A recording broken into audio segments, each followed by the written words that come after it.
Hey, good afternoon, everybody. Welcome, everyone. We'll call the meeting to order for the afternoon of January 28th. Today's invocation will be delivered by Nirwar Singh, a volunteer with the Sikh Coalition, and Vice Mayor Chappie Jones will tell us more. Thank you, Mayor. Nirwar has been a resident of San Jose for 32 years, and together with his wife, has raised 2 children. He actively volunteers with the Sikh Coalition, an organization that was founded by volunteers on the night of September 11th, 2001, in response to a torrent of violent attacks against Sikh Americans throughout the United States. Today, the Sikh Coalition is the largest Sikh American advocacy and community development organization in the United States, working to create safer schools, prevent hate and discrimination, create equal employment opportunities, and empower local Sikh communities.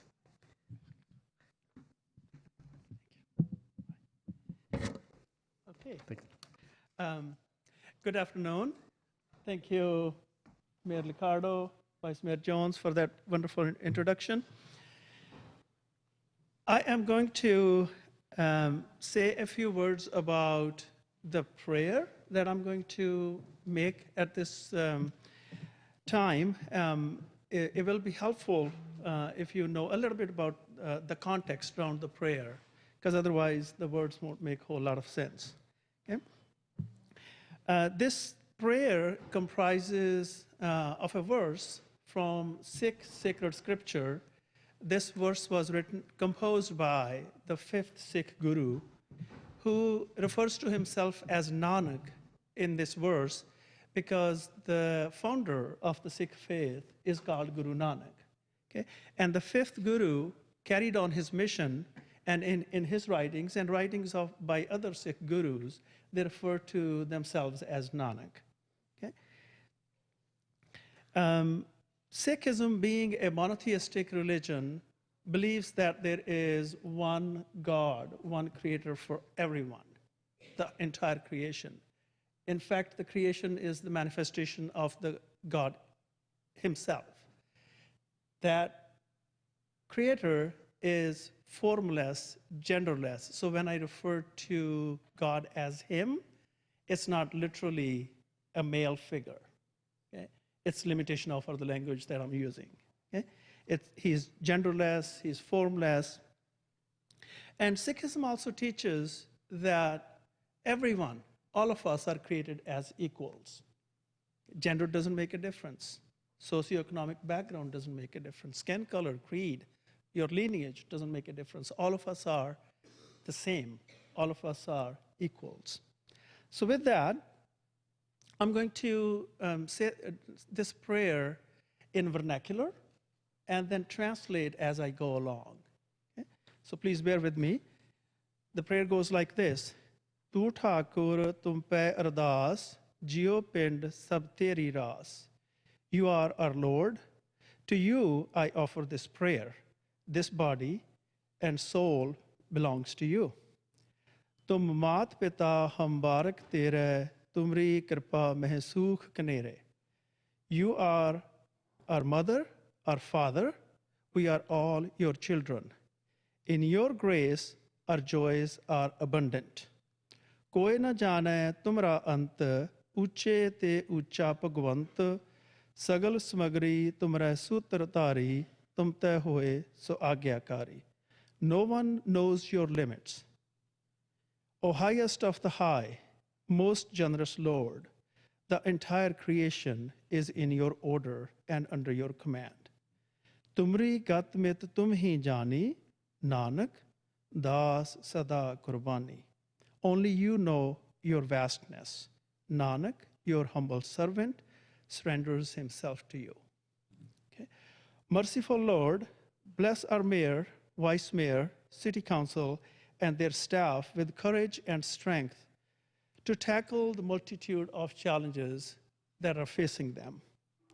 Bless them with compassion, thoughtfulness, and foresight when they enact new laws and devise new policies. Bless them with wisdom to unite us, especially at these times where divisiveness, nativism, hatred, and fear of each other seems to be on the rise. Okay. Protect our law enforcement and public safety agencies as they serve us. And lastly, bless us all with mutual understanding, appreciation of each other, love, compassion, and care for each other so that we can make our city a model for our nation. Thank you. Thank you very much, sir. Thank you for joining us. Now, please join us as we stand for the Pledge of Allegiance.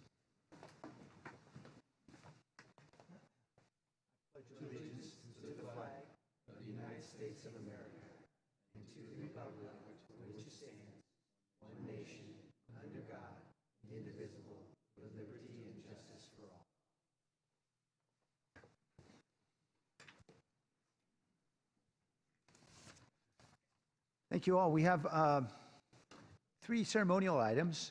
First, Dave Sykes will join me at the podium. We're going to present a commendation to Matt Loesch for his exemplary dedication and contributions in many ways in our city, but most recently as a member of the Federated City Employees Retirement System Board. I know something about the hours, only a little bit of the hours he's dedicated to helping us address many of our challenges in the pension and retirement system. Thank you. Yeah, thank you, Mayor. Happy to be here to give this commendation to Matt Loesch. As the mayor referenced, Matt's done a wonderful job on our Federated Retirement Board. Many people actually don't know Matt in that role. They know him currently as our Assistant Director of Public Works.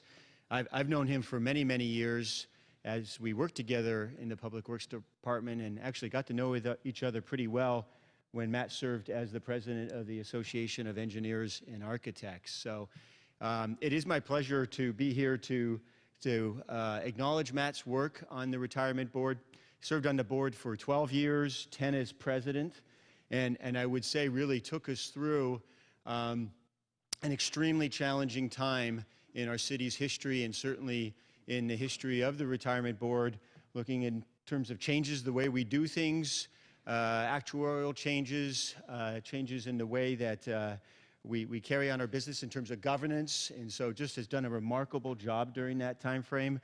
Matt's a very steady guy, a very thoughtful guy, and certainly provides really strong leadership qualities that I think were really beneficial to the entire organization and certainly the retirement system during this time. So thank you, Matt, for all your great work and congratulations.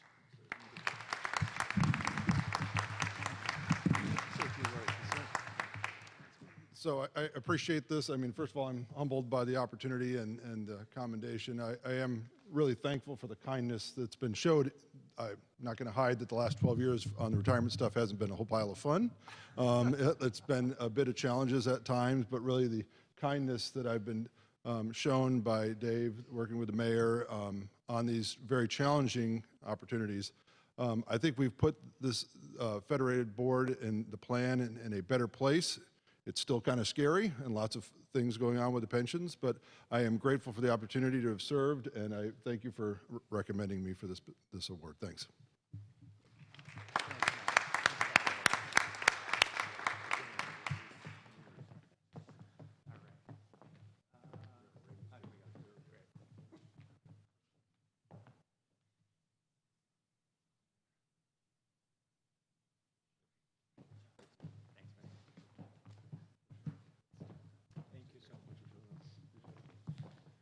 All right, Councilmember Maya Esparza is kind enough to step in. I know that unfortunately Councilmember Carrasco is under the weather, and so she'll join me at the podium. We're going to proclaim January as Human Trafficking Awareness Month.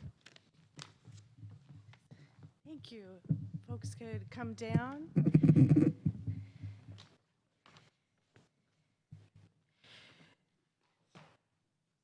So while slavery in the U.S. was abolished in 1865, illegal forms of slavery and human trafficking still exist today. Trafficking victims can look like you, me, and the ordinary people you encounter on a daily basis, including both foreign-born and U.S. nationals. Just last week, in a neighborhood located in Eastside, San Jose, a house in a family-friendly neighborhood was discovered to be a brothel. 4 people were arrested on charges of human trafficking. 6 victims between the ages of 24 and 54 were released and connected to services. At the hands of abusers, victims such as those rescued last week suffer a hidden pain of physical, emotional, and psychological abuse. Identifying the context and warning signs are the first steps to saving a life. Certain industries are prone to human trafficking at higher rates. These industries include the private healthcare industry, massage parlors, hotels and motels, trucking, agriculture, construction, as in the case of Silvery Towers, and domestic workers, including nannies, house cleaners, and homemaids. Warning signs include isolation, appearing malnourished, physical markings on a person's body, avoiding eye contact, social interaction, and avoiding authority figures and law enforcement. Also, seeming to adhere to scripted or rehearsed responses in social interactions, lacking official identification documents, appearing destitute and lacking personal possessions, working excessively long hours, living at a place of employment, security measures that appear to keep people inside an establishment, barbed wire instead of a fence, bars covering the insides of windows, and not allowing people to go into public alone or speak for themselves. If you witness these warning signs, please call the National Human Trafficking Hotline to report. Their number is 1-888-373-78888. Thanks to Councilmember Magdalena Carrasco. Today, the city is presenting the proclamation to the South Bay Coalition to End Human Trafficking. They work locally in Santa Clara and San Benito counties, utilizing a victim-centered approach to ensure the protection of victims, the prosecution of offenders, and the prevention of human trafficking and slavery through an effective, coordinated partnership amongst various stakeholders. They have major successes, including working with VTA to train bus drivers and employees to identify victims. We recently saw where the airline employees actually were able to intervene in a human trafficking case. They have worked with our police department to provide services for victims on site during busts at massage parlors and other businesses. They have literally saved lives. Please join in welcoming our social justice warrior, Ruth Silver-Taub, representing the coalition. Oh, I'm sorry. He doesn't want to. Sorry. Thank you. Thank you. My name is Perla Flores. I'm the chair of the South Bay Coalition to End Human Trafficking, and we just want to take this opportunity to thank the San Jose City Council, particularly council members Magdalena Carrasco, Silvia Arenas, for their continued support around these issues of human trafficking. The city of San Jose has been a member of the South Bay Coalition to End Human Trafficking, particularly the San Jose Police Department, since 2006. And we just want to speak very briefly to the impact that the partnership between law enforcement, victim, and legal service providers can have. So with that, I'm just going to give just a few seconds to Ruth to speak about that. Thank you, Honorable Mayor, Vice Mayor, and council members. Thank you so much for this recognition today. As you've heard, the South Bay Coalition to End Human Trafficking responds to human trafficking using a victim-centered approach, seeks to strengthen local capacity to respond and identify human trafficking survivors, and ensures the protection of victims, the prosecution of offenders, and the prevention of human trafficking and slavery through effective, coordinated partnerships. Our partnerships are key to the success of the coalition.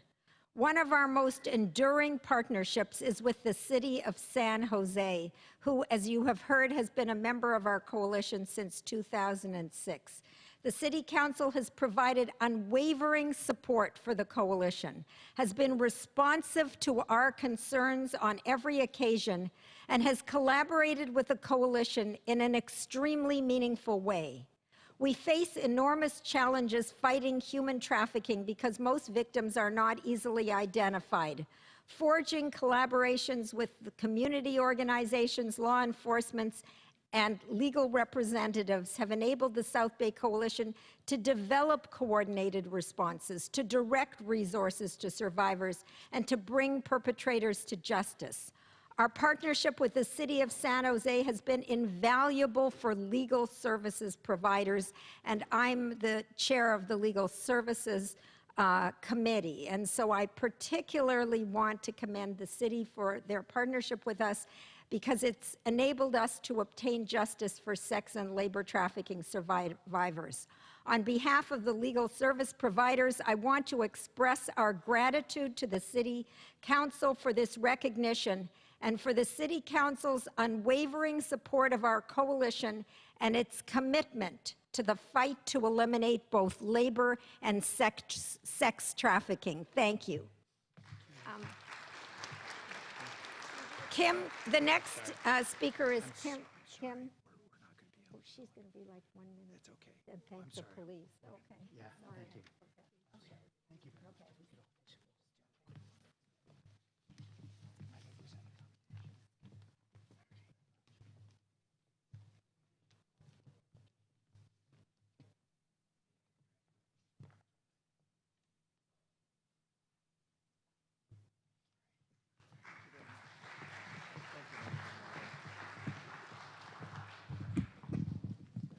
Thank you all. Thank you for your great work.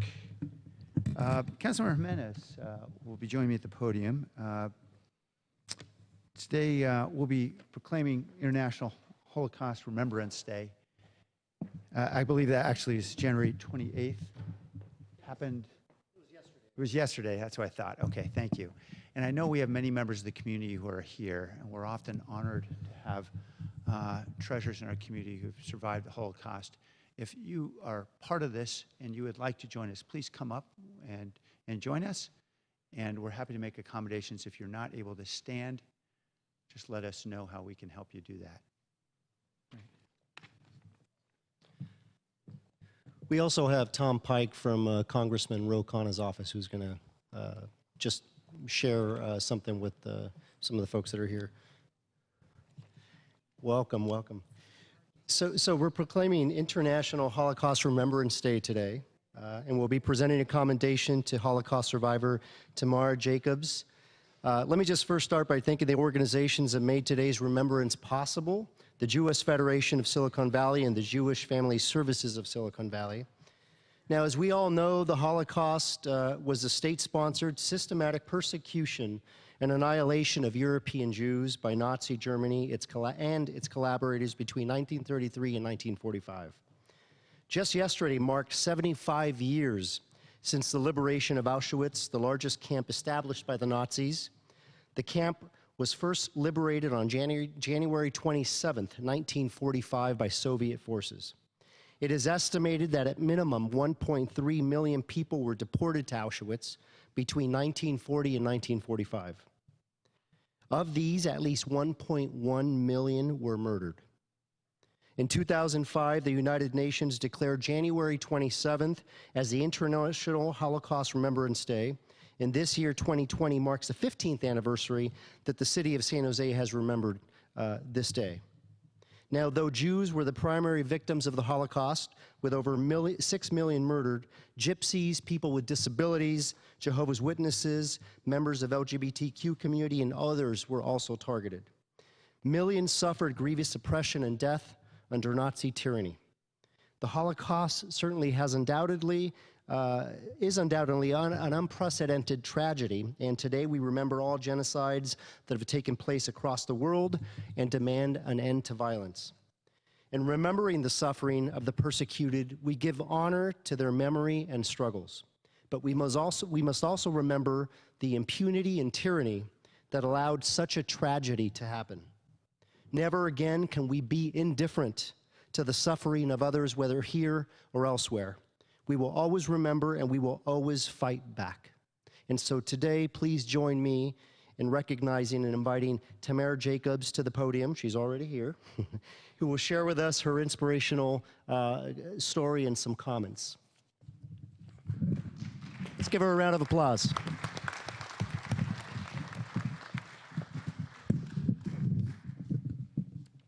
Shalom to everybody. Shalom means hello and peace. My name is Tamar, and it means in Hebrew palm tree, and it stands for uprightness. I was born in the German city of Munich, München, which is where Hitler rose to power. In fact, my mother told me that when she took me to the park in a baby carriage,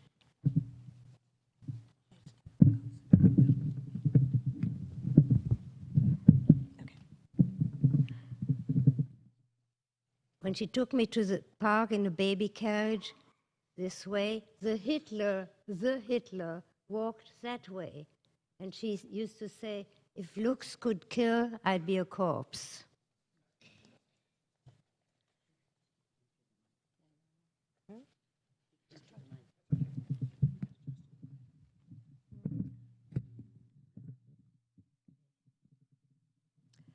Soon after that, my father was deported from Germany. And we moved to Cologne to be closer to family. I was 6 years old when a little boy moved next door. He was 3 and his name was Hänschen, little Joey. His parents belonged to the Nazi party. When he saw me, he used to call me dirty Jew, dreckige Yid, throw rocks at me and hit me with sticks. Now, I was 6 and he was 3. Little tot, 3-year-old. And yet he had this power over me. When I complained to my parents, they said, and unfortunately they couldn't do anything about it because the parents belonged to the party, the SR, the big Nazi party. They apologized to me, and I felt very helpless, which is not a good feeling.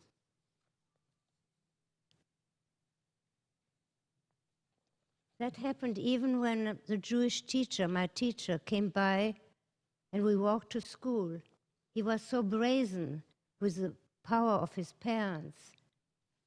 He still threw rocks at us and he called us bad slurs, offensive slurs. I was traumatized by this Hänschen ordeal. Yet this was way less than all the millions of children who were sent to concentration camps and murdered. And even those who did survive, they were starved, they were separated from their parents, and even that was terribly traumatizing. The Hebrew poet Bialik says, even the devil can't come up with a real revenge for somebody who kills one child, not to talk about 1,000,000 children. Luck wanted it that I was saved.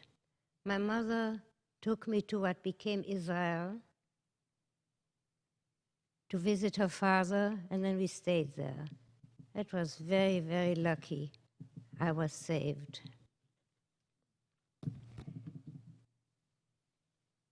That country existed in the hearts and minds of the millions of people who walked to the crematoria. And they chanted the great articles of our faith. Ani ma'amin, ani ma'amin, ani ma'amin, ani ma'amin, be'emunah shlema, beviat HaMashiach, beviat HaMashiach, ani ma'amin. I believe in complete faith in the coming of the Messiah. In Israel, I thrived. I got over my trauma of little Hänschen. I felt at home. This was a country that was not our country. I served in the Israeli Air Force with pride. Later, I became a school teacher and taught hundreds of children the evil that had been done to us, and taught them to have courage and to always continue, go on, even if it's hard, go on, never give up, and also to be grateful for what we do have. To my sorrow, there are still people who do not understand that we Jewish people have to commit to live and act in such a way that those people who went to the crematoria, to the gas chambers, will be the very last Jews ever to die without defending themselves.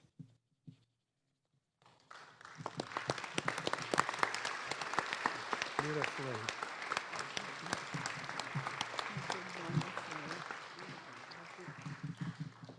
He's going to give you.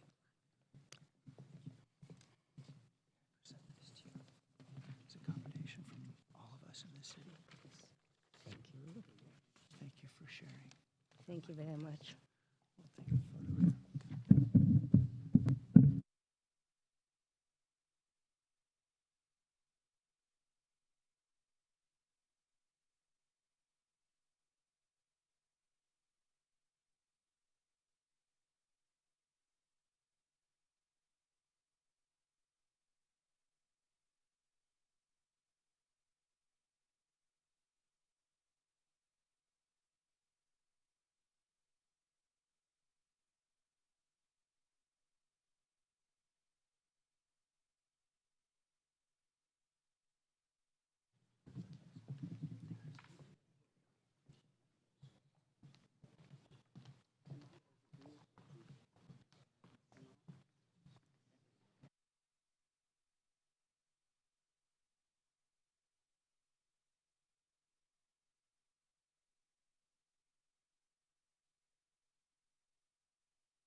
Thank you all for joining us today for that commemoration. I appreciate everyone who took the time to be here. And thank you, Tamar, for sharing a bit of your life with all of us. Okay, we're on to orders of the day. Does anyone in the council have any changes to the printed agenda? All right, we will entertain a motion then. Second. Let's vote on orders of the day.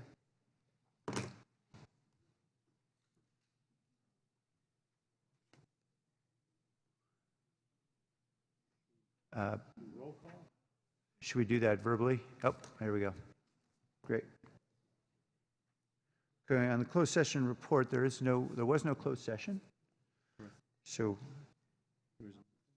it will be brief today. On the consent calendar, are there any items that council would like to pull from consent? There are several items that I know members of the community would like to speak upon.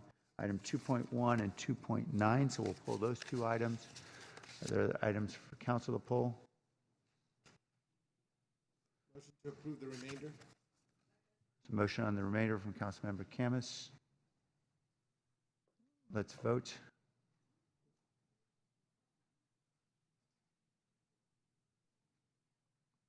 All right, let's take up item 2.1, Mr. Beekman and Mr. Soto.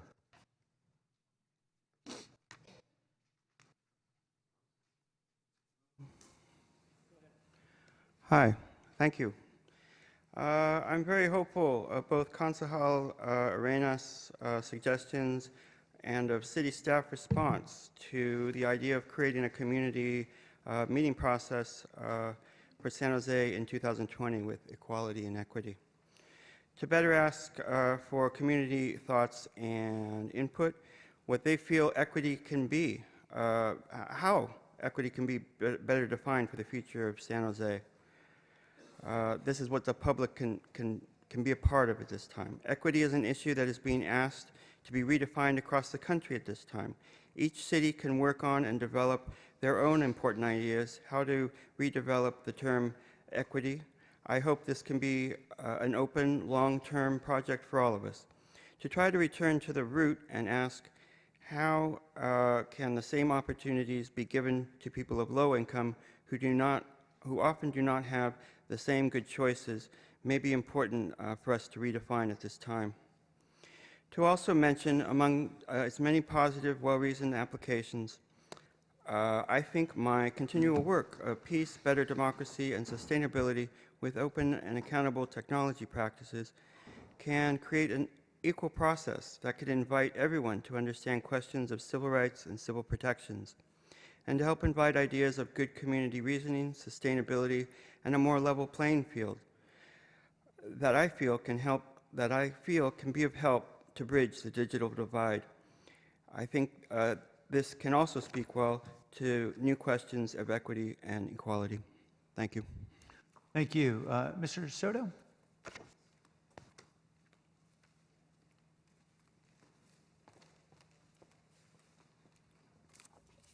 Good afternoon, Council.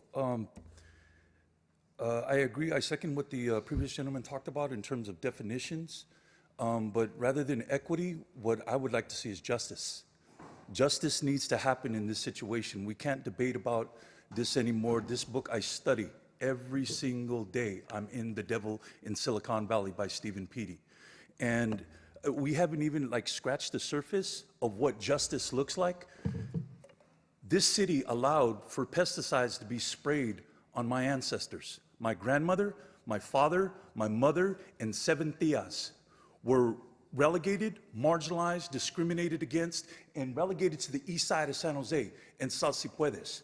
Well, you know what? That means get out if you can. Well, guess what? They did get out. And that's why I'm here redeeming what it is that they could not for themselves. So before we get into what equity means and using these very euphemistic terms that don't have any real actual root in what happened, I would suggest everybody on this council first look at the documentary entitled Dolores. It's on PBS, and it's very simple. You just go on PBS and watch it. And then within that context, using that as a framework to guide your decisions in terms of how you define what that means, use that as a guide. We haven't talked about the racist policies of the redlining that happened, that concentrated wealth in Willow Glen. We haven't even talked about that.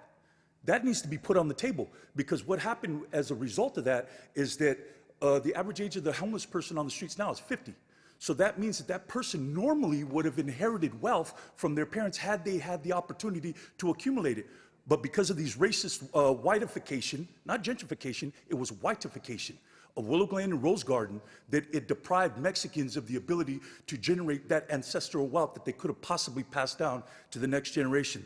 So like I said, as a citizen of this city that has suffered under those policies, I'm looking for justice, not equity. Thank you. Mr. Soto, don't go anywhere. We're going to call you up in just a moment. Just on item 2.1, is there a motion? Okay, let's vote on item 2.1. Then item 2.9, you also wanted to speak on this item. Yes. It's about, I'm not sure if I really understand it correctly, but it's somehow another stated that it was a renaming initiative. I'm not sure if I'm quite sure on that, but my mother taught at Gardner. She taught at Gardner, she taught at Washington, and she taught at Grant Elementary.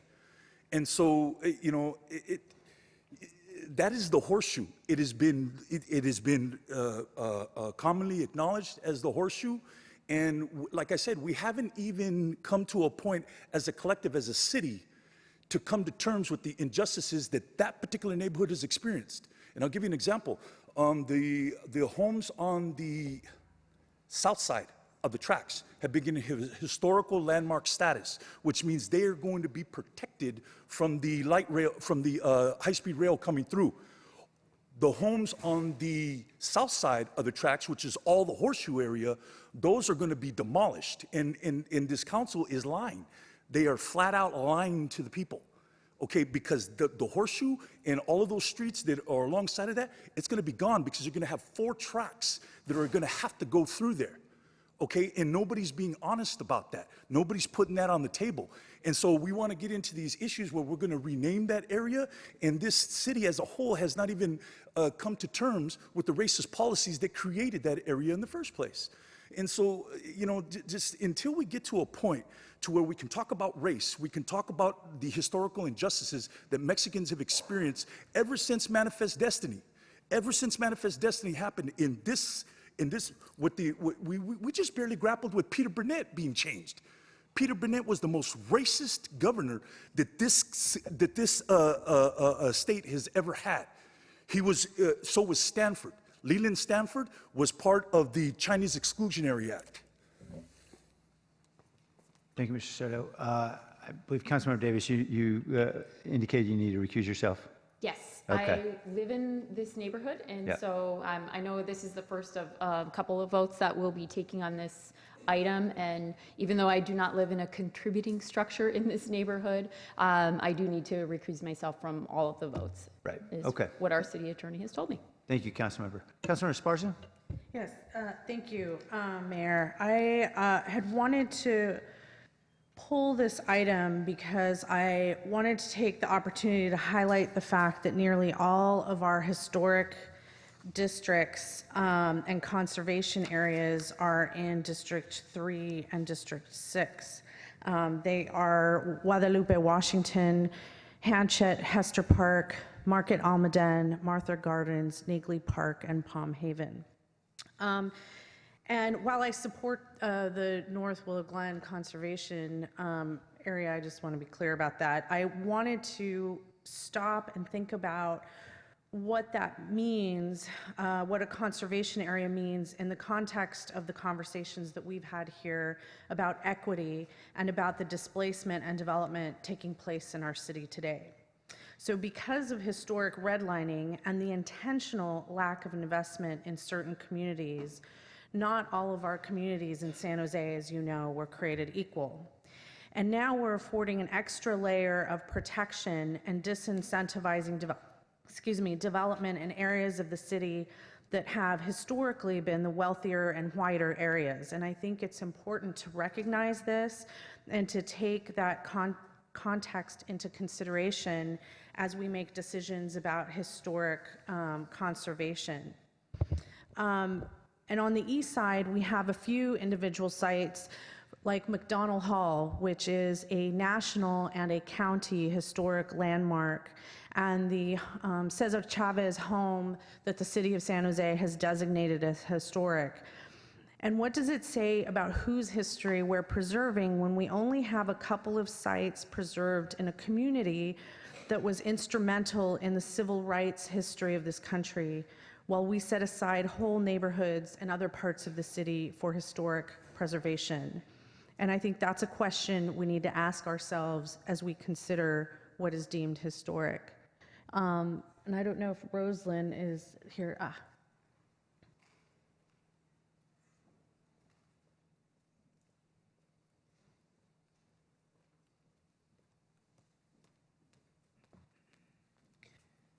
So I actually wanted to clarify something. So as I understand it, and please correct me if I'm wrong, but the requirements for council designation as a conservation area is a neighborhood or area that has a distinctive character, conveying a sense of cohesiveness through its design, architecture, setting, materials, natural features, and its history, or a neighborhood or area that reflects significant geographical or developmental patterns within different areas of growth in our city.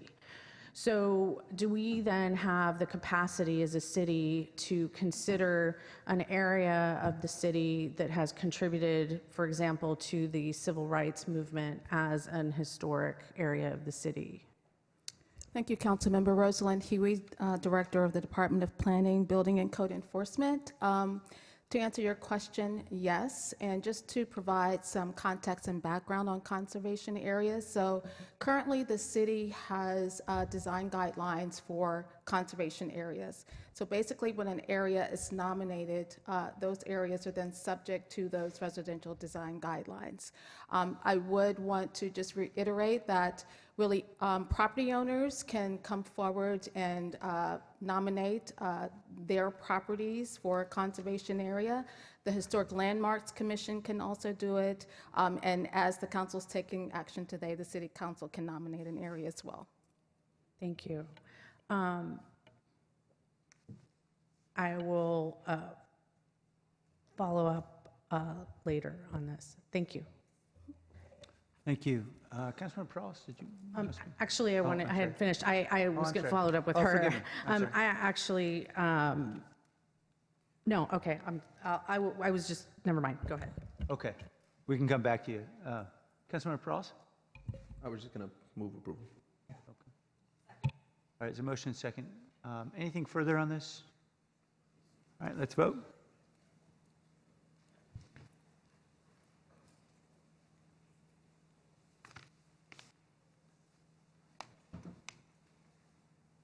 All right, item 3.1 is the report of the city manager. Thank you, Mayor. I have no report today. Okay, item 3.3 is the annual report on city services. Joe and team are here. Welcome. We have a presentation.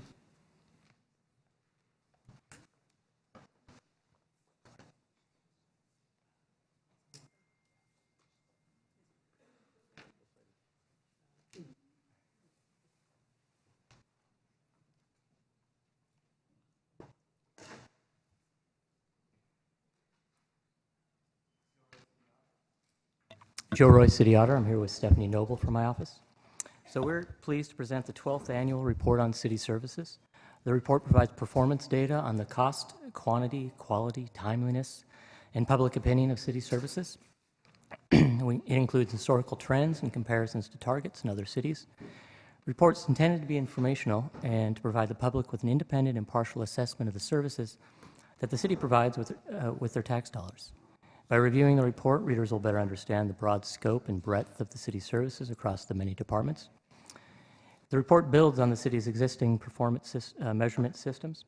We selected and reviewed performance data to provide assurance that the information in the report presents a fair picture of the city's performance. And all cities are included in the report. However, it does not intend to be a complete set of performance measures for all users. It provides insights into service results, but it's not intended to thoroughly analyze those results. To begin, we want to give a little context and understand who we serve as a city. With a population of over 1 million, San Jose is the 10th largest city in the United States and the 3rd largest city in California. The city has an ethnically diverse population with about 36% Asian, 32% Latino, and 25% white. Roughly 40% of San Jose residents are foreign-born, and more than half speak a language other than English at home. In 2018, San Jose's median household income increased to $113,000. However, the cost of living in San Jose is among the highest in the nation. The median home price in San Jose in 2018-19 was $1.145 million, and the average monthly rent was about $2,500 per month. Because of the high cost of living, many residents may experience economic distress. 15% of San Jose households earn less than $35,000, and an estimated 6,100 residents were homeless. 2019 marked San Jose's 9th year of participation in the National Community Survey, a collaborative effort between the National Research Center and the International City-County Management Association, or ICMA. In addition, for the first time this year, we worked with the Knight Foundation and San Jose State University to implement a parallel survey of university students, faculty, and staff. The citywide survey saw 4,388 responses, more than we'd ever seen before. This is in part due to increased outreach efforts, and for that, we'd like to thank the Mayor's Office and Council offices, the City Manager's Office of Communications, PRNS, the library, and Work to Future for their help getting the word out on the online survey. As in past years, residents identified safety and the economy as priorities for the San Jose community. While 2/3 of respondents expected to remain in San Jose over the next 5 years, less than half rated the quality of life as good or excellent. The cost of living and the availability of affordable housing were the lowest rated characteristics in the city. Opportunities for employment, volunteering, and shopping are some of the highest rated characteristics.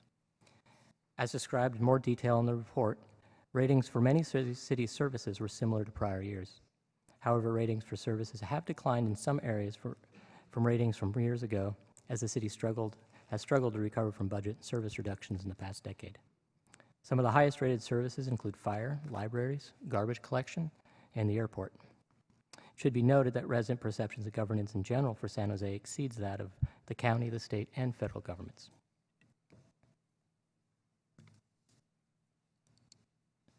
Nearly 700 students, faculty, and staff responded to the San Jose State version of the survey. Respondents' ratings of the overall quality of life in San Jose and San Jose as a place to work were similar to the citywide survey results. Citywide residents gave San Jose higher ratings as a place to live. University respondents shared the same top 3 priorities for the city, considering the feeling of safety, economic health, and ease of travel as the most essential or very important. Additional comparisons are on page 19 of the report, and full results of both the resident survey and the San Jose State survey can be found on our website. For additional context for the service environment in our city, the report also reviews the city's financial condition and the trends in citywide operating budget and staffing. As in prior years, San Jose generated lower tax revenues per capita than some other neighboring jurisdictions in 2018. However, for the first time in 7 years, the city's revenues for governmental activities exceeded its expenditures. This was a result of higher sales and property tax collections, proceeds from capital asset sales such as Hayes Mansion, and lower expenses in a few areas. As a result, the city's net position increased in 2018-19, as was described in the Finance Department's presentation of the CAFR to the City Council in December. The city's unassigned general fund balance also increased, which bolsters the city's position in the event of an economic downturn. The city also added value to its capital assets, though it still faces an estimated $1.5 billion in deferred maintenance and infrastructure.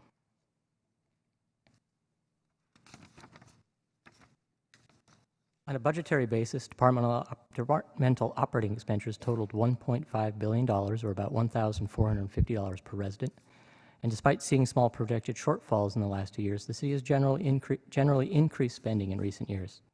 The city manager's 2019-20 budget message, however, forecast budget shortfalls for 3 of the next 4 years. Increased staffing in recent years has nearly restored staffing levels to what they were 10 years ago. However, about half of all city departments remain below those levels. San Jose employs about 6.1 people per 1,000 residents, fewer than any other large California city that we surveyed. It should be noted that the types and levels of services vary across those jurisdictions, however. There were about 750 vacancies as of June 30th, 2019, 90 of which were to be filled by police recruits in the academy. So the city provides a wide array of services that residents, businesses, and other stakeholders count on. 2019 marks the second year this report includes the city service area dashboards that were introduced in the 2018-19 adopted operating budgets.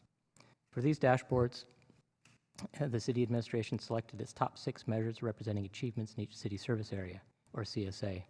What you see in this slide can be found on our website at www.sanjoseca.gov/services report. Some highlighted results from these service areas include, in the area of public safety, police handled about 1.2 million calls for service and responded to about 196,000 priority 1 to 4 incidents in 2018-19. The citywide average response time for priority 1 calls was 7.1 minutes, with 52% of priority 1 calls meeting the 6-minute target. 46% of priority 2 calls met their 11-minute response target. On average, police responded to priority 2 calls in 19.9 minutes. San Jose experienced 2,883 major crimes per 100,000 residents in 2018, and although the per capita crime rate has tracked closely in recent years with the state and national rates, it was slightly higher than those rates in 2018. However, it remained below other major California cities, such as Los Angeles, San Francisco, and Oakland. Fire responded to about 91,900 incidents, including 3,100 fires.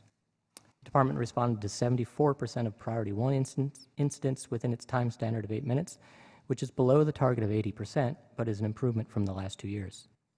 The department responded to 92% of priority 2 incidents within 13 minutes, exceeding its 80% target. In this point, I want to clarify that these performance measures are separate from the EMS target in the department's agreement with the county. The department met that target, which is arriving on scene within 8 minutes 90% of the time for qualifying Code 3 events, all 12 months of the year. And as noted earlier, fire services are one of the highest rated services in the city. In the area of community economic development, jobs per employed resident, San Jose increased slightly to 0.83. It is still below the envisioned 2040 target of 1.1 job per employed resident. San Jose's unemployment rate is low, however, declining to just 2.7% in 2018-19. Developers completed 111 new affordable housing units with city help, bringing the total number of affordable units to almost 21,000. As noted earlier, the availability of quality of affordable housing remains among the lowest rated characteristics of the city, with 82% of residents rating the availability as poor in the resident survey.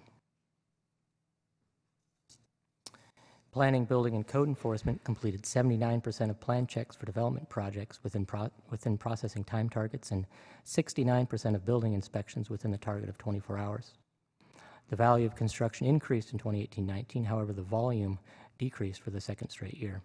The city issued about 38,700 building permits, and this included permits for nearly 3,000 residential units. In the area of transportation and aviation services, while overall city streets maintain a rating of fair based on the Pavement Condition Index, or PCI, score, the passage of Measure T in November 2018 will enable the Department of Transportation to repair residential streets beginning in 2020. The department also filled 19,700 potholes in 2018-19. 21% of residents rated the city's street repair services as good or excellent, a marked increase from 14% in the prior year.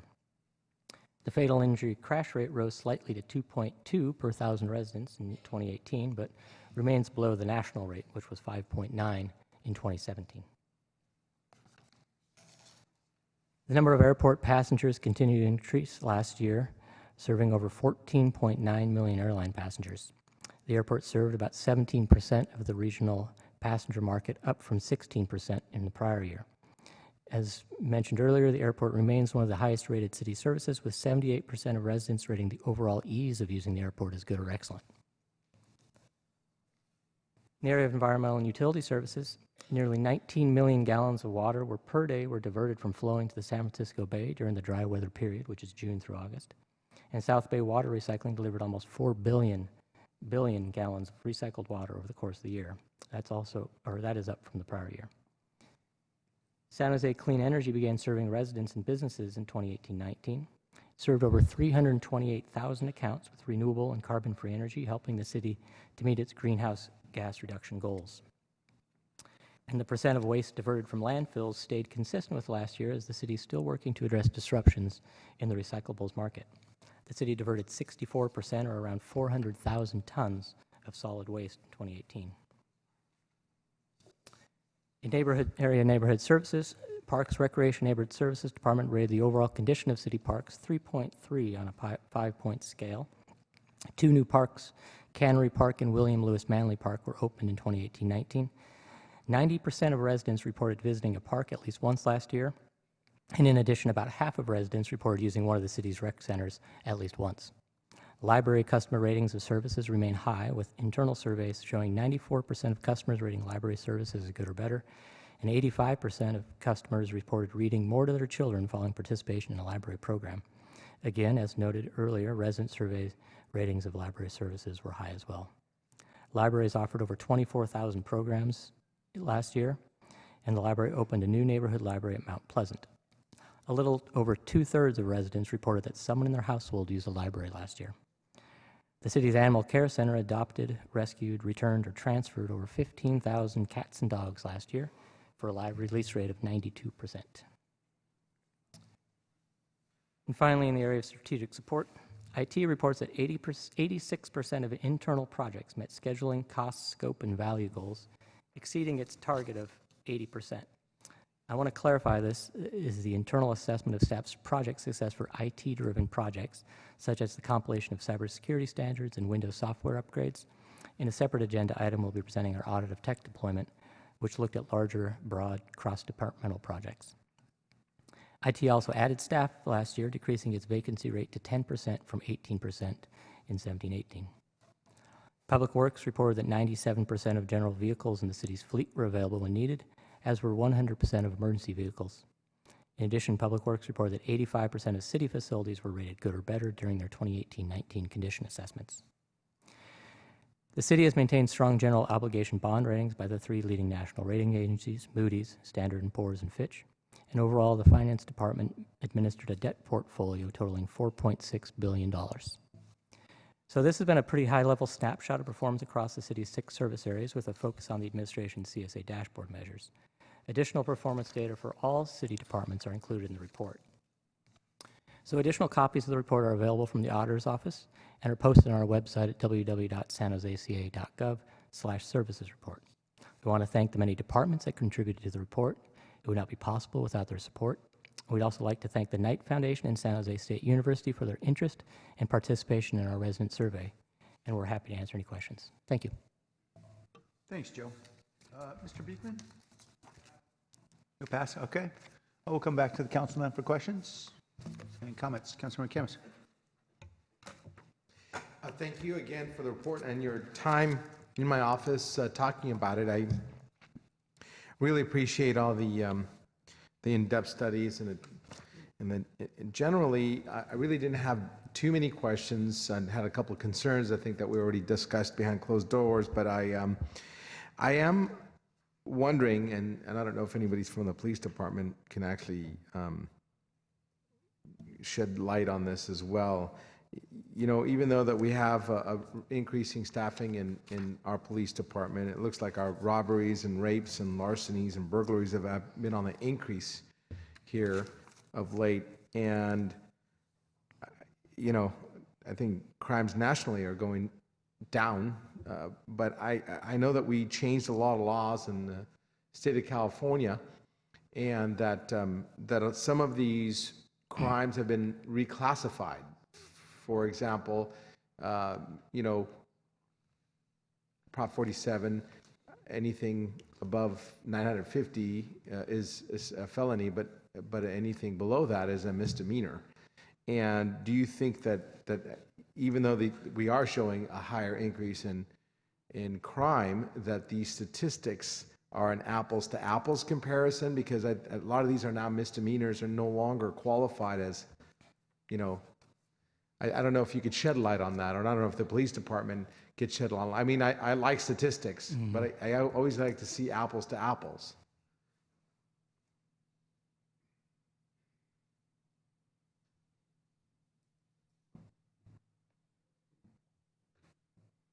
Good afternoon, Mayor, Council. Good question to Council Member. The stats that we generate or we provide City Auditor are defined as felonies and misdemeanors. So we can look at what the breakdown is, but normally this is what's being reported to us via the UCR numbers. So basically, because now these burglaries are misdemeanors, they just get a ticket. They wouldn't even count as crimes under these numbers. You mean the thefts? The thefts, yeah. Yes. If the theft is under, yes. So these numbers are actually understated from what I'm understanding from this discussion.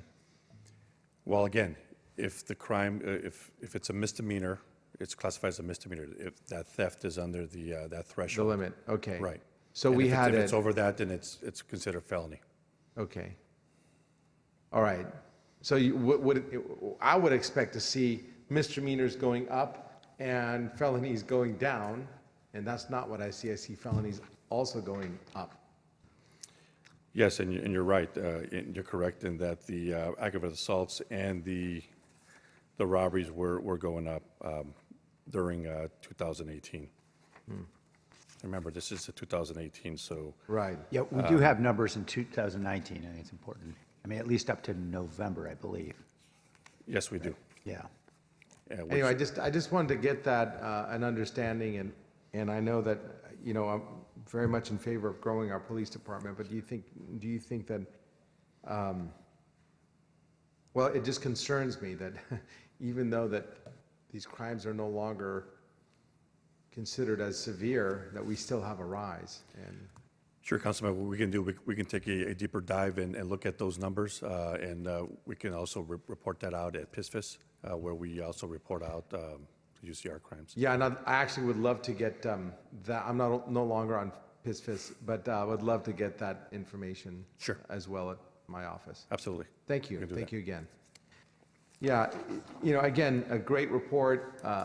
Really appreciate your time and your staff's diligence. I had another question. You did send me some statistics in regards to how we spend our money on art.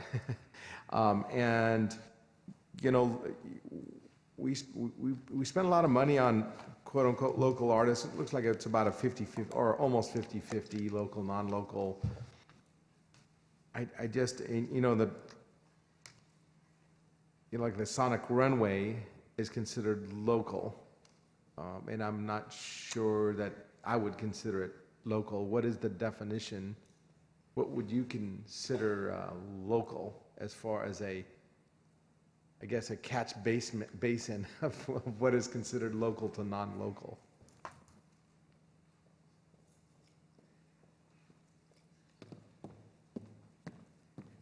Good afternoon, Councilmember Camus. I think I would be happy to answer this question if you'd like. Yeah. Okay, great. Excellent. So, good question. So, there's a lot of different definitions for local. We could define it as San Jose artists. We could call it Santa Clara County. We could call it Bay Area wide. There are different challenges if you limit it to specifically San Jose, and that somebody may live in Santa Clara but be working here in San Jose, because sometimes our borders are a little bit, they're open, Yeah. so artists come and go. So when we did some analysis just recently, we looked at a 90-mile radius around San Jose and defined it in that way. So in the case of Sonic Runway, those artists live in Oakland, which is about 40 miles away from here. So in our definition, we describe that as a local, Bay Area wide. You might say people that are living in California, we would describe that as statewide, or in some cases, our calls are national. It's all very much dependent on the type of skill sets that we're looking for any given project. Yeah, no, I only wanted to know the definition so Okay. that I understand what you mean Yes. by the word local. Yes. So you're saying it's a 90-mile radius around San Jose. In that analysis, in some cases, some specific art programs are targeted to only San Jose-based artists. So it's really dependent on the goal of the program and the goal of the project. But we have very much grant programs and things like our Creative Entrepreneur Program. They're only eligible, or only San Jose-based organizations and artists are eligible to apply for. Understood. Yeah. No, again, I'm not You're looking for the criticizing. definition. I'm looking for definitions, and I'm hoping. So again, thank you. You're Thank you welcome. for the explanation. You're welcome. And thank you for your time. I will make a motion to accept the annual report. Thank you. Other questions? I just wanted to offer clarification. It is posted on the San Jose PD website for 2019. Aggregate felonies are down slightly. They're up among violent crimes, down among property crimes, and the aggregate slightly down. So we hope we're turning the corner, but we've obviously got lots more work to do, and happy to have the new graduates just come onto the ranks last Friday. We think that will certainly help. Yeah, again, Mayor, and thank you for clarifying that. I'll look that up after this. And no, my concern was, are we really getting apples to apples? After Prop 47 and 57 passed, some of these things are no longer felonies. And so I expected a sharp decrease in like felonies and violent crimes, and those are still solid. They don't look that they actually decreased very much. Yeah, I think where you would see it is in the property crime column. I think that's where Prop 47 really affected, for example, an auto burglary. I don't think it wouldn't likely affect the violent crime count, but yeah, fair point. All right, thank you.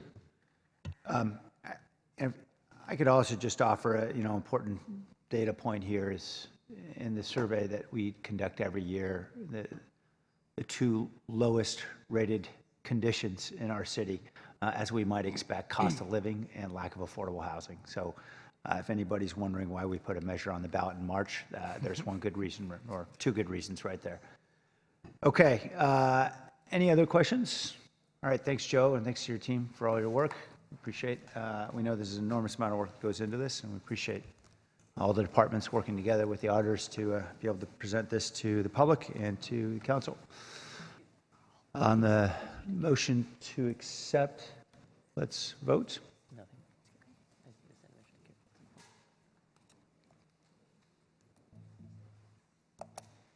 All right, that's approved. All right, we'll move on to item 3.4, which is the Technology Deployment Audit Report. Joe is still here, and Joe is still Joe. Yes.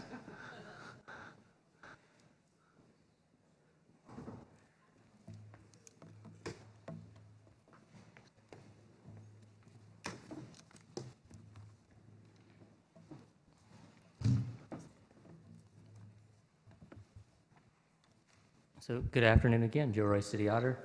I'm joined in the box by Gitanjali Mandrakar from my office, along with Kip Harkness and Dolan Beckel from the City Manager's Office, and Rob Lloyd from the Information Technology Department. Brittany Harvey and Marisa Lynn from my office, who worked on the audit, are in the audience. We're here to present our recent audit of technology deployments. Processes can be improved to ensure long-term success of the technology, or the city's technology vision. The City of San Jose uses many different technology systems for its service delivery, internal operations, and communications with the public. Implementing or deploying these systems occurs across the city, and although implementation is generally decentralized and led by individual departments, the Information Technology Department, Finance, and other departments or offices can be involved as well, especially for larger, more complex projects. In some cases, the city has seen deployments delayed, higher than expected costs, and scope changes during implementation. In a few instances, with the help of IT and the City Manager's Office of Civic Innovation, projects have undergone resets to redefine and refocus the work. This audit is a follow-up to our 2016 audit of technology deployments. That audit highlighted areas of concern in the deployment process, including a lack of strategy to replace key technology systems, and a need for dedicated staffing and project management skills surrounding technology implementation. Since the 2016 audit, there have been several developments in the city to promote technology initiatives. These include the development of the Smart City Vision and approval of an IT strategic plan, the formation of the Office of Civic Innovation and Digital Strategy in the City Manager's Office, the creation of the City Council's Smart Cities and Service Improvements Committee, and IT created its Portfolio Projects Office, or C3PO, to manage IT-led technology initiatives. The city has also begun using an agile management approach for some of its IT deployments and begun working on a procurement improvement and readiness program within the last year. Finally, 6 new positions were added last fall to help implement IT projects throughout the city, per direction in the mayor's June budget message. As part of our review, we selected 5 recent technology deployments based on auditor-determined risk criteria, which included cost, number of amendments to vendor agreements, length of the procurement process, and whether the project was public-facing. The selected projects include the Finance Department's new business tax system, the city's city's My San Jose platform, the new integrated permitting system, the city website replacement, and the Department of Transportation's new parking access and revenue control system. Our report had 3 findings. The first finding was that improved planning can increase the likelihood of project success. The second, a formalized governance structure and appropriate staffing is critical for complex interdepartmental projects. And the third, reporting on project status can be improved. I'll next go into a little detail into each of these findings. For the first finding, improved planning can increase likelihood of success. Project success can be reviewed through 4 objectives: timeliness of completion, on budget, within the defined scope, and whether it addresses business needs of the department. Most of the projects that we reviewed did not meet their original timelines and in some instances exceeded their original projected budgets. In some cases, projects did not clearly define the project scope or adequately engage stakeholders at the beginning of the project, or change the project management approach during implementation. In several instances, after project delays, IT and the CMO became more involved to create project charters to redefine and clarify project purposes, plans, and the additional resources needed. A project charter is a planning tool that IT uses for projects that it manages directly, the main components of which are a project description section where timelines, budgets, business needs, and potential impacts and other systems are identified. A section on the project scope and requirements, which identifies major milestones, stakeholders, recovery plans, data and security requirements, and other information. And finally, a section on staffing, which identifies the roles and responsibilities of staff involved and the organizational structure of the team. Currently, project charters are not always used nor required for all technology deployments. To better plan and scope projects, we recommend that the city update its citywide technology-related policies to require project charters for technology deployments more broadly. This should include requiring staff to tie core and secondary features to define business needs, defining the project management approach at the inception of the project and ensuring that vendor agreements align with that approach, identifying and engaging key stakeholders early so that their input is incorporated into the final product requirements. Each of these are lessons learned from the projects that we had reviewed. Our second finding was a formalized governance structure and appropriate staffing is critical for complex interdepartmental projects. Technology deployments are often complex and involve staff from multiple departments. Some of the projects reviewed appear to lack the appropriate staffing to manage that complexity and as a result added staff or changed governance structures to address challenges during project resets.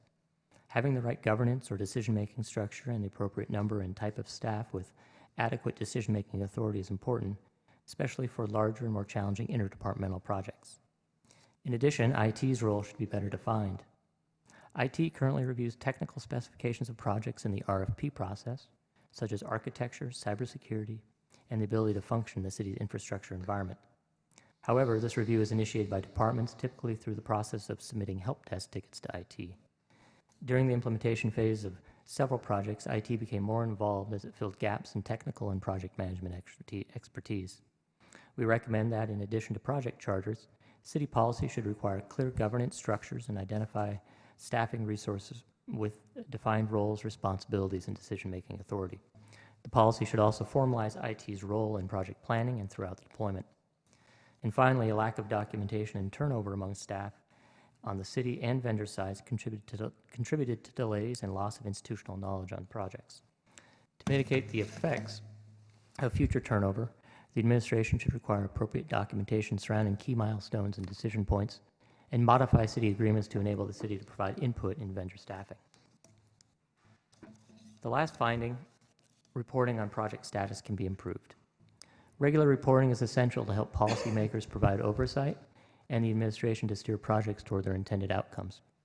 In recent years, the city has started to report on projects identified in the Smart Cities Roadmap. While this roadmap has been a valuable tool, we recommend it be augmented with additional information such as quantitative measures related to timeliness and cost. Moreover, the only projects that receive regular public reporting to the Smart Cities Committee are those on the Smart Cities Roadmap. The city's parking access and revenue control system, for example, is not included on the roadmap, nor is it required to be reported to another committee, even though it's a $6.3 million public-facing project. To improve transparency for policymakers and residents, the administration should establish reporting guidelines and criteria that would identify when and for what projects regular reporting to relevant council committees should be required, as well as create a dashboard to track and report the progress of significant projects. So this report has 10 recommendations to strengthen the city's technology deployment process. Many of these, as described earlier, are to standardize lessons learned from past technology deployments so that we minimize the likelihood that we see similar issues in the future. We'd like to thank the Information Technology Department, City Manager's Office of Civic Innovation and Digital Strategy, Department of Transportation, the Finance Department, Planning, Building, Code Enforcement, Public Works, the City Manager's Office of Communications, and the City's Attorney's Office for their time and insight during the audit process.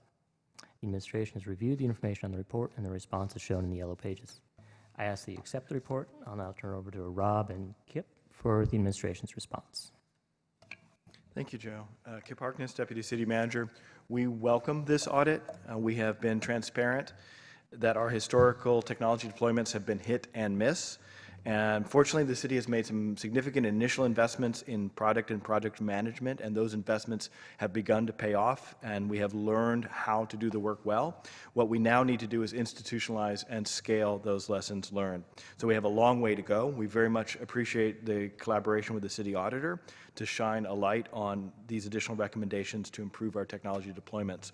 I'm going to turn it over to Rob Lloyd, our CIO, to work through the specifics of our response and then close with a little bit of context around what this means for us as we go forward in this budget cycle.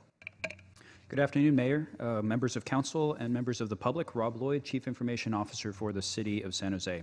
On behalf of the administration, we do thank the City Auditor and his team for this audit. The investments into technology projects and programs embody our efforts to re-engineer our services to be more responsive and manageable. Successfully delivering on those priorities and using our resources well is the responsibility of all of our teams and employees. The administration agrees with all 3 findings and 10 recommendations, noting of the 8 of the 10 recommendations are marked yellow and 2 green. Yellow items are actually so marked due to the policy, resourcing, platform requirements, and similar things associated. They will take work and time and cross-departmental coordination and decisions to accomplish. From this audit, we are continuing to up the process and project management rigor of the city through a professional function that we've begun in the IT department. With City Council support, maturing the city's products and projects management capabilities has helped us improve from low scores where we were in 2016 for tech and innovation efforts to over 80% as reported by the city auditor in the services update. It's an essential skill if we're going to continue to hit our goals. As the city auditor's findings do show, complex, multi-departmental efforts remain our most difficult and require more rigor to plan and execute effectively. The administration is committed to those improvements. There are policy changes that we'll be working on. We recognize most projects we are now receiving are actually those complex and multi-departmental ones that require upgraded governance. And there will be major resource decisions in these projects that actually shape city services for decades ahead. So again, thank you to the City Auditor's Office. They are a tremendous and expert partner for the departments, and as we iterate to improve our city operations, and we have begun the work and look forward to sharing the solutions in the audit recommendations and future city auditor updates.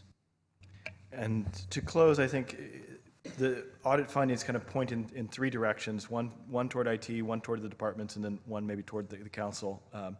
In terms of IT, this really requires the CIO role to be a full CIO, to have the ability to set standards, governance, drive execution across the city regardless of the departments. And that will mean a focus on creating and training around a playbook that works for the departments while setting those standards. For the departments themselves, I would really encourage us that we begin to look at what these recommendations mean for us in terms of how we budget and support the tech deployments. For example, one of the things we've realized and has been identified in the audit is it's vitally important that subject matter experts are able to walk alongside key deployments. And so that might mean that a very good person might need to be pulled off the line for 6 months, 12 months, 18 months, and assigned exclusively or primarily to a tech project to ensure that a large, complex financial system or other deployment is properly deployed. So the department should look at what they need to be budgeting, not just in the pure tech side, but on their subject matter expertise. And third, this is a big lift, right? This gets us to our next level of maturity, but to do so will not be inexpensive. If we do it well, over time, this will pay for itself, but there are initial investments that need to be made in order to be able to build the structure and capability to professionalize the product and project management. We essentially, as I've mentioned in my report to the committee, I feel like we've been paying many of these costs already, but we've been paying them as turnarounds, reworks, catch-up. And so what I'm suggesting is that rather than sort of waiting 2 years into a project to save it, we make those investments up front now. And so that will mean some higher dollar numbers than maybe we're used to seeing, but if we do our job right, and we should have measures that hold us accountable, there should be overall cost savings in the long run. But that's the bottom line. It's a big lift. It does get us to the next level of maturity, and I really do welcome not only the way that the auditor worked with us, but the insights his team provided to us as we move forward in our tech maturity. And with that, we'd be happy to take any questions or feedback from or direction from the council. Great. Thank you, everybody. Mr. Beekman?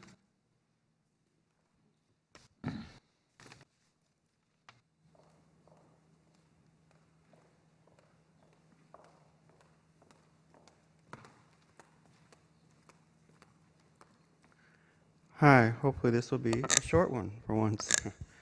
To speak to the city technology deployment program and its future overall management, I wanted to once again thank your city government efforts and research with the 2006-7 San Jose Sunshine Ordinance.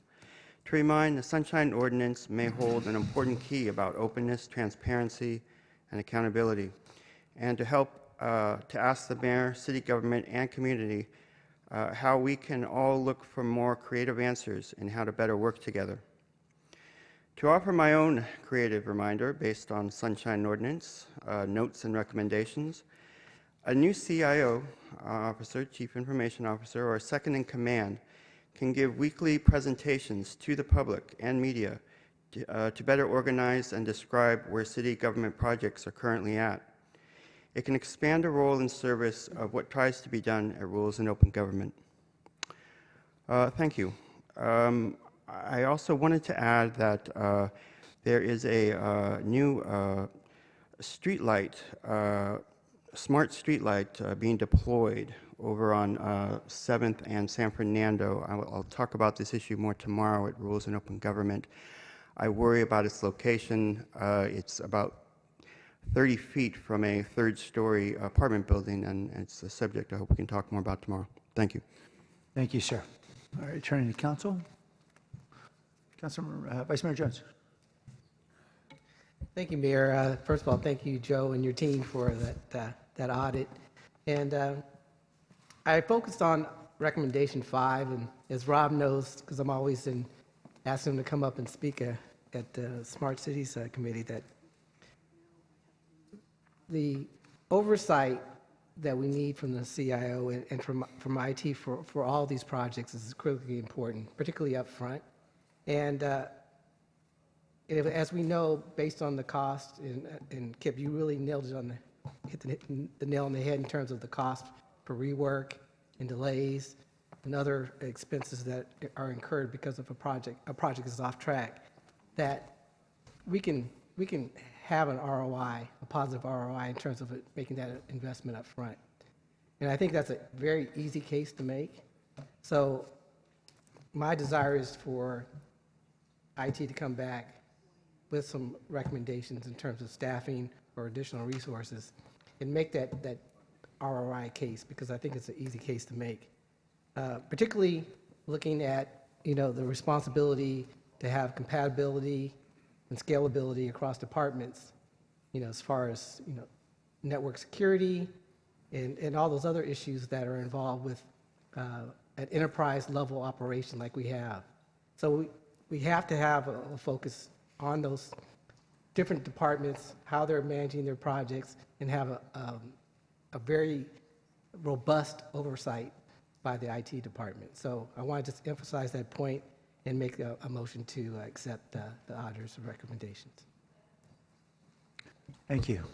Thanks for all the collaborative work here. I think we all know there were a lot of pain points, particularly in the 5 projects that you identified, Joe, and I think it was you and your team did a really great job in identifying some doozies where we've had challenges, and I know that Kip and Rob and everyone have really dug in to try to figure out, really to deal with a lot of staff shortages. I think it's been the heart of an awful lot of this, but start to deal with processes that improve the situation. I wanted to ask specifically about the 6 project managers that we did approve in the budget. At this point, are all 6 positions filled? Hello, Mayor. No, we've got 2 filled, one in closing in on an offer, and we have the 3 other posted and interviews scheduled. Great. Okay. Look forward to getting those folks on board, because I know we need bandwidth, so it would be helpful. There were a lot of good recommendations in the audit, so I don't want to in any way denigrate those. I've heard all kinds of different ideas from different sources, from members of my own team, and then, as I'm bumping into folks in the hallways. And one question I had is, I understand that the Muni Code identifies the finance department as the lead in IT procurement. Should it be? I mean, I understand they're the lead on all procurement, but is IT sufficiently different that we should be thinking there should be an IT lead? And I'm just wondering why there was no questioning about the current structure. If particularly given what we know about some IT procurements, about how, there's a lot of different common practices and industry standards, a lot less paper. Often the entire contract's done online. Should we be doing this the same way with the same people? So Mayor, here in the back seat driving, as Rob probably says a lot, Dolan Beckel, Director of the Office of Civic Innovation. So the way we're approaching that is we literally next week are kicking off our procurement improvement program with the consultant at Guidehouse, who's done a lot of work with state, local, and federal government on improving procurement processes, technology procurement processes. One of the things that's on the table is what, if any, changes we need to make to the Muni Code in this area, and so we'll be forthcoming with those recommendations and definitely take that aspect to it under consideration. Unfortunately, there was a protest, so we're getting started late, but we are finally getting started. Yes, I'm going to come back to protests in a moment, but thank you, Dolan. So we're likely to see some recommended changes in the Muni Code in the next few months. We're going to see a number of recommendations from Muni Code on down, and then which ones we take forward will depend on cost, benefit, and risk. Thanks, Dolan. There was a fair amount of discussion in the audit about the fact that we're so decentralized. And I know that an awful lot of that happened during the Great Recession, and IT got slashed, and we were kind of embedding folks in individual departments. But I don't think I saw an explicit recommendation to say, hey, go centralize. And I'm interested in the thinking about that, because there was clearly added complexity as a result of decentralization. Should we be rethinking? Well, we didn't make a specific recommendation to that point. One of the things that the departments are closest to the users, they're closest to the business, understanding the business need. What we were seeing is that the IT department, with their expertise, looking at the overall IT infrastructure, needs to be at the table early. They need to have kind of that role at the very beginning, and we need to understand that they need to be involved throughout the process in terms of kind of restructuring and pulling all those IT folks from the departments.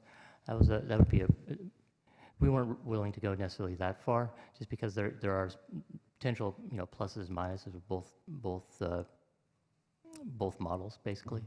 But we were really focusing on, let's make sure that the IT department, who has that kind of the enterprise-wide knowledge, is involved in these things from the beginning. So we're not doing these things in isolation in different departments, to make sure that the citywide broadly is enterprise-wide viewpoint is seen. So that's kind of where we were going. Thanks, Joe. Kip, did you want to touch that one? Actually, if I can weigh in as well. So we actually do have some of that organizational look and work coming, sir. And part of it is an engagement with the Harvard Business School. It's going to take a look with us at these organizational structures that are going to contribute to success. I think on the project management side, there are two things happening. One is the understanding that projects don't just live in the project setting. You can get a piece of work done, and you can't just drop it. It's like one of the city's children. You have to keep rearing it, keep it healthy, and we have seen where those products that they produce, when they're neglected, actually cause more problems in the short run, medium run, and long run. So that product management sensibility is one that we're trying to bring. The second piece is the professional rigor that comes with these projects. They're not easy. And there's a high failure rate that we identified in research from the Standish report. 50 to 60% of IT projects do actually fail, private sector, public sector, both. And so to get it right is a hard lift, to use Kip's language, a big lift. And so it requires us to take a different approach.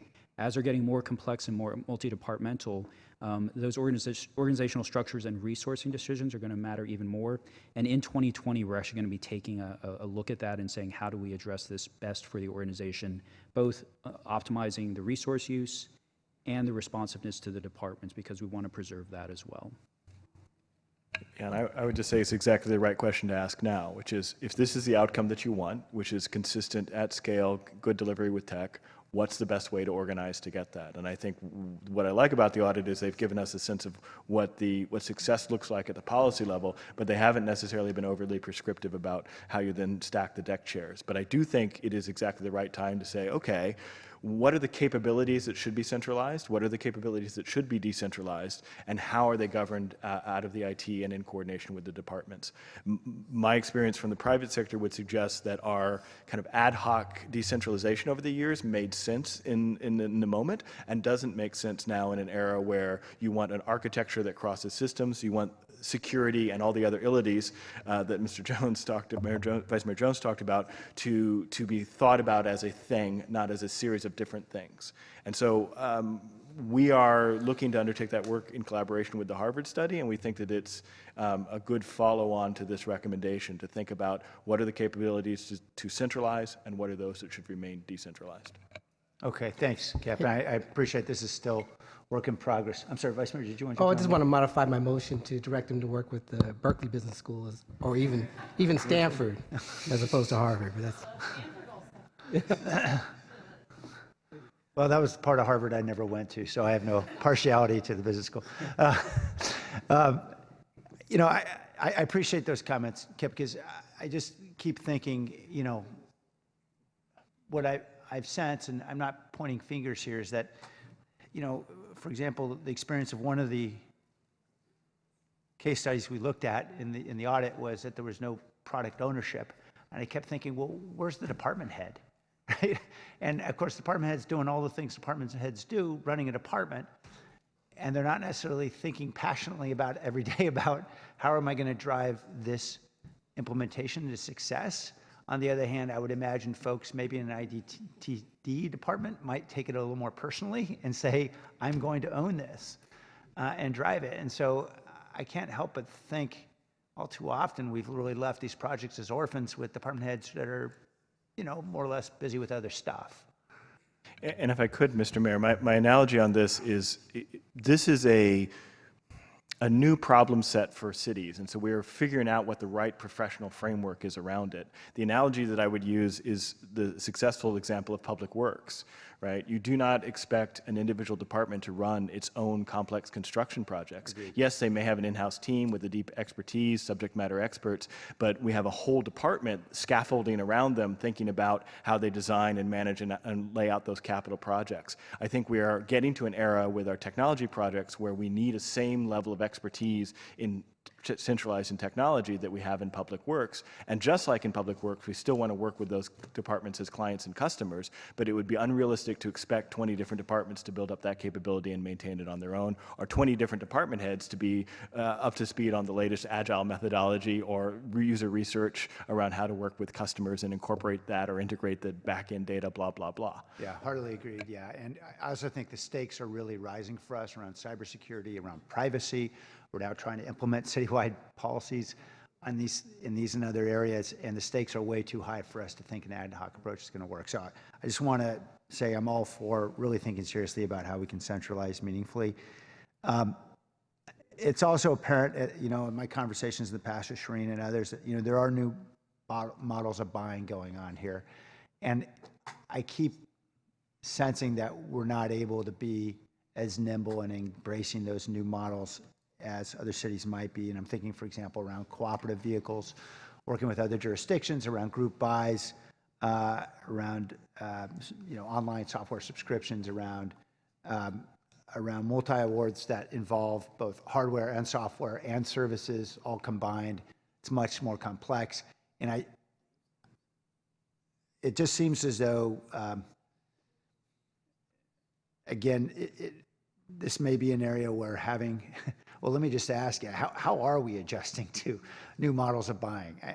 How are we embracing them, and where do we need, what needs to be different for us to be able to really accelerate? So Dolan Beckel back here again.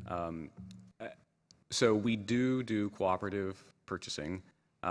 We may sometimes shift a little too much on the risk side to not completely taking advantage of those. But again, those are all the things that are on the table to look at on how to improve our procurement process. And so nothing is off the table. I think you might look at an example of startup and residence, where finance, procurement embraced doing that, and Yeah. we've been able to get solutions in and up and running in less than a year with contracts that allow to scale. So startup and residence is one thing we'll look at, and does that become part of our standard approach as opposed to kind of the small wonder unleash your geek approach? And Right. those are all things that are on the table. Again, we're just unfortunately just getting started with that work to come up with these recommendations. Okay. And then occasionally I get feedback around our insistence on non-standard terms has slowed things down. And that there are procurements that may take another 9 or 12 months because we're not willing to take the off the shelf. And I'm just wondering, how do we resolve that tension between what we need and what we can live with?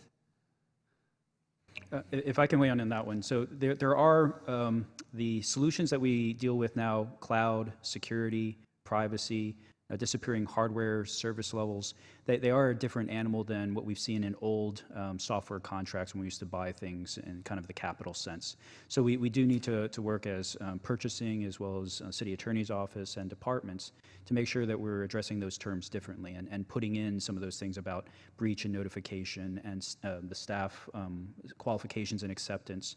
But in our input for the procurement innovation effort, those are things that we want to address there as well, because it's procurement and the contracting piece to get to speed. I also think there's a central governance in setting expectations, right? There's sort of a pyramid or hierarchy of, we talked about this yesterday. Do you want to do that one? Or essentially, what is right off the shelf or software as a service, and we're just going to take it as is and use that. It's not going to be modified. We're going to do what everybody else in the industry does.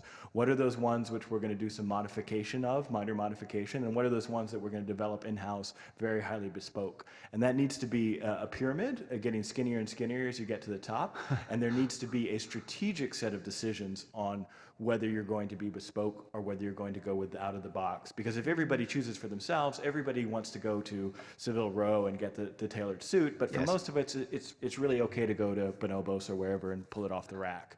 So part of what we need from the CIO governance is the ability to determine when off the rack is okay and when that custom suit is really needed, rather than that being an individual a desire that translates into a very complicated architecture and software deployment. Thanks, Kip. Last issue, I know that there is naturally in any institution, in any bureaucracy, there's going to naturally be defensive behavior that we engage in to minimize risk of protest, which can also paralyze us in various ways. Are there ways for us to narrow the scope of potential protests?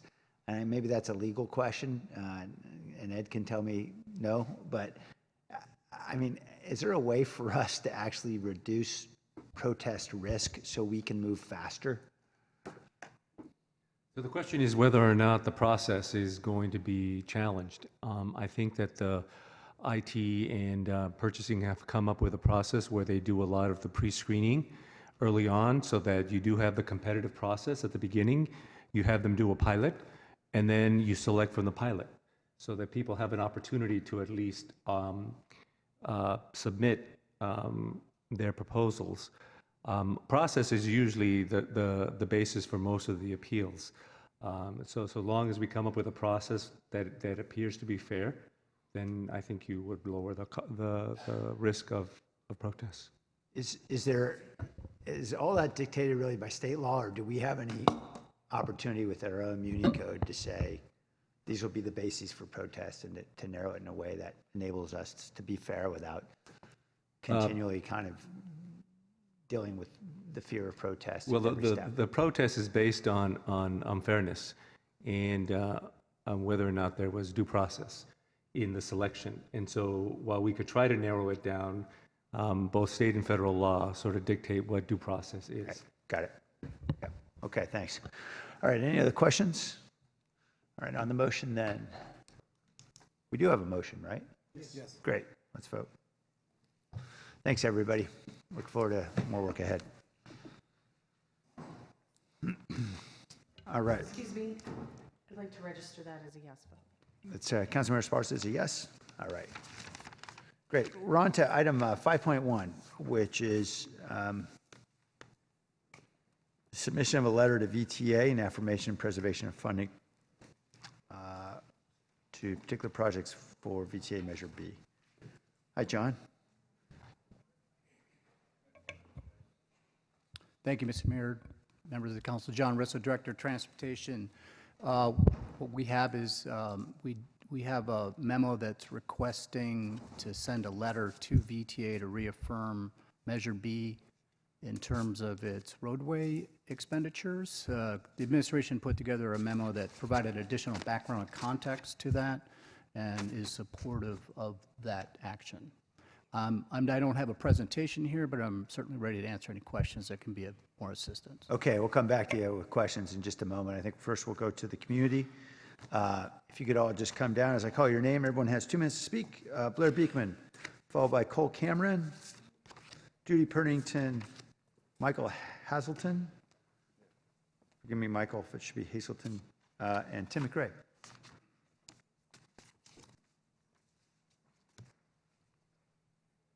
Welcome, sir. Come on up. Hi, Cole. Good afternoon, everyone. I appreciate your time this afternoon on this topic. As a business person, I've built and reviewed many long-term plans, and this is one of those. When you have new information, you want to consider that and decide what's going to be the best benefit for the most number of people. From what I've seen, I believe we want to have a little more bus service and a lot less congestion. We have a lot more hybrid and regular cars, but a lot of them are being driven by individual people. So we're not gaining anything in the reduction of the congestion. One of the points I want to make here is that the energy I got behind this request to VTA was we're out to move all the money from roads to bus, and that's not my intent personally at all. It's to share. Take care of some roads, increase bus service some, so we all win. I really appreciate your consideration in that and not moving this memo forward, because I'm pretty sure the VTA board is looking at this the same way I am. So I'm a little grubby today. I just came back from Paradise where we're helping those folks up there. So thank you for your service. Thank you again for your time. Always available for any questions or further comments. Thank you. Welcome, Judy.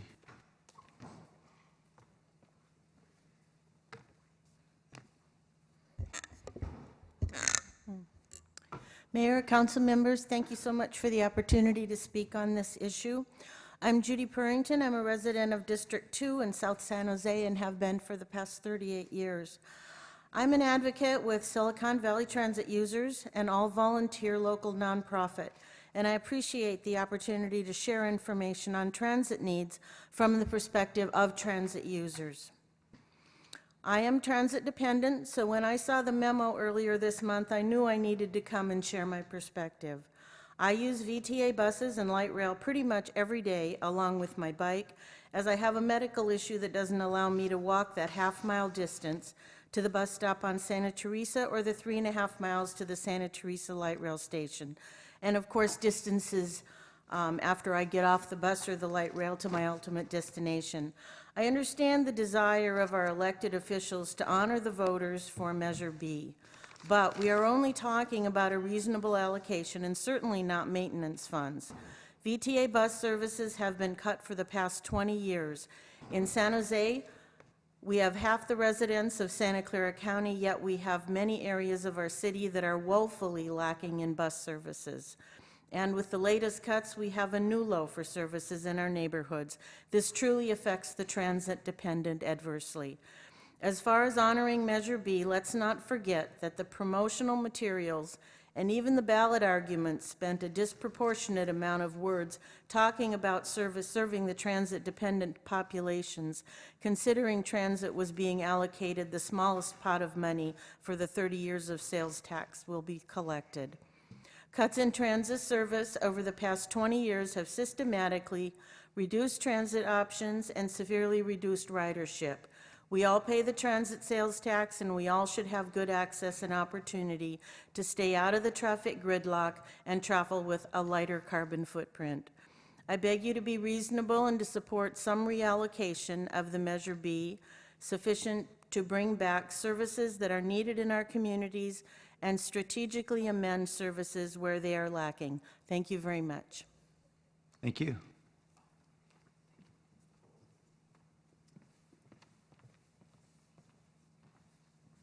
Hello, my name is Michael Hazelton. I don't know if I was supposed to go in any particular order with all these people, but No, you're fine. Anyways, I live downtown and I work in Cupertino at Apple, and I take the bus every day. And I guess that may be kind of unusual because most of my coworkers don't take the bus. And when I talk to them about it, I always ask them why they don't want to use public transit. And they pretty much always tell me it's just because it's inconvenient, mainly because it's slower, or the irregular bus service, or the fact that it doesn't go all throughout the county. And I think that we should change that. I think that we should support public transit as much as we can in this time, especially around the time where we have all these climate change worries. So I'm asking you to oppose this letter, this memo that is being asked of you to support more highway construction. I really don't think we should do that, and I don't think that should be the city's stance. So please, you know, do not have this memo go any further. Thanks. Thank you. Welcome, Blair.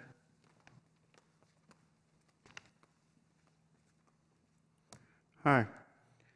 I hope the City Council and the constituents they are currently trying to serve with this issue can understand the council item may only be something of a decree, and that can be flexible and negotiable.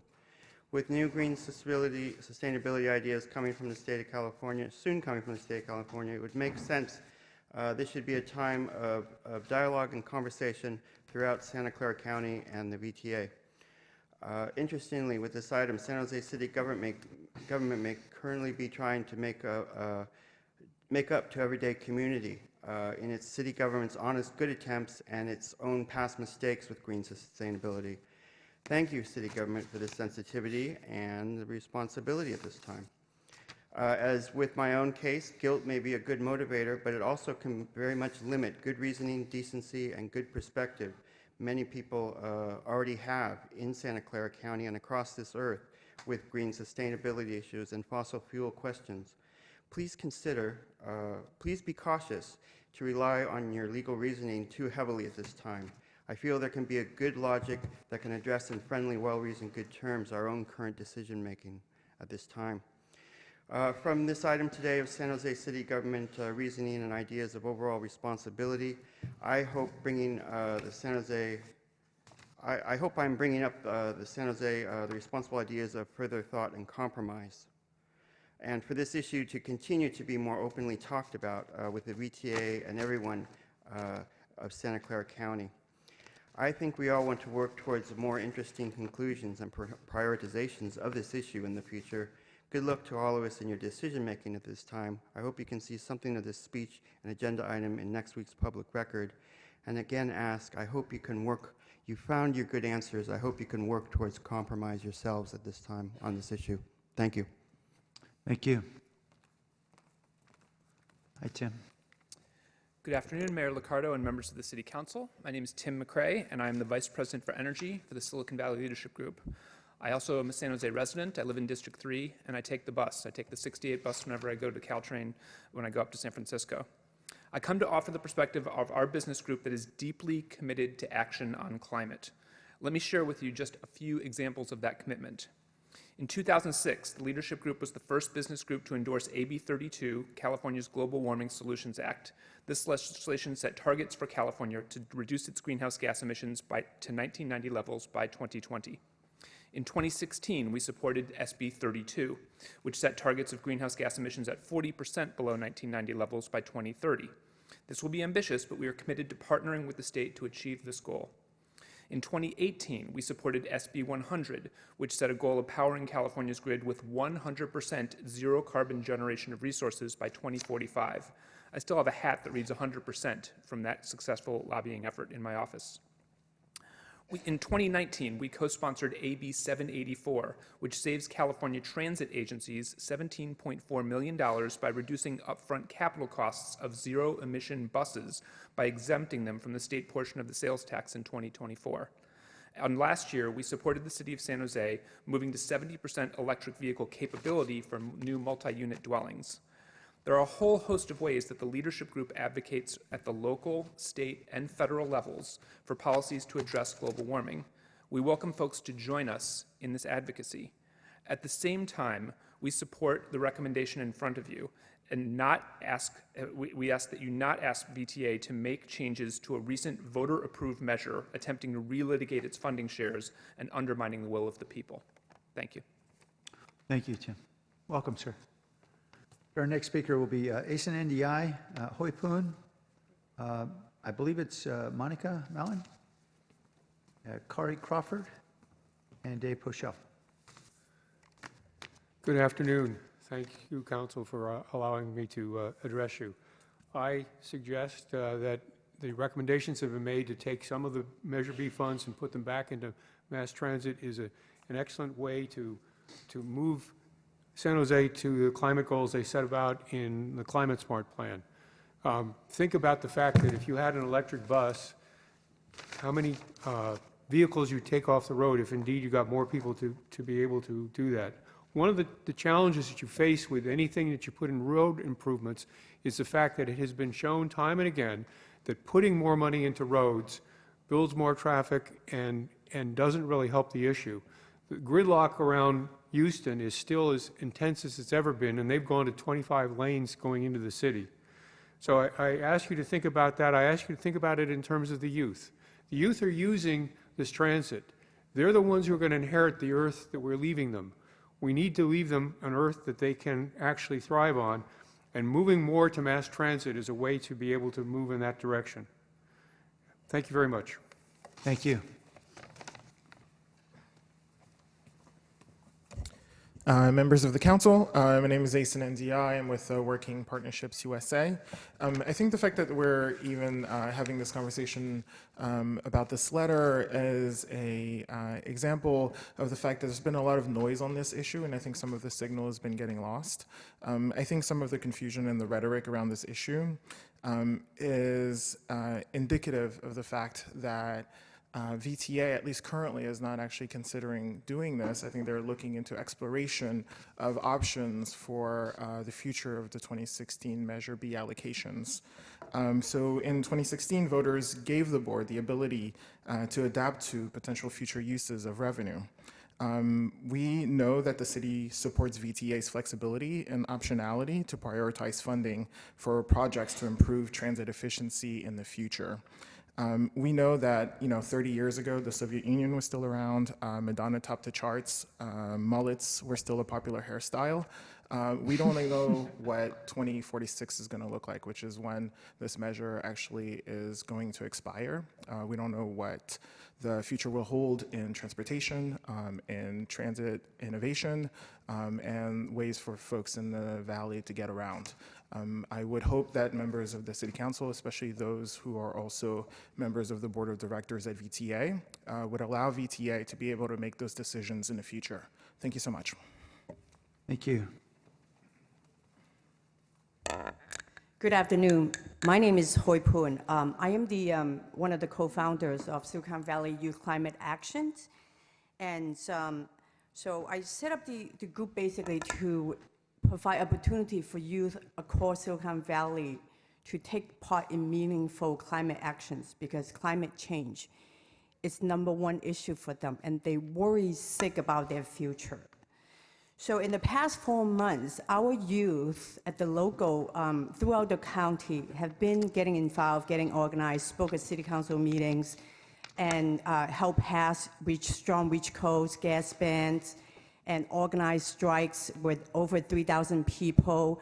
They spoke at VTA meetings in the past 5 months because mobility is a challenge for them. They can get around due to VTA cuts, and also the transportation consists of over 50% of the greenhouse gas. So we met with the Mayor Sam Liccardo, a couple of weeks ago to hear his perspective, to see if he might be open-minded in terms of possibly shifting some of the highway project funds, such as $500 million going to Lawrence Expressway, which he agreed it's a waste of taxpayer dollar. No, I didn't say that. Well, you didn't think it's a good use of taxpayer money. You have to So clarify. anyway, but you mentioned that it was City of Sunnyvale and Santa Clara that make the request. So our youth reach out to them. The VTA board members are open to talking to our youth about the issue. So basically, you know, nobody is trying to take away money for potholes, road maintenance, or anything. We are only looking at the outdated freeway, expensive highway projects such as $500 million Lawrence Expressway. It's almost like I can't even think about that kinds of money on Lawrence Expressway. So why not keep an open mind and think about that options? Why would you want to close the option for yourself? That money could potentially use for San Jose. Thank you. Thank you very much. Welcome. Hi, good afternoon. My name is Monica Mallon, and I'm a student at San Jose State. And I just want to point out that we have 10,000 Smart Pass users, 10,000 people riding VTA every single day, and the majority of our students commute using sustainable transportation. So I want to urge you to vote against item 5.1 and sending the letter. I think it's too premature for the San Jose City Council to oppose this since the item has not been heard at VTA yet. Since September 2019, at every VTA board meeting, there's been over an hour of public comments from youth, college students, parents, workers, seniors, and other members of the community urging the VTA board to prioritize transit. In October 2016, Supervisor and now VTA Chair Cindy Chavez demonstrated leadership by making a referral asking VTA staff to explore ways of using Measure B to improve transit and provide more funding for transit operations. I really support the referral that she made and what she's trying to do because I don't own a car myself, and I struggle to get around every single day because transit service is inadequate. In 2016, I voted for Measure B thinking that I would have more transit options, but now I have less, despite the fact that Measure B specifically promised to provide additional funds for bus operations to serve vulnerable, underserved, and transit-dependent populations throughout the county. VTA's decision to keep service levels essentially the same and cut routes that serve neighborhoods in southern San Jose, the east side, and other areas goes against the will of the voters. I also think that it's important to recognize the relationship between transportation and the climate crisis.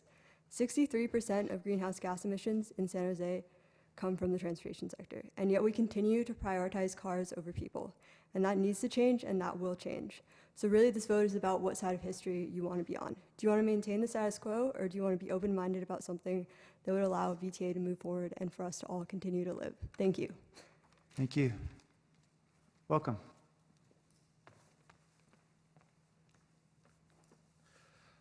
Hi, my name is Kari Crawford. I'm a student from De Anza College. I'm coming in solidarity with my friend Monica. I'm just going to stick to what I wrote. There is nothing worse than a problem disguised as a solution. It's like every time when I procrastinated on a paper and I thought, I'll just stay up all night. It didn't feel good the day after. I feel like that's the nature of the measure that we're talking about, because it's kind of just another attempt to have our cake and eat it too. But there is no such thing as freedom from consequences. Sure, we can expand highways to prevent traffic, but if it reduces the number of buses, then that just means a lot of new drivers that are going to clog the roads back up. Sure, we can give jobs to construction workers, but if it puts bus drivers and mechanics, accountants and supervisors and everybody, a lot of different people in VTA out of work, then all we've done is make stable jobs into temporary ones. Sure, we can promote freedom of transportation and economic growth, but if it's primarily based on auto and fossil fuels, then it comes at the expense of public health and safety in multiple ways. Accidents, lower air quality, housing insecurity, and climate change are also linked to these issues. And for many demographics, namely students like me who aren't working yet or can't work seriously to provide for our own living, and minimum wage workers and the homeless, it is expensive to own a car.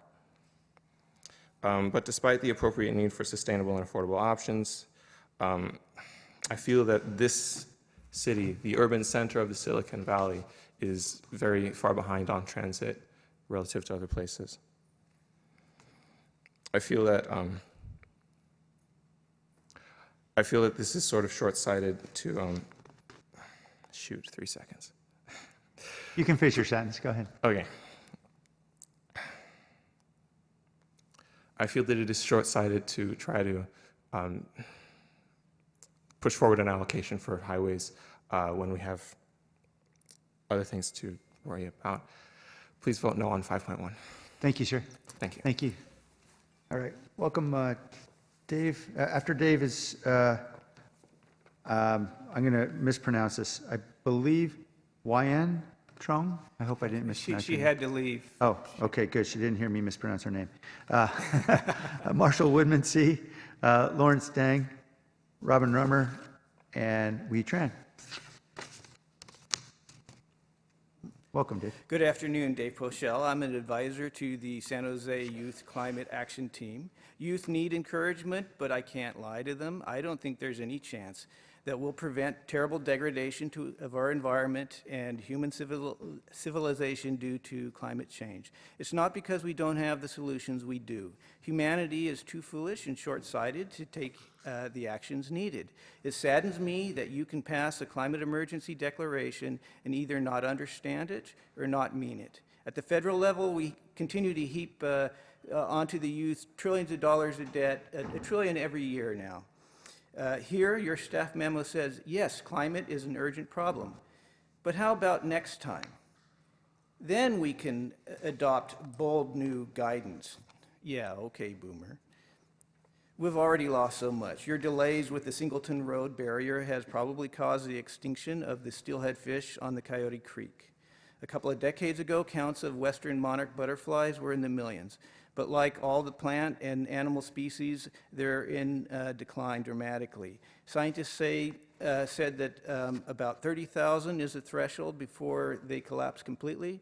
This year's count was 29,000. Climate scientists say we've got about a decade to make rapid, far-reaching, and unprecedented changes in all aspects of society. State legislation directed new VMT rules and guidance away from road projects. Neighbors have said they don't want the damn 4 lanes of Charcot traffic for their kids have to cross in order to walk to school. Measure B voters also said VTA can make changes with the leadership of 9 board members. They want congestion relief, not road construction.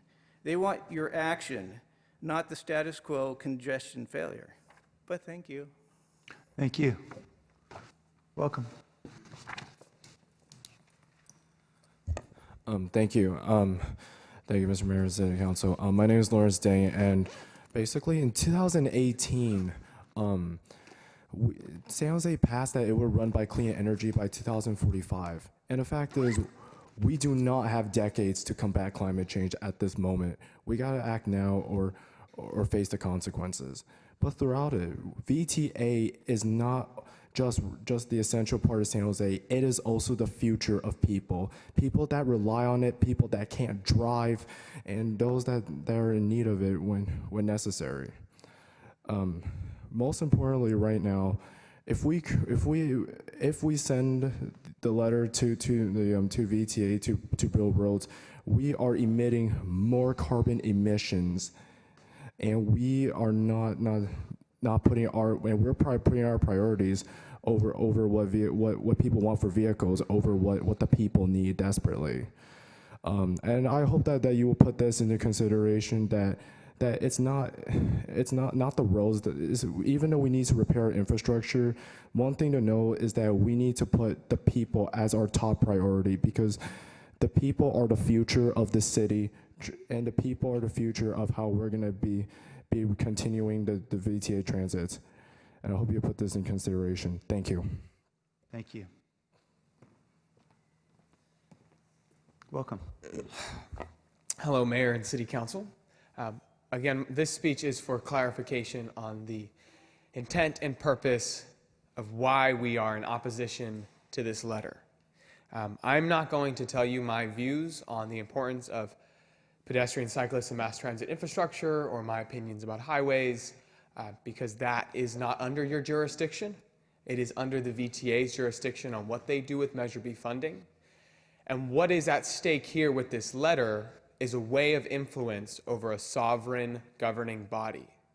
No influence other than the influence of the people should direct how that board votes. I've heard from members of the VTA board that this letter will have a heavy hand on their ability to conduct their job. Please, this is not about your opinion, valid as they may be, on protecting our highway expansion funding. This is about ensuring VTA's sovereignty from the City Council. I am calling for the VTA to do their own research, to conduct their own analysis, to analyze their own priorities, free from the heavy hand of the City Council. This letter has so much importance because it retracts from the VTA's power to do their job as they are appointed to do. Please, I urge all council members, even those who have signed this memo, it is now a different call, not a call to end highway expansion money, but a call to maintain VTA's sovereignty. Thank you so much. Thank you. Welcome. Good afternoon, council members. My name is Hui Tran, and of course, I must disclose I'm running for City Council in District 4. I come up here to oppose the commission of this letter that we're going to send to VTA, or council is set to send to VTA. We hear a lot about what the voter intent was, but it is difficult to ascertain the intent of tens of thousands of voters, except for the ballot language itself. Which Measure B promised investments in public transit, improved bike and pedestrian safety, and to relieve congestion. Now, let me just state the obvious that the way to deal with all of this is to create a robust public transit system that gets us out of our cars and off the roads. But the other promise of Measure B was responsible administration of the funds allocated therein by VTA, which it was given the flexibility to reallocate the funding to account for the circumstances and conditions under which we live and work. Efforts to lock in stone the current funding allocation takes away the flexibility that VTA was intended to have to meet the promises of Measure B. It is the inflexibility that puts the money towards the projects that we know we do not need or do not want. And I'll give you an example. The Charcot flyover was a road project that proposed 25 years ago. No work was done on that to get this road going. And in the meantime, a community and a school have grown there. And yet now, the city is trying to impose a road on this community that would actually take away a piece of the school and endanger the lives of the children who walk across the street to get there. I want to be clear here that there is no current proposal on the table that would abandon our obligation to maintain our roads and road infrastructure. If VTA is looking at a better balance between public transit and roads to meet all of the promises of Measure B, then San Jose should not be a roadblock to that. Thank you. Thank you.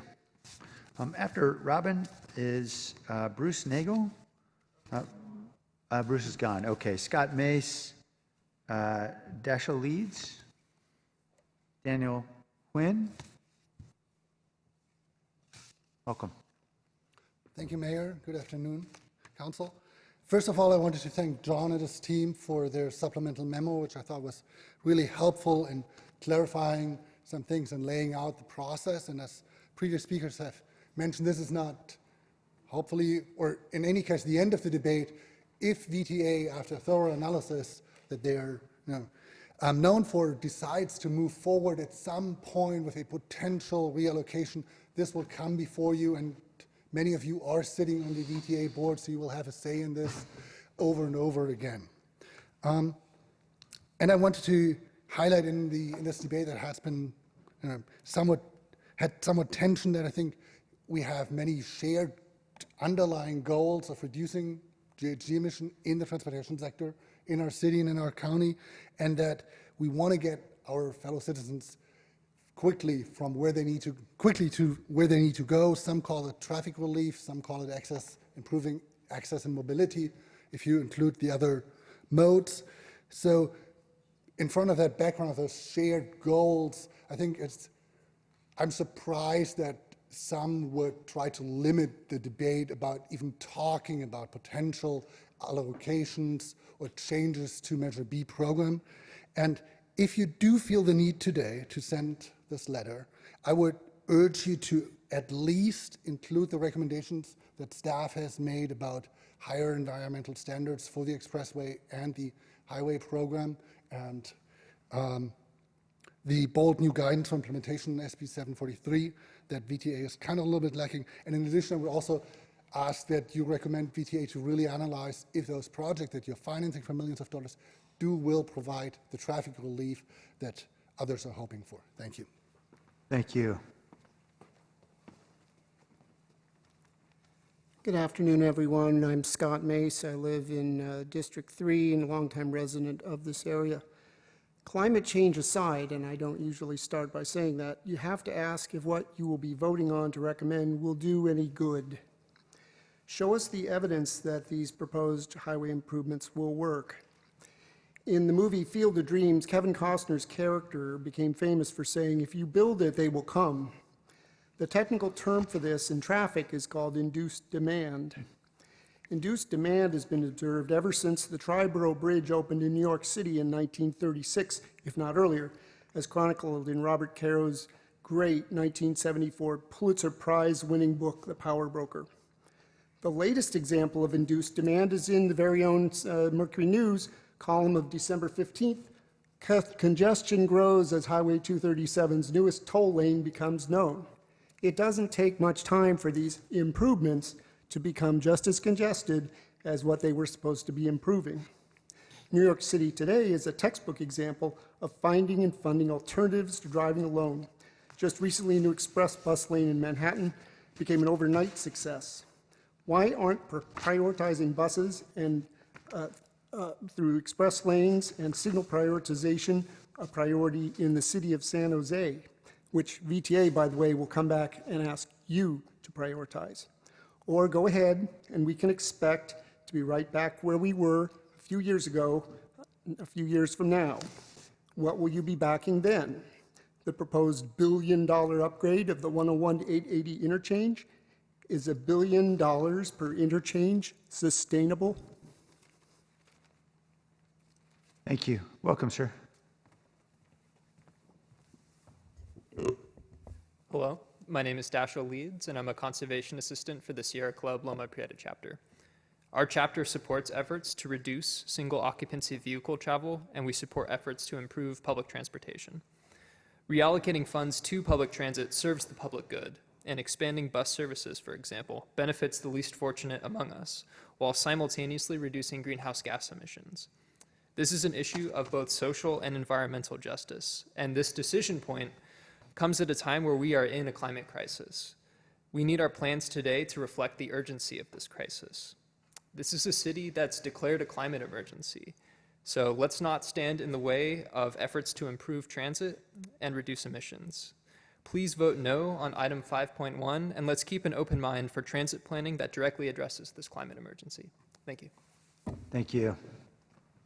After our next speaker, I have Carl Gardino and Jason Baker. And any other speakers who'd like to speak? Can you submit your cards? Oh, it's like that? Okay, sorry. Hi, welcome. Hello. Yeah. Hello there, I'm Daniel. I'm a student at San Jose State. When last I spoke to this council, I spoke of democracy and how it comes from the Greek damos, meaning people, and kli, meaning government or rule. You heeded my words on how to aid the homeless. Now I humbly ask you to listen once again on how we need a government of the people, by the people, and for the people, like I have told the VTA.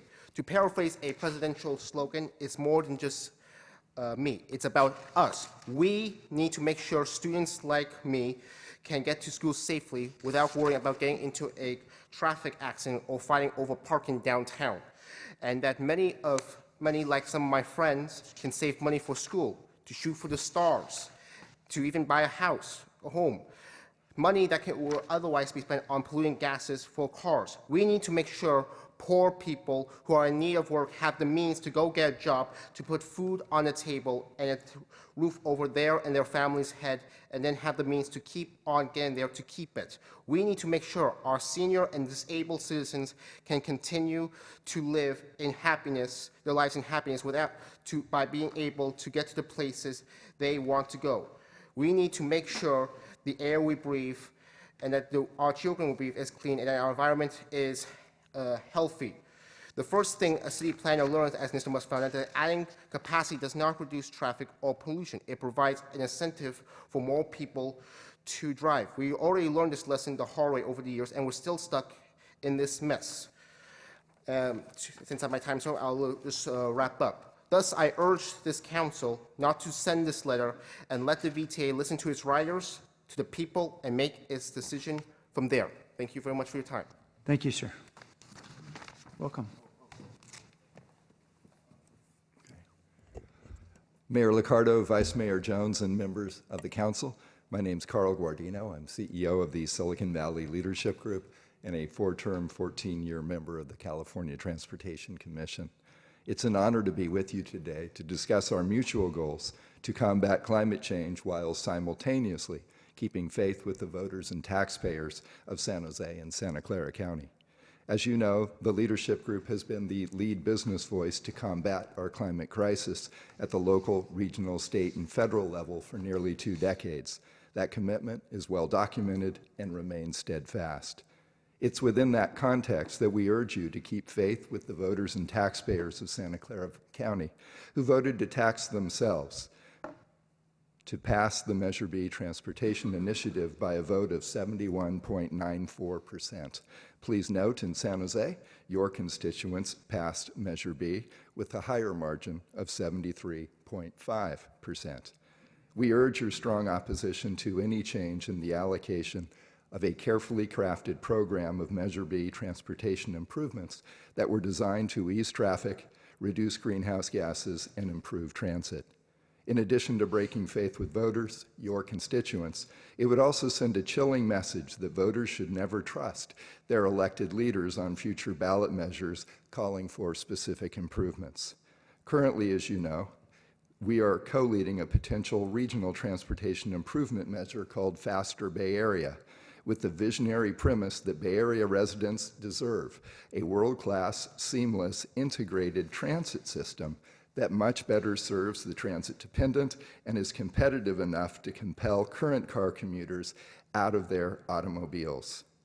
As the leader of the 2016 Measure B, I also stand ready to answer any questions that you may have today, and I appreciate your service to our city and our region. Thank you, Carl. Thank you. We'll come back to you if we have any questions. Thanks. Welcome, Jason. Good afternoon. I'm Jason Baker, and I serve as Vice President of Transportation and Housing for the Silicon Valley Leadership Group. In 2016, I was Mayor of Campbell, a VTA board member, and on the executive board of the Cities Association of Santa Clara County, a group of elected officials from all 15 cities who work together on regional issues. I'm here to ask that you affirm and preserve the carefully crafted agreement we made just a few short years ago.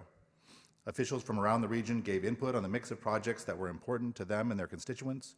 We learned by scientific polling and actually talking to voters and holding hearings what was important to voters. We ended up with an agreement that was a careful balance between that included traffic relief and pothole repair, which are very important to voters who drive and those who take the bus. And we included transit operations and serious investments in rail to directly help reduce greenhouse gases and support public transit. Measure B was the agreement that elected officials could agree on and voters overwhelmingly supported. There could be no doubt that we knew in 2016 that climate change was a critical issue. In the same year that Measure B was on the ballot, the Cities Association launched one of the boldest initiatives in climate change policy in recent memory, a community choice energy program that would become Silicon Valley Clean Energy, delivering cleaner energy throughout the region. We spent 2016 with CCE as a priority because we were committed to climate change then, as I am now. At the same time, elected leaders supported Measure B because its expenditure plan included items their constituents and they could count on being the deal. In fact, the ballot measure argument in favor of Measure B said explicitly, quote, elected leaders will be held accountable to spend funds as promised. There are few, if any, issues I care about more personally than climate change. We need transformative investment in public transit and bike and ped infrastructure to help get folks out of their cars and dramatically reduce GHGs. My top priority as VP Transportation at the Leadership Group is to work on bold transformative investments in public transit. But if we go back on Measure B's promise, we make that harder, not easier. Thank you for your time and your service to the community. Thank you very much. All right, I believe everyone submitted a card has spoken. If you haven't, come on down. Okay. All right, we'll come back to the council with questions. Just thought I'll offer my perspective as someone who has worked now on 4 transit measures over the last 19 years, starting with Measure A in 2000, which was all transit, 100%. Measure B in 2008 was also 100% transit. RM3, which was mixed, but as to at least San Jose projects, which were Eastridge Light Rail, BART, and Diridon, was transit to our own community. And then Measure B, of course, in 2016, which was a mix. The one thing I know about all these measures is they're really hard to pass. It's incredibly difficult to get 2/3 support for any ballot measure that requires people to tax themselves for transportation improvements, particularly when the overwhelming majority of those folks actually don't use transit themselves.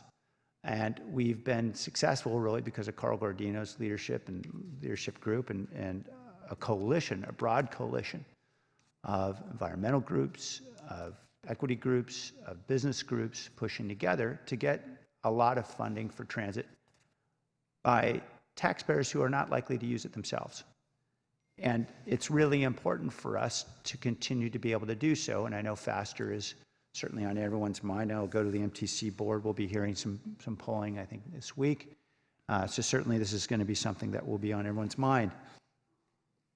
I really want to thank, well, before I thank folks, I just want to say I am open fundamentally to the notion that over a 30-year period of any measure, circumstances are going to change, and we should be open to the reality that we may have to shift, and certainly the measure contemplates that over a period of 30 years where we know there are significantly changed circumstances. And I know with Measure A in 2000, it was about a decade later that ultimately we decided the Dumbarton Rail project probably was not as high a priority as some of the others, so money was shifted, and I think, I can't say I know exactly where all that money went, but I can tell you where the Measure A money has gone, which is clearly, we're under construction now in Eastridge.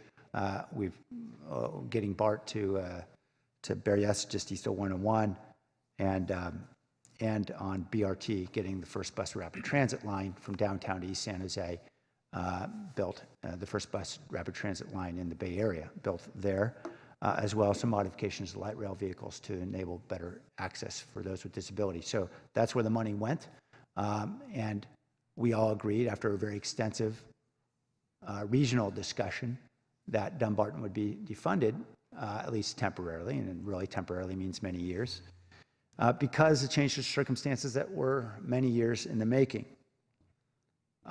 I want to thank the many environmental advocates who've been deeply engaged in this effort, particularly our young students who have every reason to feel passionate about the perils of climate change and the urgency for us to do more. We absolutely should do more. And really, because of the support of the environmental community, I think we're starting to make some significant strides in the city, everything from our efforts to preserve nearly 1,000 acres in Coyote Valley, and we hope the entire Coyote Valley soon, against development, our efforts on Measures B and C to protect evergreen and many of our other open spaces and hillsides, our launch of San Jose Clean Energy, which when we became the largest city in the country to launch a community choice energy program that is now driving 86% of our electricity from green or renewable sources. Our REACH code, which made us the largest city in the country to require all electric for new construction of residential and municipal buildings, and much more to come. I know we're deeply engaged, as John is, I know, on expanding our electric vehicle infrastructure. We're going to deploy about 1,500 EV chargers. We've just deployed the largest electric bus fleet of any airport in the country, and we're working with VTA to expand theirs, and we're going to keep doing more. And we have a lot more to do. There's no reason for anyone to feel anything other than a sense of urgency about what we face. With all that in mind, the concern I have is, first of all, we're not very far into this 30-year process. In fact, I think we were only able to actually start spending money from this measure roughly last year as a result of a lawsuit. So we're about 12 months into spending here. And the trust of the voters really matters to me. When 72% of the voters say this is what we want, and no, I don't pretend that every voter agreed with absolutely every part of the measure, just as I would have, I'm sure, come up with a different allocation, just as everybody in this room would have. But 72% is a pretty clear affirmation of what was there in the measure. And in 5 weeks, we're going to the voters asking them to support an affordable housing measure.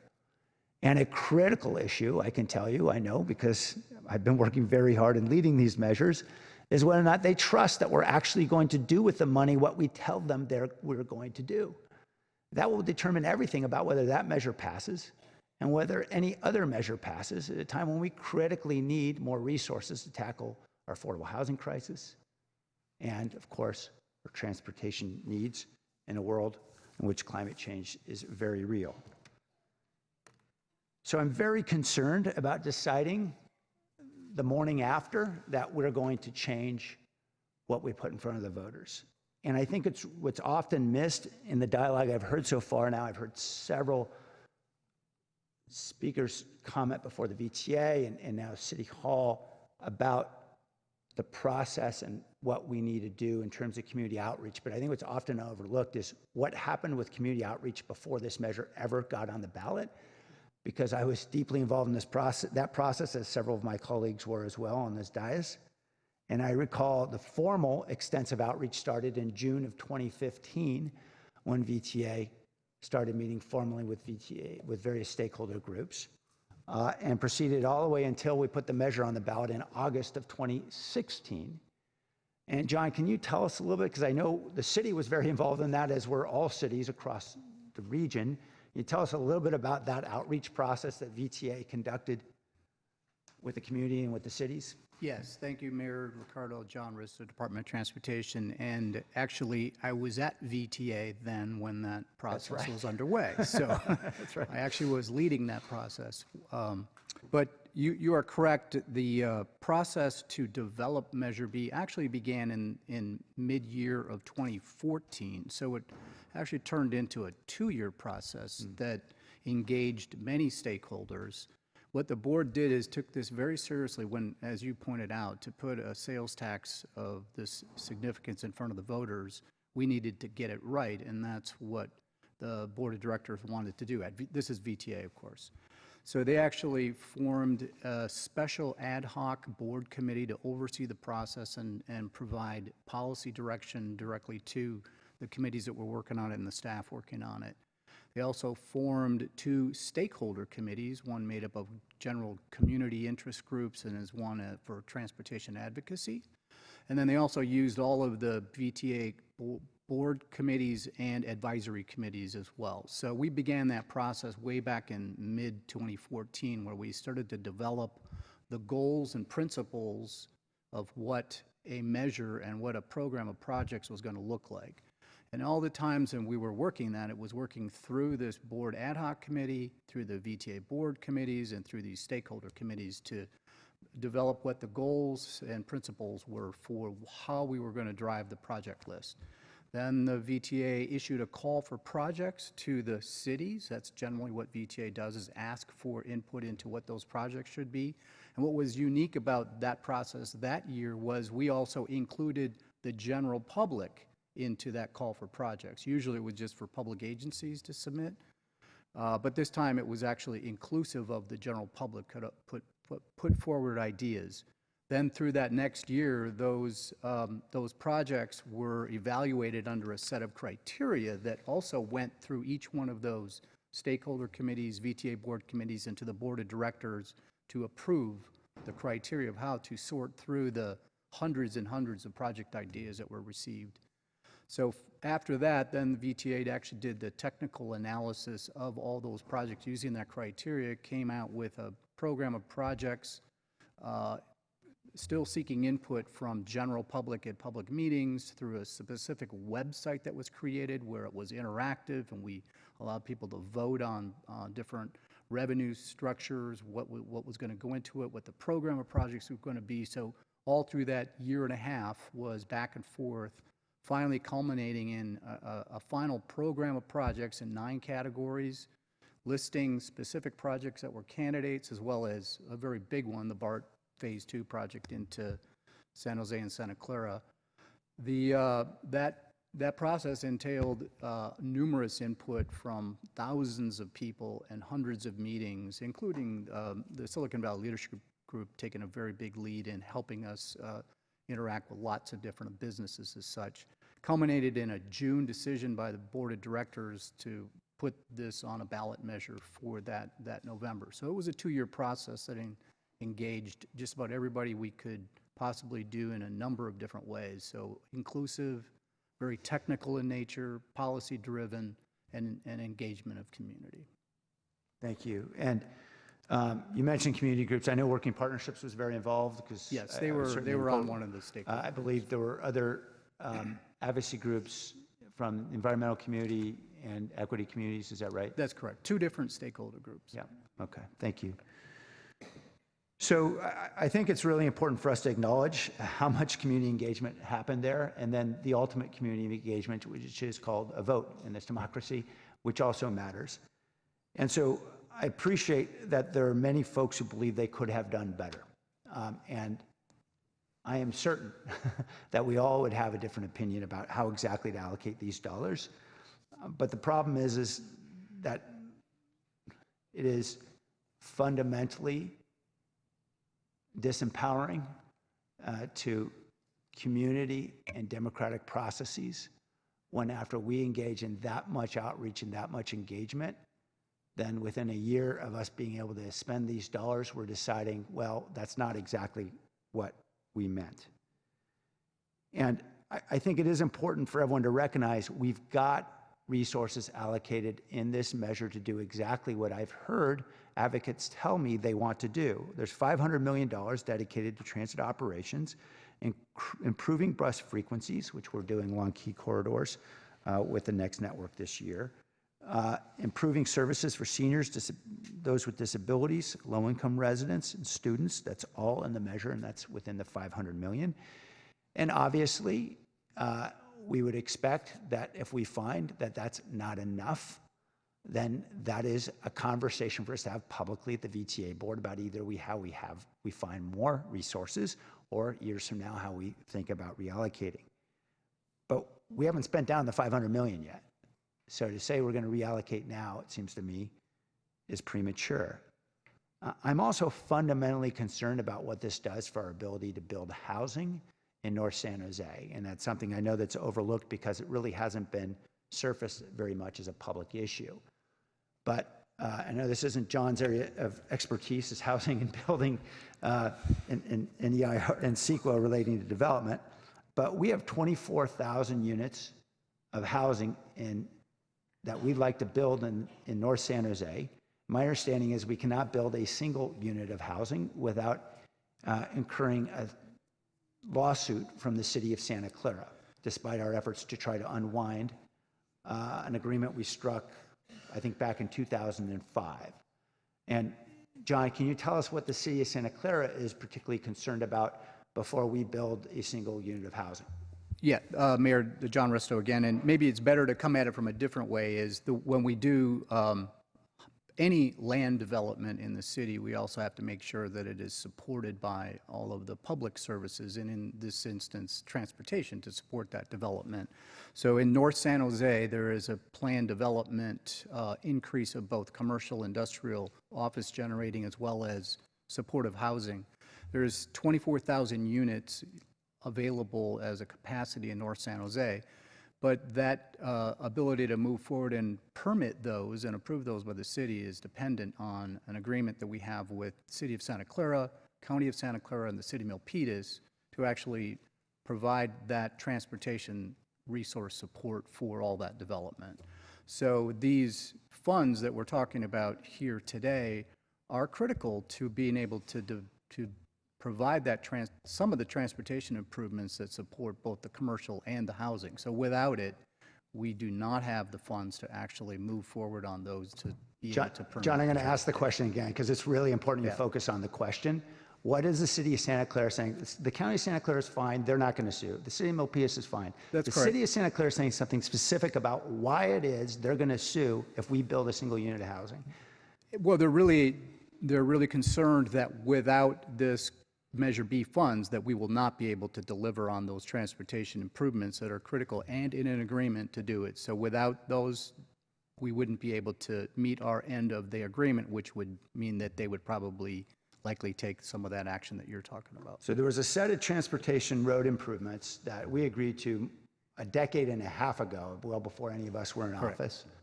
And the fact that those are not fully funded and appropriated and under construction, and my understanding of the latest letter we got from their deputy city manager is why they would sue if we attempted to build any housing there. Is that right, Dave? Well, I think that certainly we are all aware that Santa Clara is attempting to hold our feet to the fire to transportation improvements in that area. And so it's hard to know exactly what action they're going to take, but they have been extremely clear about the need for those improvements, and we have committed to providing those improvements, and our only way of providing those improvements is through these dollars. Okay. So we have Apple making a big announcement about a month or two ago to build lots of affordable housing, dedicating a parcel, a very large parcel in North San Jose for the construction of 3,500 rent-restricted affordable units. And as of today, we can't build them because Santa Clara will sue. We've got another landowner who contacted me in recent weeks who also would like to make a very big commitment of developing a lot of affordable rent-restricted housing well in excess of the city requirements. Will not be able to move forward, and they know it as well. So our affordable housing goals are very much integrated with our need to actually see this program actually move forward. I guess the last reason why I'm so concerned about this, and look, I agree absolutely in principle with many of those who've spoken. We've got to do more for transit. That's why I'm going to be pushing hard. If we have an opportunity to get a faster measure on the November ballot, I'll be doing everything I did in the other 4 measures. I'll be raising money. I'll be out there advocating. I'll be doing everything I can to get other leaders throughout the region to support it and going to neighborhood meetings and everything else you got to do to get measures to pass. But regional collaboration really, really matters. And we believe we know best here in the city of San Jose, and everybody outside of San Jose is convinced we don't.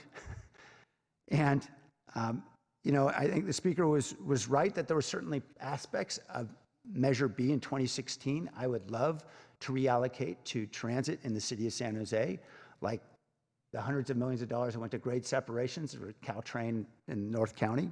Not my first choice. Would love to spend that here. Love to spend Lawrence Expressway money here.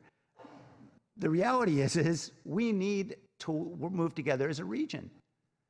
And that means we get an awful lot of the priorities we want funded, and they're overwhelmingly transit related, as there have been certainly in all these measures. And that means we have to support the priorities other communities have if they're going to move with us. Because getting 2/3 voter support for anything is really hard. And as they say in California, if you come up with a cure for cancer, you still won't get 2/3 of the voters to support it. It's very, very difficult, and particularly in the context in which there's a tax. And so I do not want to undermine the trust we have regionally with other communities when we say to them, look, if you'll support our initiatives and our measures, and we make these agreements very publicly, these are no backroom deals, these are absolutely made in public. We say, look, we understand what's important to you, you understand what's important to us, let's all move together. And we're going to undermine that trust with many of those suburban communities if we decide just to push our weight around, as we are able to do on a VTA board where we know we have a large number of votes, and we'll lose their partnership in the future. And we may need that partnership really soon, like in November. Certainly if we have another measure coming to us regionally. And so for all these reasons, I have concerns about shifting dollars now. I think this is absolutely a matter that is coming to the VTA, or at least was openly discussed. Obviously, our current chair had discussed the very concept, I believe, in the last meeting. If not, it was the meeting before that. So this is timely for us to weigh in. And obviously, with 5 seats on the board, the city of San Jose will be weighing in one way or another through its representatives. So I appreciate the letter that was submitted. I appreciate that everyone is trying their best to see how we can move the needle on reducing congestion and tackling climate change. I believe we have to do that together as a region and not simply deciding we're going to do it our way. Councilmember Kemmis. Thank you, Mayor. I wish I didn't speak after you because you said a lot of the stuff I wanted to speak about. I do want to say that I also served for the last, before this year, 6 years on the VTA committee. I was integral in this discussion. I had wanted slightly different options, but I came to support this ballot measure in its entirety because overall, as democracy goes, you know, we don't always get 100% of what we want, but we moved forward with it.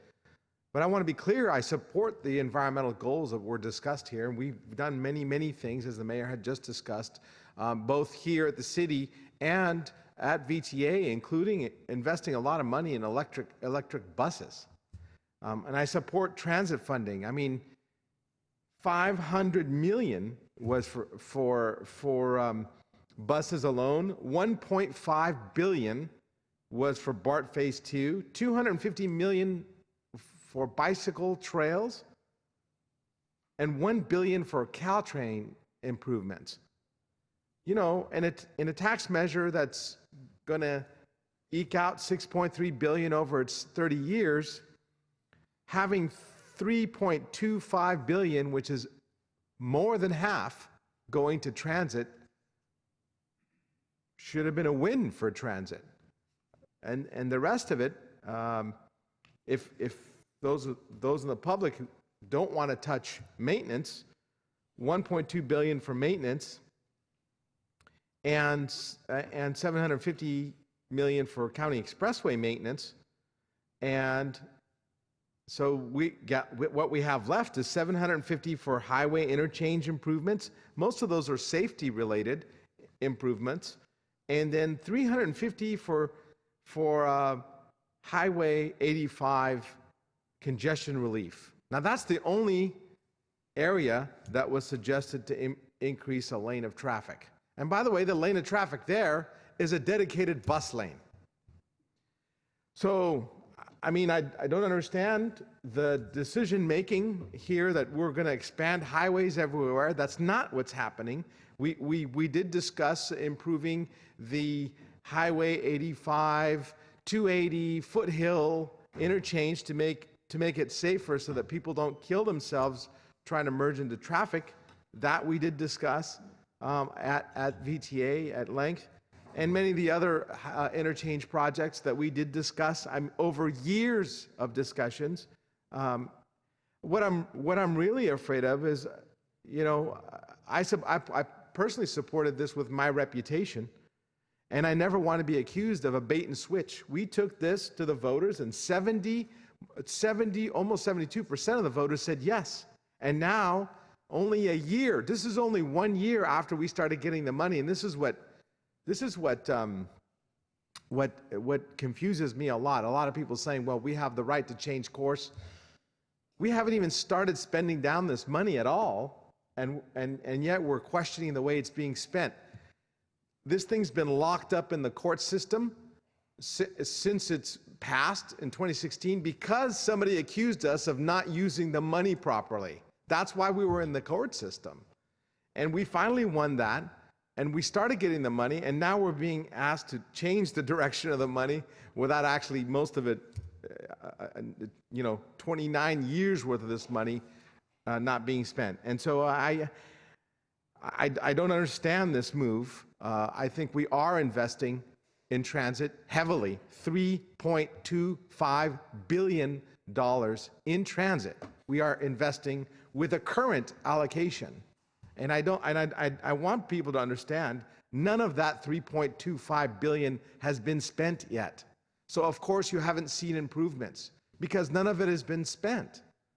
I'm urging VTA to actually start working on the projects we promised, including improving the bus and transit services.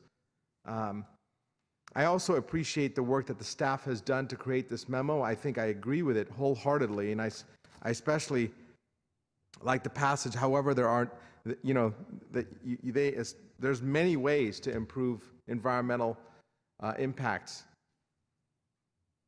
But this is not the way to, a bait and switch is not the way to go. A bait and switch is nothing that I could stand for, and I will make a motion to go forward with a staff recommendation to send a letter to VTA's Board of Directors asking them to maintain the current funding stream. Motion, Councilor Camus, second, Councilor Davis. Councilor Davis? Thank you, Mayor. As has been stated, public trust is really important, and we saw from our annual city services report how hard it is to come by.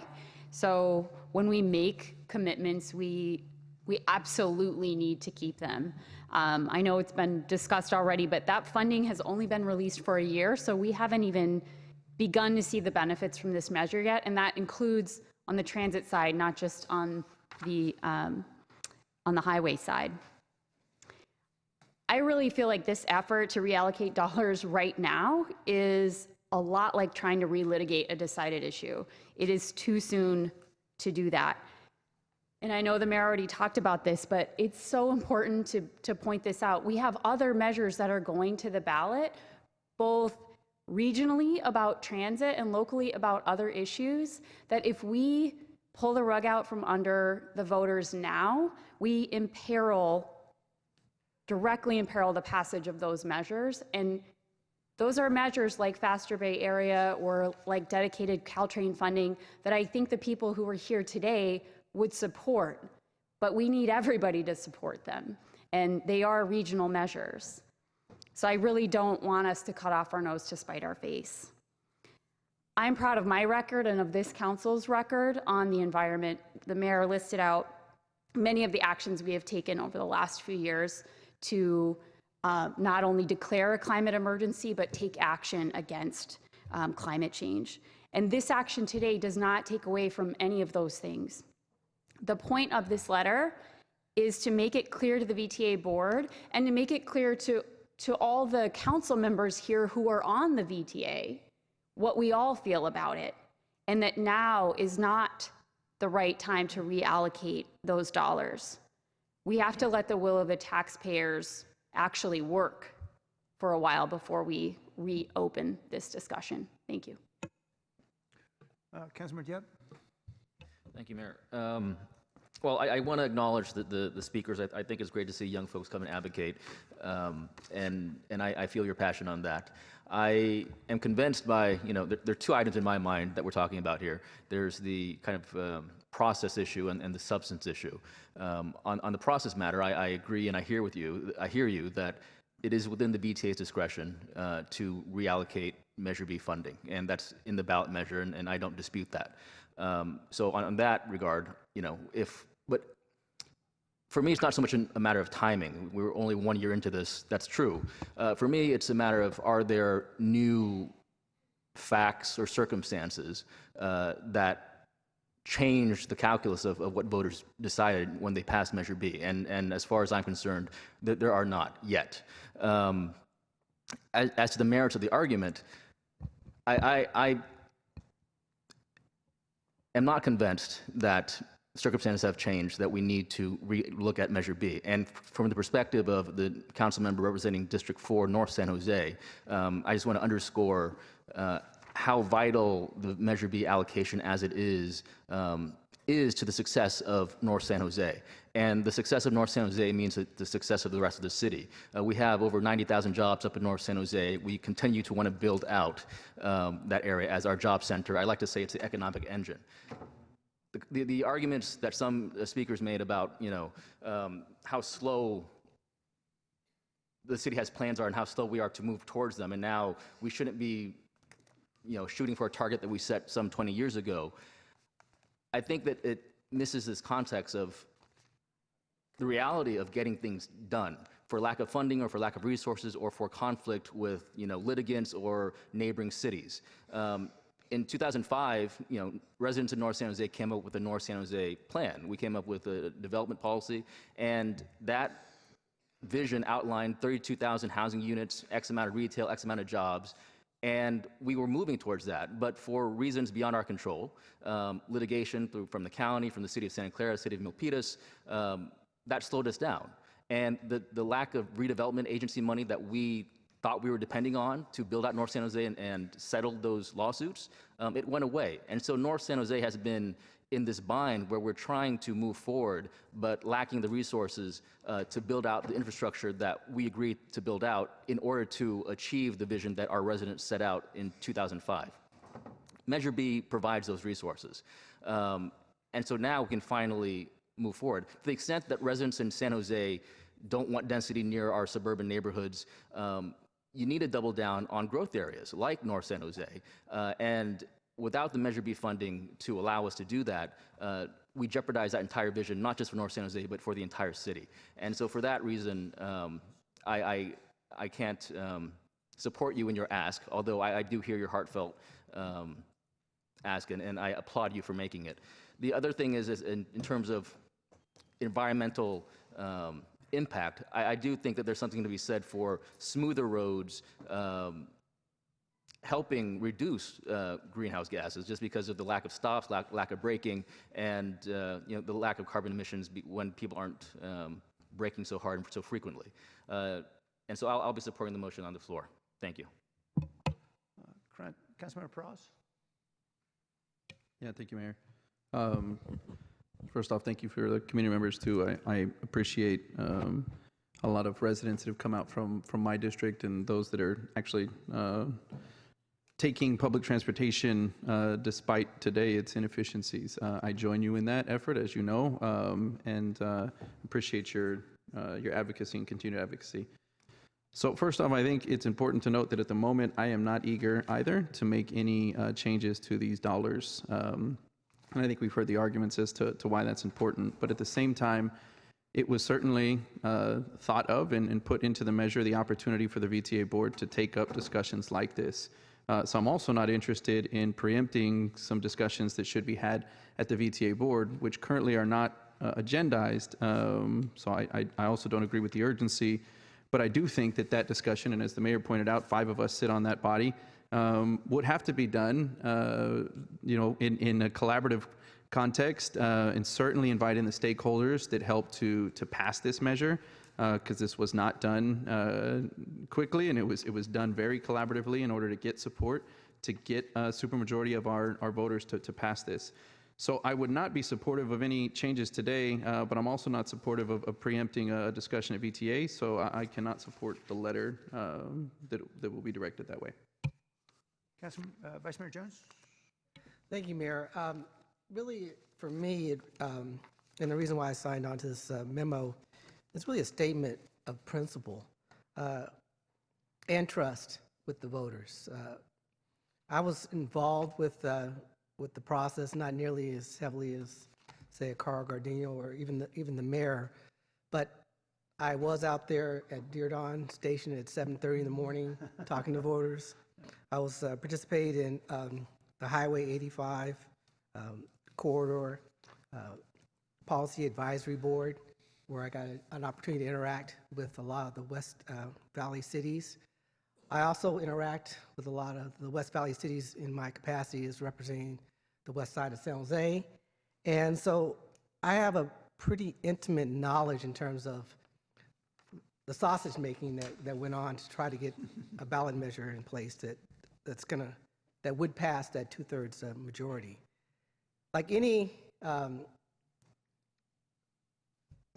measure that has to have that high of a threshold, there's a lot of compromise, there's a lot of give and take, and to get the number of voters that you want to get on that ballot measure, you got to have something in there for them.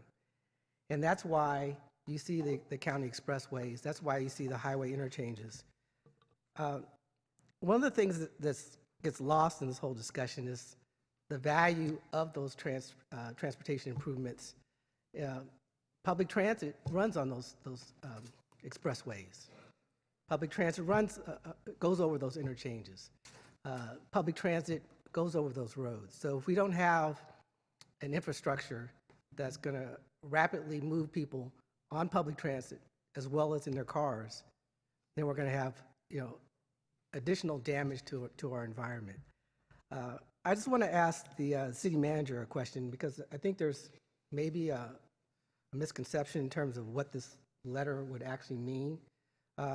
If we approve this letter, Dave, are we binding VTA to any specific allocation? Thank you, Vice Mayor. Absolutely not. I mean, it's absolutely within the council's purview to send a letter to the VTA with its position on, the funding allocation. It's up to the VTA board to take that decision on their own. It's not uncommon for us to send letters, and it's not uncommon for other jurisdictions to send us letters on matters that may be coming forward. So again, we're making a statement of principle. A principle of that we want to honor the will and direction of the voters, and our credibility is on the line as well. Again, when we go out and ask voters to support a ballot measure, as elected officials, we're asking those voters to trust us. And if I don't even want to use the word bait and switch, but if we make changes in any of these measures so soon after they've been voted on and approved, that's going to damage our credibility and trust with the voters. So that's the reason why I'm supporting this, and why I feel like it's important for us to at least make that statement. Councilmember Raffelli? Thank you. Thank you to the audience members who have expressed your concerns with such passion. I truly appreciate that. John, thank you for your supplemental letter too. I think that was very helpful in understanding the direction that we really intended to go with this letter. I don't need to restate what several of my colleagues already said, and in a much more articulate way than I could ever. But I do want to state that we have, this council, since I've been here for all of a year and a month, have been very strong on the environment in adopting REACH codes that limited development to electrification of all new developments. We declared a climate emergency, and we worked to preserve the Coyote Valley. Those are just examples of the dedication that this council has to protect our environment for our children, as was articulated earlier, that we are here for our children and our children's children. I do not consider this letter heavy-handed in any way, shape, or form. It is our responsibility as elected officials, we are elected by the residents of the city of San Jose, to speak up for the voters on particular issues. The voters have been very clear on this measure by passing it. You've heard this statistic repeatedly, by nearly 70%. That's a huge percentage of approval of a parcel of a tax that the voters have agreed to tax themselves. That's incredible. We cannot abuse their trust by, in such a short order, saying to them, we changed our minds, we're going to reallocate it right now. That may happen 5 years from now, that may happen 10 years from now, but we cannot take that trust to task right now. We cannot let that go. And that's because you've already heard this is not the only ballot measure that's going to come before them. There's going to be many other ballot measures that will help transportation down the line, one possibly in November. And if we betray the trust of the voters right now, I fear that those are all in jeopardy, and any future votes will be in jeopardy. So with that, I co-authored the memo, and I will continue to support it. Thank you.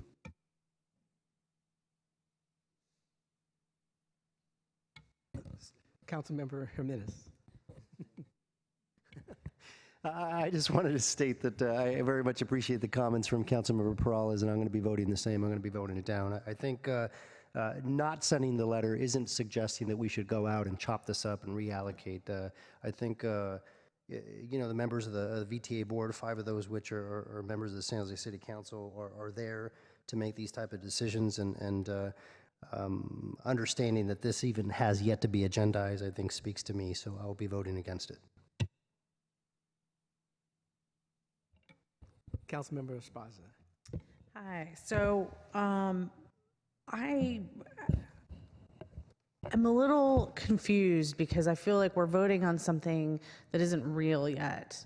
And that's really, for me, is confusing. I do really appreciate the thoughts of my colleagues and actually share their concerns about our commitment to the voters. We have another measure coming up, Measure E.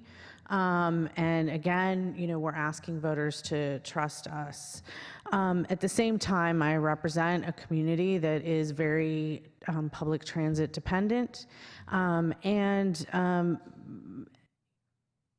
know, am pushing for dispersion when it comes to affordable housing throughout the city.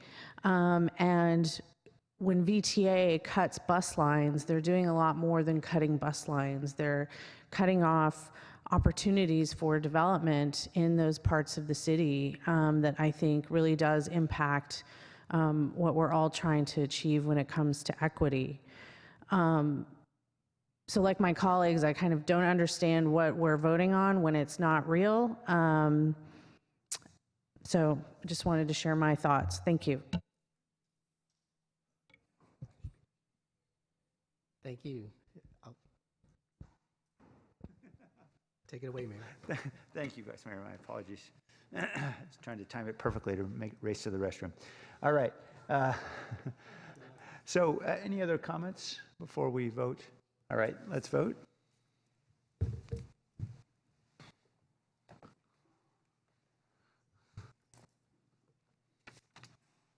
right, that passes. So we'll move on to 8.1, which is a request for proposal for historic resources, services, and city projects.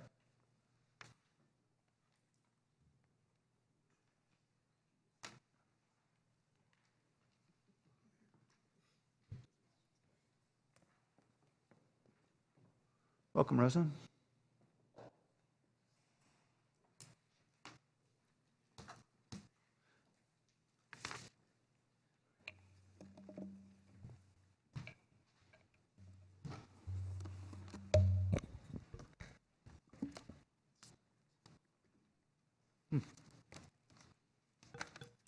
I don't think that's the correct presentation. You should have a presentation. We could take another item if that would help, Rosalind.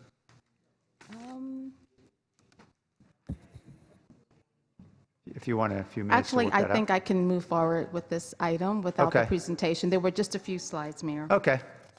Either way, the other Okay. items are short. So this item is the Historic Resources Services Consultant Master Agreement for the city to use. And really, as way of background information, I just wanted to share why these consultants are important for the planning division. You'll recall that it was actually back in June of 27 that there was a discussion at the Rules and Open Government Committee meeting about updating the historic resources inventory, and that item went to City Council in June of 2017. We also shared that information with the Historic Landmarks Commission in August of 2017. Thank you. And then in September of 2017, Council approved the Historic Survey Strategy Work Program and the new Principal Planner position to bring on board a Historic Preservation Officer. And I'm pleased, I forgot to introduce her earlier. Juliet Aroa has been with the city for about 1.5 years now, serving as our Historic Preservation Officer.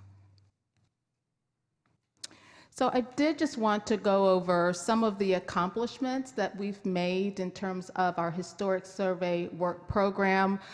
We are actually rebuilding our historic preservation program. It has been defunct since the recession, and we have a lot of work to get caught up on. So since Juliet's time here, we have brought forward to the City Council 7 properties to be designated as city landmarks. The council has also approved 7 Mills Acts contracts. Earlier today, the council approved the nomination of the North Willow Glen Conservation Area. Juliet has actually reviewed well over 150 development applications to make sure they're consistent with historic preservation laws and plans.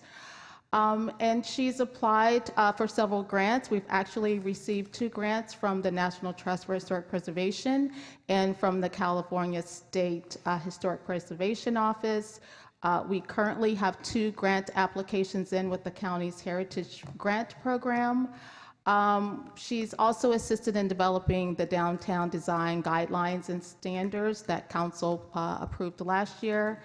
And also just wanted to note that 7 Chicano murals were actually taken to the Historic Landmarks Commission in October of last year and placed on the Historic Resources Inventory. So looking forward, as I mentioned, we have a lot of work on our plate, and we have prioritized these items. So for the remainder of this calendar year and into next year, we will be focusing on updating the 1992 Citywide Historic Context Statement. We actually received a grant to do that work. We will continue our work on doing updates to the Historic Resources Inventory. And we're going to do survey work in priority areas, and these are geographies throughout the city that we think it's important to do the survey work. Those include the SOFA area south of First Street, North First Street, where we currently have an urban village plan underway, St. James Square, Alviso, and other urban villages, including East Santa Clara Street. So last year was in June that we issued a request for proposals to bring on consultants to assist us with our historic resources work. We actually received 18 proposals. And we had a 3-member team, a panel that actually evaluated all of the proposals, and we selected 14 firms.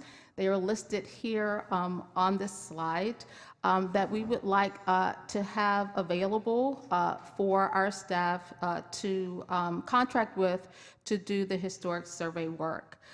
So the recommendation to City Council this afternoon is to accept the report on the RFP. That we could execute the master agreement for an initial 5-year term, which would end in January 2025, for a maximum aggregate compensation not to exceed $1.4 million. We've actually allocated $100,000 to each of the 14 consultants. And we do need the opportunity to amend the master agreement. So for example, if we have a work item and we ask a consultant, what would be the budget to complete this work? If it's over $100,000, then we would want the flexibility to go over that amount and then decrease an amount of another consultant.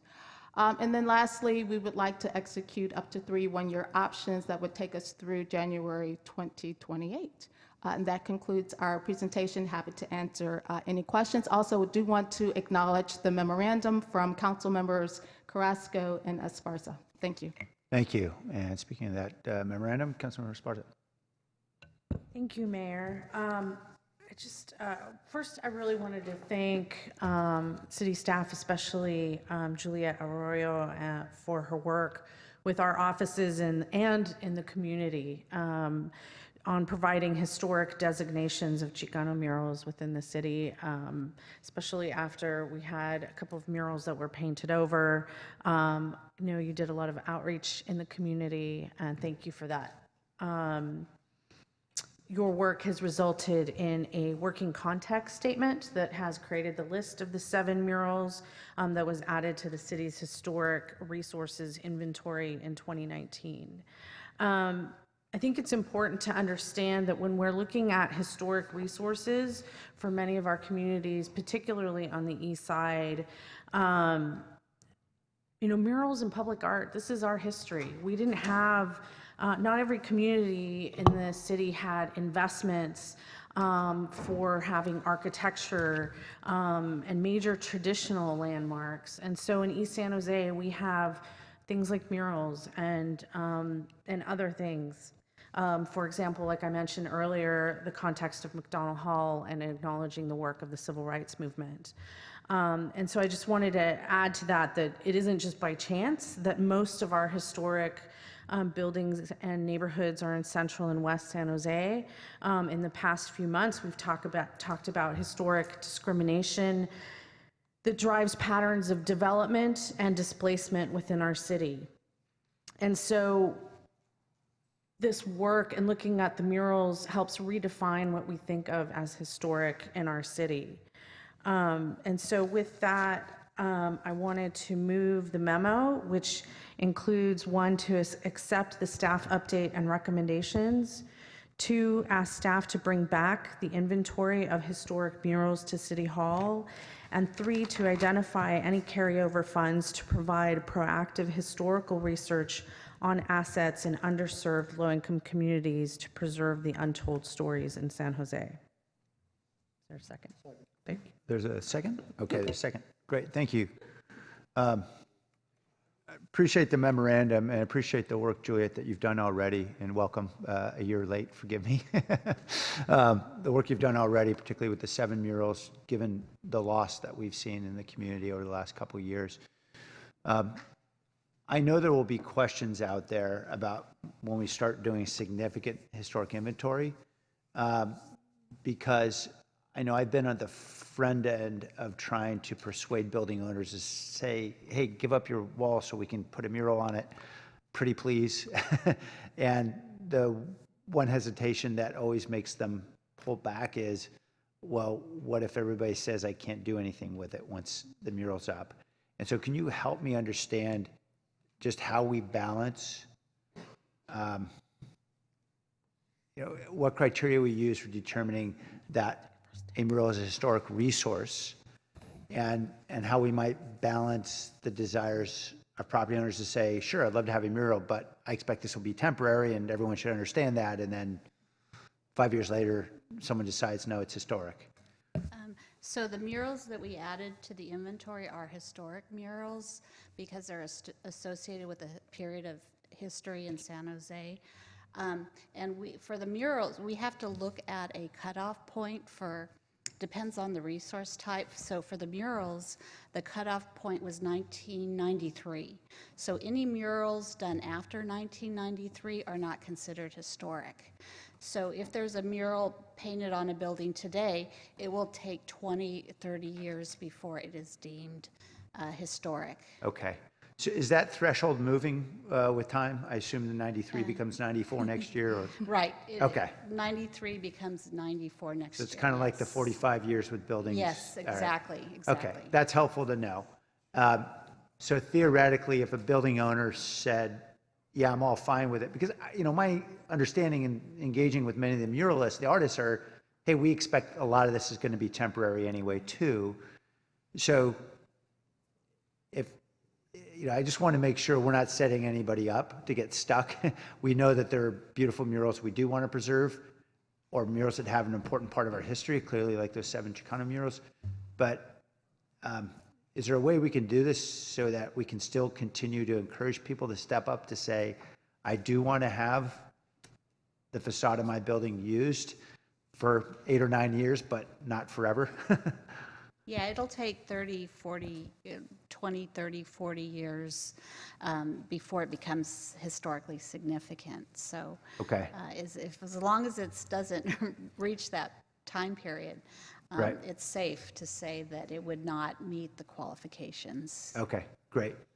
And you've already started clearly some of this inventory work, and certainly appreciate the sentiment around why we'd want to do this more broadly. Can you give me a sense, is this work that you already have underway, or does this require more of something? I've only just kind of touched on the surface of the amount of work that's going to be required to update the inventory. So there's a lot of work, years and years of work to be done. I'm just talking about murals now for a moment. Oh. If I could just, did you understand my question to be focused on murals, or were you? Yeah, I was responding as the citywide survey, Oh, to okay. survey the whole city Forgive and to me. update the inventory. So with regard to the memorandum that was submitted in the motion on the floor, do you understand this to be a substantial amount of new work, or is this stuff we're kind of doing already and we just integrate it? So, Mayor, if I could answer that question. We've already identified priority areas for our work plan for 2020 and into 21, and you'll see that those areas here. So what we would propose, as we undertake the survey work in those areas, we would be looking at all historic resources, and we would include murals in those areas. And I think that's our starting point, at least for the next 18 months. Okay, all good. I should note that the 5 bullet areas that you have in survey work do not explicitly include East San Jose, with the exception of East Santa Clara, depending on where you define that. So was there a desire to look at any particular neighborhoods in East San Jose as well? So I will add, so for the grant that we have applied for the county under their heritage program, there is a state-defined disadvantaged community. It includes areas within Alum Rock, as well as East Santa Clara. It's a state designation. So we could undertake the survey work for the area within that boundary. And my apologies, I do have a map, but I don't have it with me so that the city council can see. It's a broad area. So it includes Alum Rock as well? Is that... Correct. Oh, okay. Correct. Great. Okay, happy to support the motion. Councilmember Kimmis? Yeah, I just, we just got out of a CED committee yesterday, and we were talking about the decline in having contracts for small local businesses. And I just wanted to ask a question on the RFP process. What is the e-procurement system? Is that the new bid sync? Yes, that is correct. And regarding And that's what it's called, e-procurement? E-procurement, correct. Okay. All right. And were all the local architectural firms in San Jose notified, or? Yes, so the answer to that question is yes. And actually on page 3 of the council memorandum, we have actually detailed those firms that qualified for local and small business preference. And we have 1, 2, Mac Rossetti Historic? 5 firms that did qualify. Okay. All right. Okay, because the only one that I necessarily thought that wasn't San Jose based was Mac Rossetti Historic Advisors, LLC. I think somebody wants to come down and answer this question. But Councilmember, if I could just remind you, for procurement, local is defined as Santa Clara County. Okay. Yep.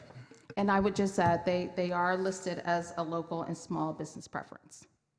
Okay. So, Councilman Thomas, as part of the process, as the city manager just indicated, they fill out a form to indicate whether or not they're applying for local and or small, and there's criteria by which they're judged. So yeah, I mainly wanted to question the outreach efforts mainly. I just want to make sure that our firms locally are getting notified of these bids, and I hadn't heard this e-procurement. So this procurement was run through BidSync, which was the procurement system that we used that has just been replaced by Bidingo. That's what I thought the new name was. So Okay, we've done Bidingo. purchasing could speak to this better, but Bedingo started using it for capital procurements, I believe, last June. Yes. And we've just started using it for consultant contract procurements late December of 2019. So we ran this procurement through BidSync, which was the prior system. Yeah. The next procurement that we run for stuff will be in Bedingo. Both systems, send out notifications. When we post procurements, they send out notifications to firms that have registered with those systems, and then we also do outreach. We send out emails notifying local firms that we've posted a procurement. So in this case, we sent Juliet had a list of known historical consultants that we made aware of that that we have posted it so they could consider applying. Yeah, no, when that was my concern, because they actually used the word e-procurement, and I thought, we used to have BidSync, and now it's Bedingo, but this is a third thing. So that's what that confused It's me. posted on the purchasing system. It's posted on BidSync. Okay. So yeah. Thank you. I appreciate that. Sure. Appreciate your efforts as well to get local and small businesses involved. Thanks. All right, on the motion, let's vote. We're going to be taking a recess at 5:30, but I think we might be able to pull this off with our afternoon agenda. Item 8.2 are actions related to hazardous vegetation commencement report. Mayor, no presentation. This is the annual hearing, public hearing on the annual hazardous vegetation commencement report. Move approval. Ed, do I have to officially open and close a hearing? You have to open it, and then you have to determine whether or not there were any objections, because the recommendation is to override any objections, but, so you need to know if there are any objections. Okay, let's hear from any members of the community who would like to come forward. I have a card from Greg Seuss, and if anyone else would like to come forward, please come on down to the microphone. Greg, if you're here, come on down. We may have outlasted Greg. Oh, there you are. Okay, great. That's great.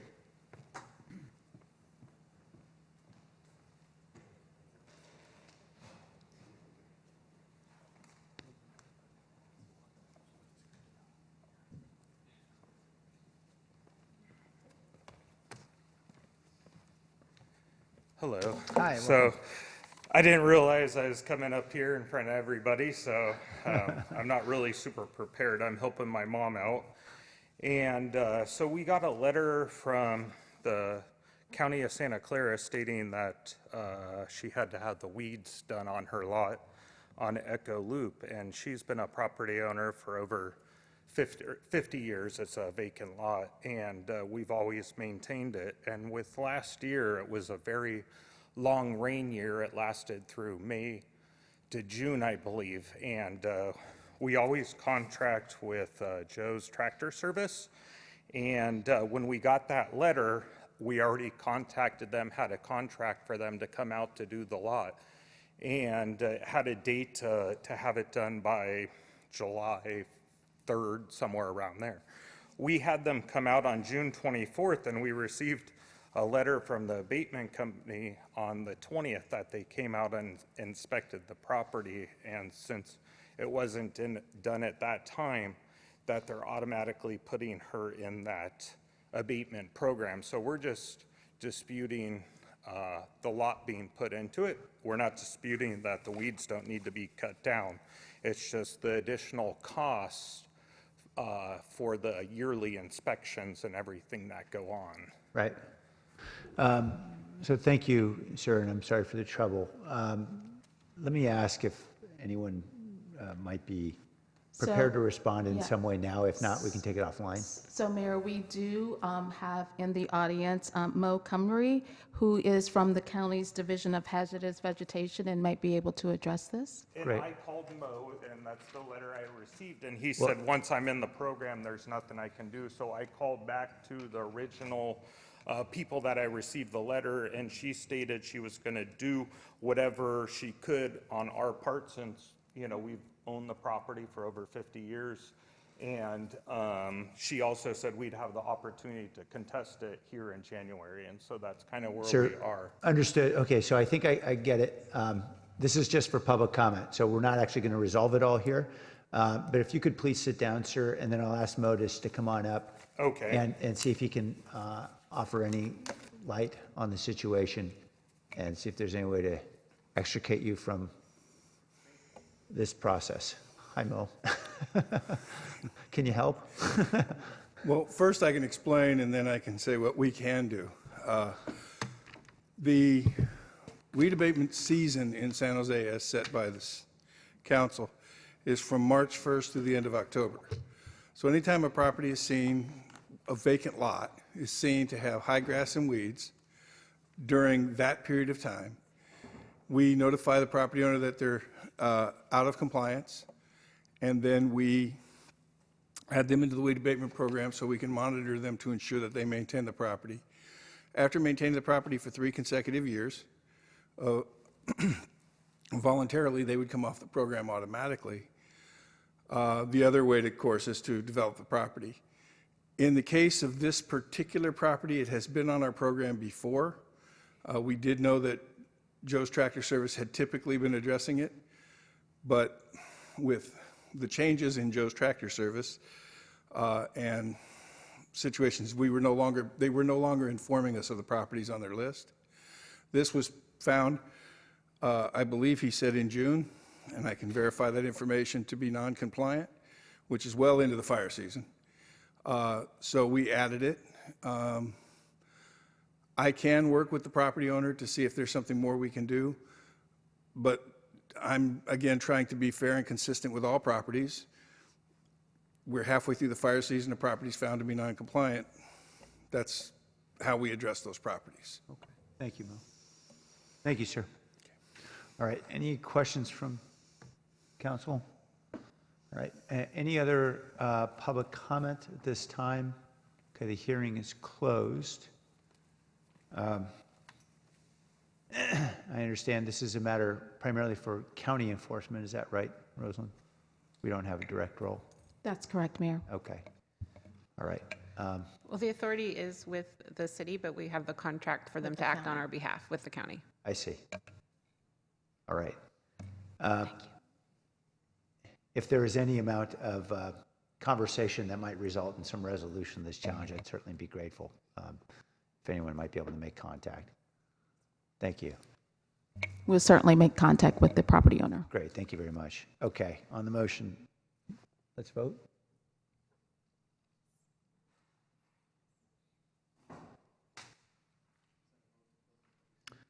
I believe. He closed it. It's a vote on the recommendation. Thank you. Okay, we'll move forward now. Item 10.2, we have no consent calendar. This is the public hearing on the appeal of the environmental determination of historic preservation permit and site development permit for 211 South First Street. We'll first hear from the applicant, is that right, Ed? Yes. For 5 minutes, followed by, I'm sorry, from the appellant for 5 minutes. And then from the public. Right, so the parties that are appealing have 5 minutes either jointly or they can divide up whatever time they want to make the presentation. You then can ask the staff if they have a response, and then you can open it up to the public, and then you can all... Okay, great. And does the applicant get the same amount of time as the appellant? Yes, Yeah. if the applicant is here, I'm sorry. Okay, so they both get 5 minutes? Yeah. Okay. Does everybody understand that? Everybody gets 5 minutes, or the two sides get 5 minutes, and then we go to the public. Okay, Andre, are you speaking for the appellant? Great. We just have a display item that's coming up hopefully soon.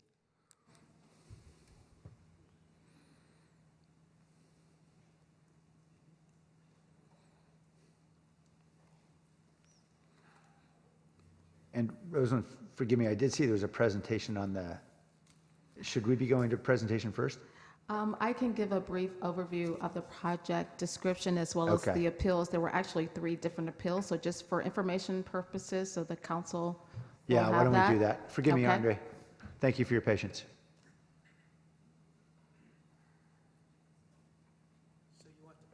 the presentation. Thank you.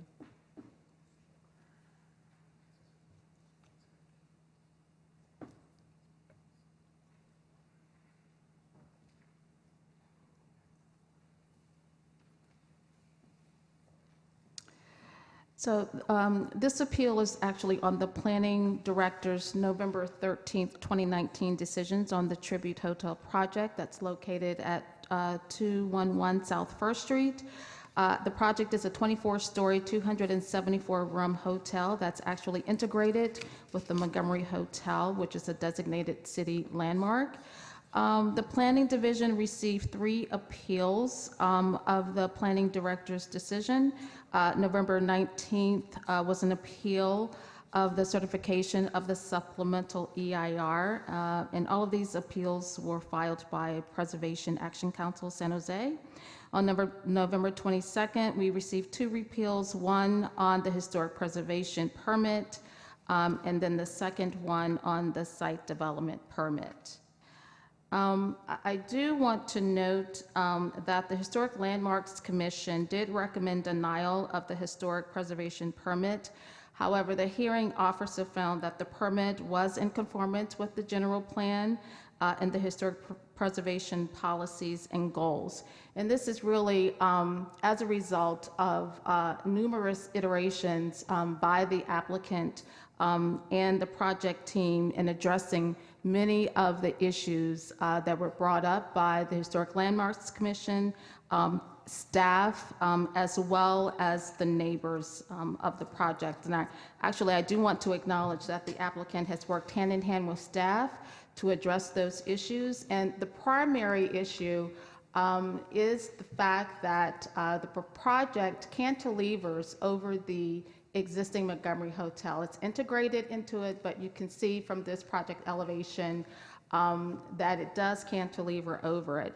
And staff spent a lot of time with the applicant working on the design. The applicant and staff actually came up with numerous examples of other buildings that actually have cantilevered buildings over existing historic buildings. These 3 examples are actually from New York City. The 2 images on the left is an example of a structure. It's called the F5 Tower in Seattle. It's actually a mixed-use project, hotel and office use that cantilevers over a historic church as well as in a historic residential building. And then the image on the left is an office project that actually cantilevers over 2 existing historic structures, and this example is in Toronto. So we just wanted to provide those examples to the council, and then our recommendation is that the council adopt a resolution that actually upholds the planning director's certification of the supplemental EIR, approval of the site development permit, the historic preservation permit as well. That concludes our presentation. Great, thank you very much. All right, Andre, now we're ready for you. Thanks for your patience.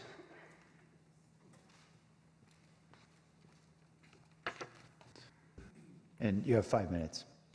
My thing is frozen, so I can't show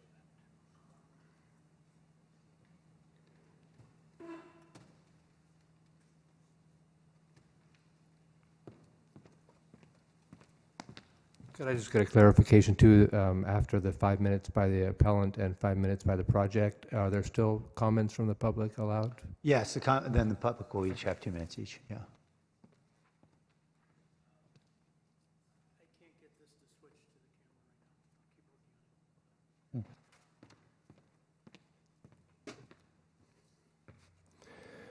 Thank you, Mayor and members of the council. Andre Lutard with the Preservation Action Council. Before you are images of the Montgomery Hotel. I ask you to please take a long, hard look at them and the view that might exist should the project be constructed. The images on the top are the current condition and a historic condition, and the area in red here is the area that is going to be obscured or obscuring the Montgomery Hotel. The Secretary of Interior Standards Number 2 states, in part, the alteration of spaces and spatial relationships that characterize a property will be avoided. I emphasize spaces and spatial relationships. While we can agree to disagree on whether the project conforms to the letter, if not the spirit of the standards, I submit that it also fails a reasonableness test. Based upon the corner view of the hotel, a view that is well established and specifically safeguarded when the hotel was moved using $8.6 million of public funds, reasonable citizens of San Jose will be deprived of their accustomed interface with the hotel. Visitors and regular residents of San Jose won't enjoy the perspective of the hotel that has existed for nearly 110 years. The SEIR fails to address the loss of a familiar and cherished spatial relationship that characterizes this site. This loss is a significant and unavoidable impact. Concerns about height, mass, and corner perspective are long-standing and date back more than 3 years. The community and your own Historic Landmarks Commission has tried valiantly to figure out a way to make the proposed hotel annex fit with the Montgomery. While some improvement was realized on the lower 4 floors of the project, there is no way to mitigate the impact of the tower. As has been stated in these chambers, we need to densify. Preservation Action Council couldn't agree more. However, this site is absolutely the wrong place to do so. Our general plan goals can be achieved via other projects at other sites. Please do not allow this project to move forward. San Jose residents will hold you accountable for this decision. Thank you. Thank you, sir. Okay, from the applicant, oh, I'm sorry. So I think I still have about 2 minutes and 30 seconds left. Yes, if you'd like some rebuttal, sure. And from the applicant?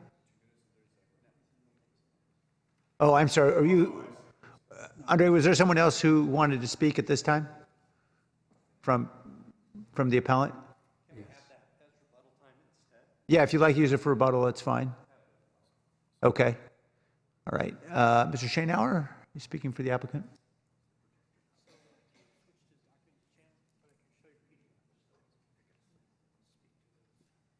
The city needs to invest in camera upgrades. Duly noted. Especially this one, the document camera. We've been waiting for 18 months to get it back so we can share information. But thank you. Good evening, Mayor Liccardo, members of the council. My name is Eric Schoenauer, and I represent the property owner and the developer, Kana Enterprises. I'm going to speak for 1 minute and then turn it over to our architect. I had some exhibits to show you to read. Instead, I'll just read them to you. First of all, the project went through extensive historic review. On page 8 of the staff report, it says, quote, this is the staff report, after a lengthy review process by 2 separate historical consultants, both concluded that the proposed project meets the Secretary of Interior standards for treatment of historic properties and the San Jose Downtown Historic Design Guidelines. The city's historic officer reviewed both reports and the addendum and came to the same conclusion.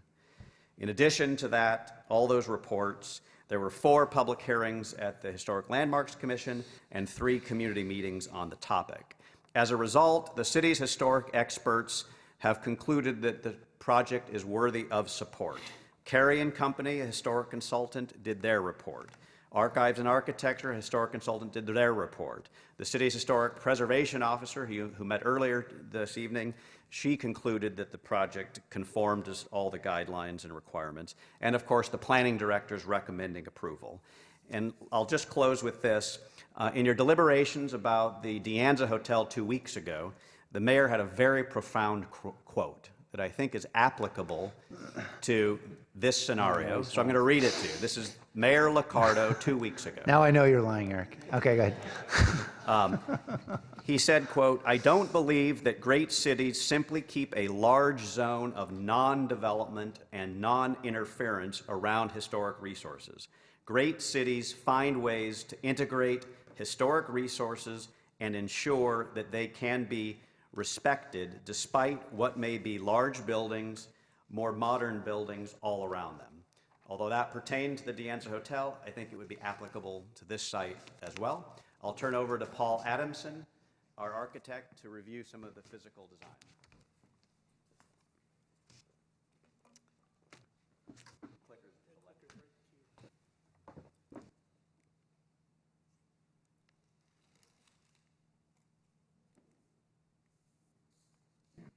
Good afternoon, Mr. Mayor and City Council members. My name's Paul Adamson. I'm the design architect and a studio director at TCA Architects in Oakland, and it's my privilege to represent a condensed design history of this project. We presented the project to the authorities with a pre-application package in April of 2016. The planners recommended additional studies of the cantilevered structure, fire separation, and an alternative to the auto drop-off on First Street. In June of 2016, we met with the Historic Landmarks Commission Design Review Subcommittee. The subcommittee recommended a number of refinements, including concealing the tower column at the base and adding balconies at the lower floors, similar to those on the Montgomery Hotel. In October of 2016, we prepared a universal planning application. Our submittal included a revised design based upon permitting agency comments and the recommendations of the Historic Landmarks Subcommittee. This design would be evaluated for compatibility with the existing building by an historic expert. In December of 2016, we presented the design before the Historic Landmarks Commission. At the suggestion of the commissioners, we added articulation at the tower base, refined the connection of atrium glazing at the existing hotel, and omitted the balconies at the lower floors. In April of 2017, we responded to a public works request to maintain the width of the public right-of-way in front of the hotel. We revised the structural design to step the base of the tower back more than 7 feet from the street. In the fall of 2017, the authorities requested a second historic reviewer reappraise the historic compatibility of the design. We responded with refinements to the scale and articulation of the tower and the base. In October 2019, we were invited to bring the design before the Historic Landmarks Commission. The commissioners were undecided and voted for a continuance. They also requested refinements to the tower base with particular attention to the balconies, as well as additional illustrations. In November of 2019, we presented the design to the Historic Landmarks Commission for the second time. We showed refinements to the design at the tower base and additional illustrations showing the tower's setback that enables viewers to see the northeast corner of the Montgomery Hotel. In this concluding slide, we represent the current design and show a view into the proposed entry lobby featuring the historic facade of the existing building. This view also shows the revised tower base designed to be both elegantly modern and historically compatible, allowing the Montgomery to be, per the Secretary of Interior standards stipulations, the predominant element in the composition. I thank you again for the opportunity to present the design development of the proposed addition to the Montgomery Hotel. Thank you. Okay, from the appellant side, would someone like to speak in rebuttal?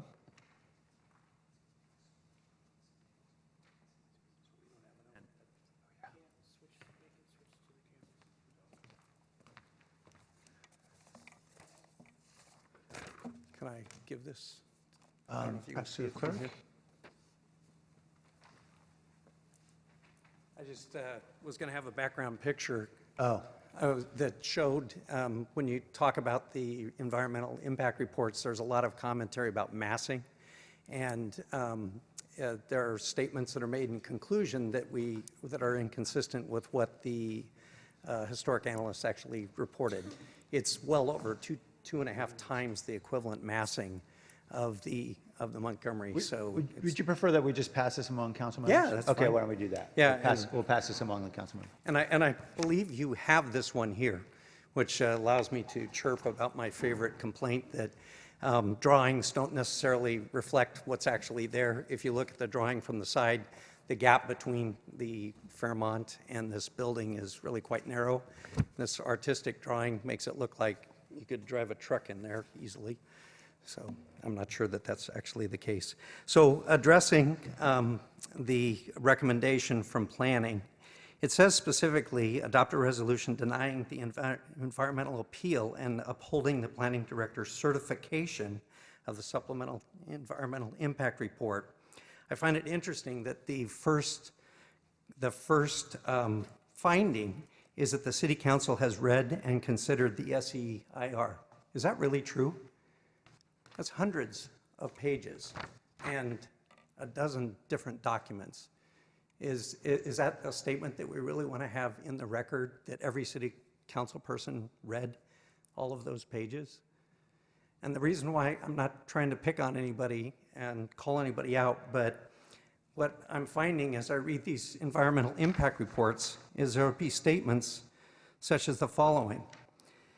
Archives and Architecture reports that the cantilever design is overwhelming to the historic building, and the lobby addition conceals and overwhelms the north side of the historic facade.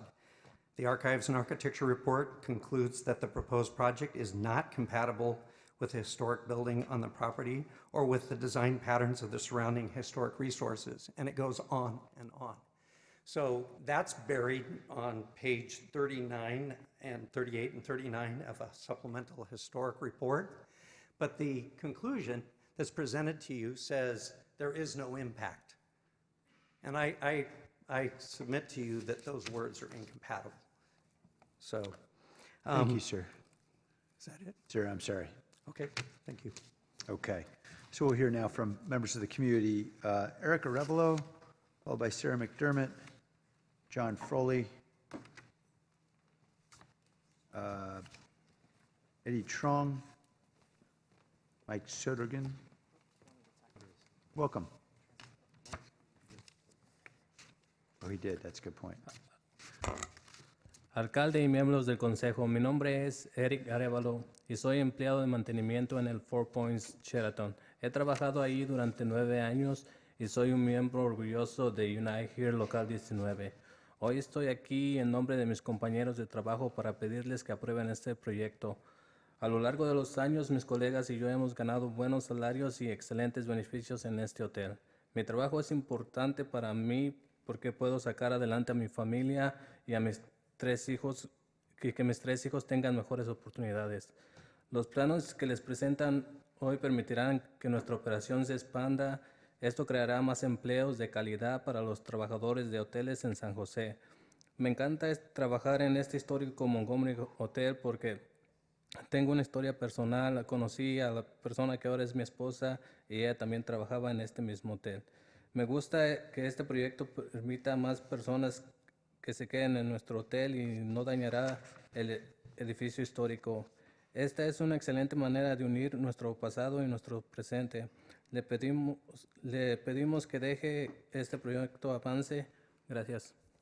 Gracias. Mayor and City Council members, my name is Eric Arevalo, and I am a maintenance employee at the Four Points Sheraton. I have worked there for 9 years, and I'm a proud member of Unite Here Local 19. I am here today on behalf of my coworkers to ask you to approve this project. Throughout the years, me and my coworkers have won good wages and excellent benefits at this hotel. My job is important to me because it allows me to support my family and so that my 3 kids can have better opportunities. The plans you are presented with today will allow for our operation to expand. This will create more quality jobs for hotel workers in San Jose. I love working at the historic Montgomery Hotel because I have a personal history there. It's where I met my now wife, who also used to work at the hotel. I like that this project will allow for more people to stay at our hotel and will not harm the historic building. This is a great way of bringing together our past and our present. We ask that you let this project move forward. Thank you. Thank you.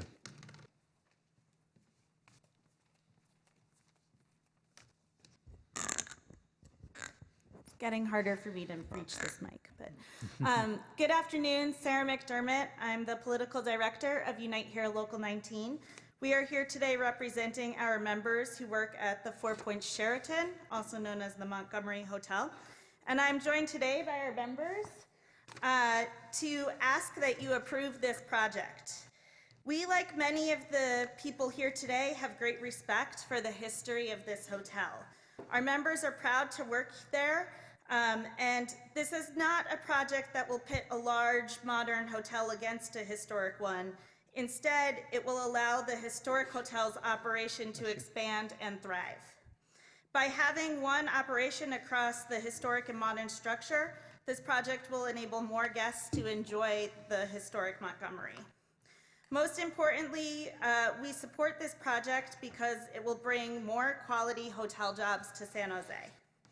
Through collective bargaining, our members at this hotel have won living wages, great benefits, and respect on the job. By expanding this hotel by 274 rooms, more jobs of this caliber will be created. We are also representing workers, we also represent workers at the convention center, so we know how important hotel inventory is to the downtown. This project brings more hotel inventory in the right way by also bringing good jobs and new vitality to a historic hotel. Please approve this project today. Thank you. Thank you. Welcome.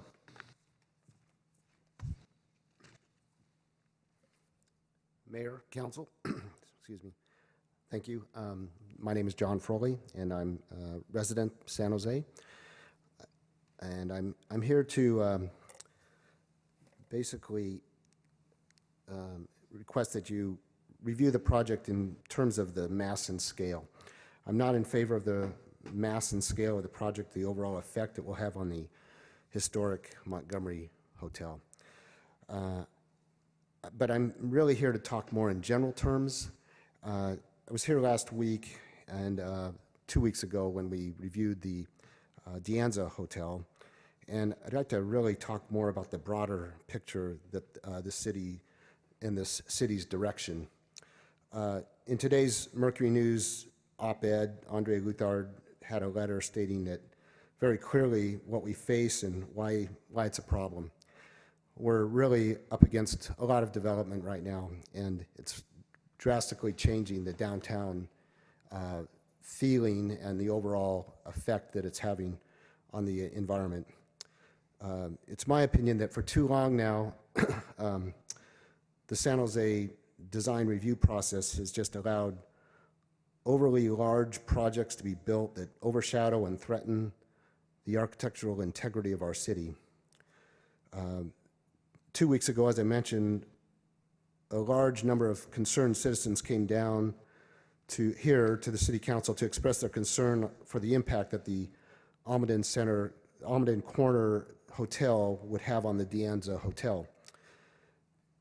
And just as we're here today to support more thoughtful design measures for high rises that will hover and nestle up against historic buildings, we already have a good feeling for how this vote is going to go. So I guess in my mind, I'm asking the question, how many people need to come down and express their feeling for the way that things are going before we start to take those opinions seriously? Thank you, sir. Am I up? Yeah. Thank you. Thank you.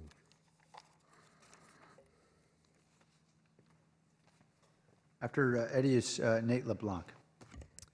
Good evening, Mayor, Liccardo, and City Council members. My name is Eddie Trong, Director of Government Relations at the Silicon Valley Organization. We're the region's Chamber of Commerce, representing the interests of over 1,200 businesses throughout the Silicon Valley. I'm here today to express my strong support for the San Jose Tribute Hotel project, which is an important expansion that would add 274 new hotel rooms and 140 new jobs to the existing Montgomery Hotel. We need this project in order to promote the vibrancy of downtown San Jose and to promote the district as a destination hotspot. The project is located just 2 blocks from the convention center, and these rooms will be critical towards attracting larger events to the center. These hotel rooms would go a long way towards increasing business activity and leisure travel in downtown San Jose. I support the planning director's recommendation to uphold the project's EIR and the approval of the site permit and historic permits. We hope that the City Council will furthermore deny the PAC-SJ appeal to allow the project to move forward. As indicated in the staff report, the The city's expert historic consultants have all concluded that the project's design meets federal and city historic standards and guidelines and is worthy of approval. In closing, if the council believes that the downtown San Jose should realize its true potential as a vibrant hub of economic activity and a tourism hotspot, voting yes is the right way forward for the San Jose Tribute Hotel project. Thank you for the consideration. Welcome, Nate.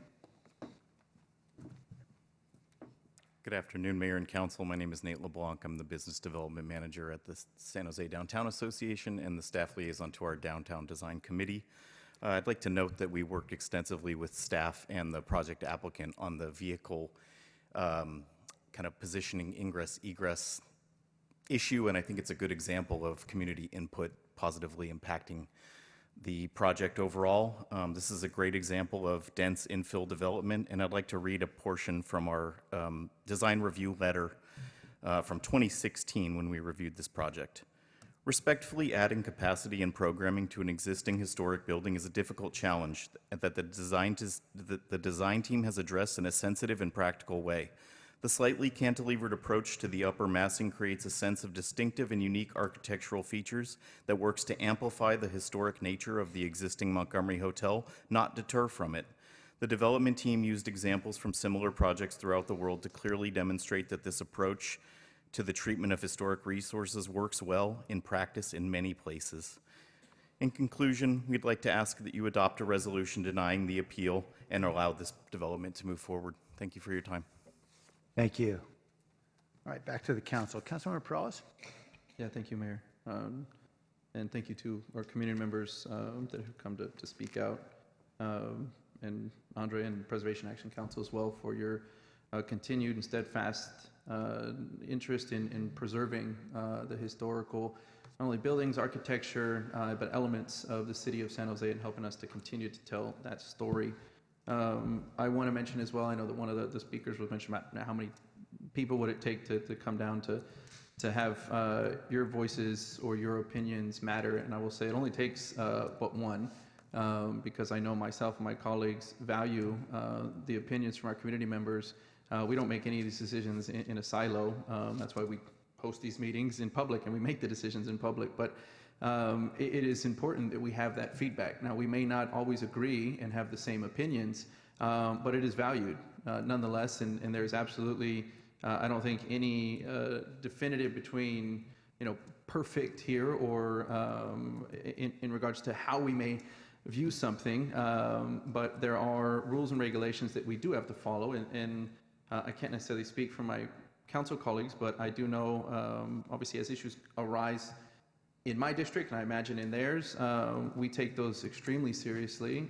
We have a number of briefings, not only with community members like yourself, but with the architects, the developers, and then more importantly, our professional staff, because it is not us, it is them that really has the expertise to be able to help us interpret things like environmental impact reports. And I wanted to point out one element of, I think, Andre, what you were denoting in the report. There is a peer review addendum, but it starts with a note that says, the following comparison summary is no longer valid as the designs that the consultants have reviewed were revised after this was written. The following information dates from October 2, 2017, draft archives and architecture peer report, and is enclosed for information purposes only.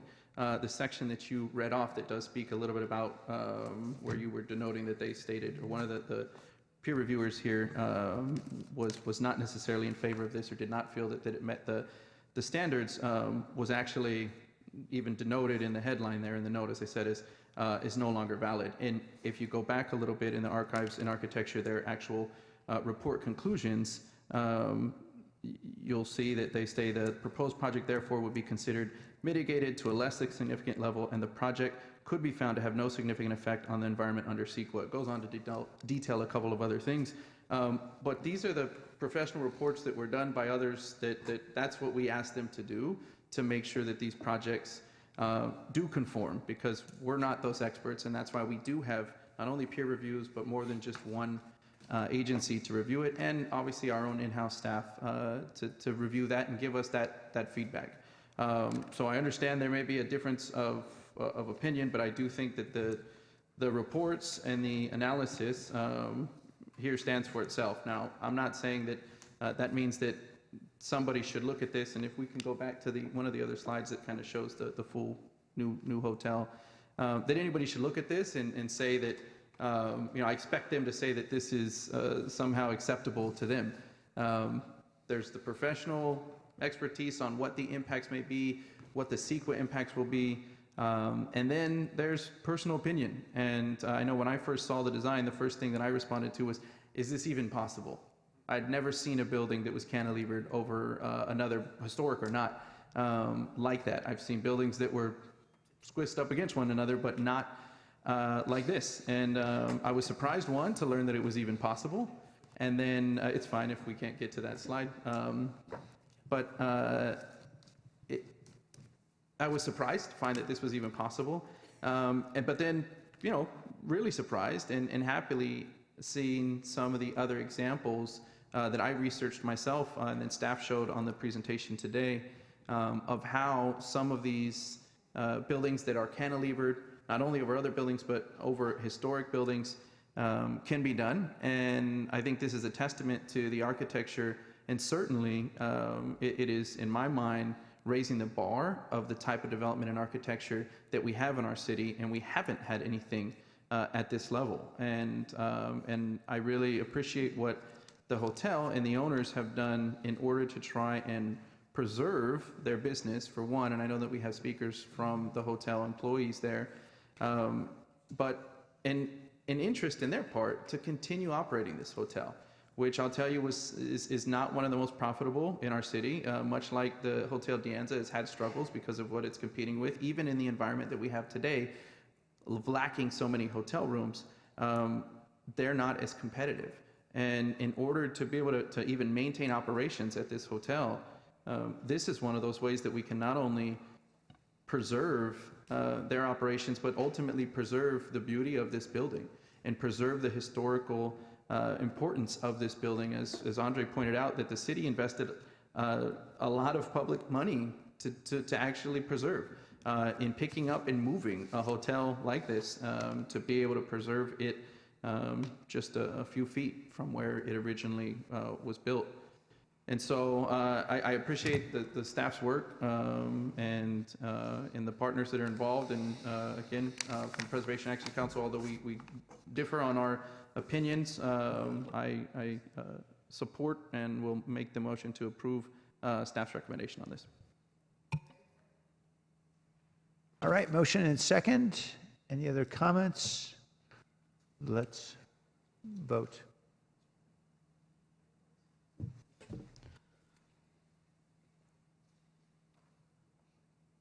All right, that motion's approved.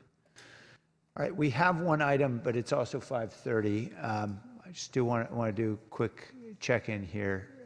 Can we take our break and come back?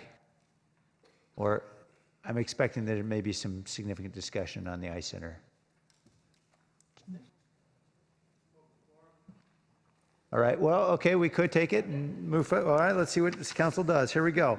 Item 10.3 is conforming rezoning conditional use permit on 1500 South 10th Street. Okay, Councilmember Foley?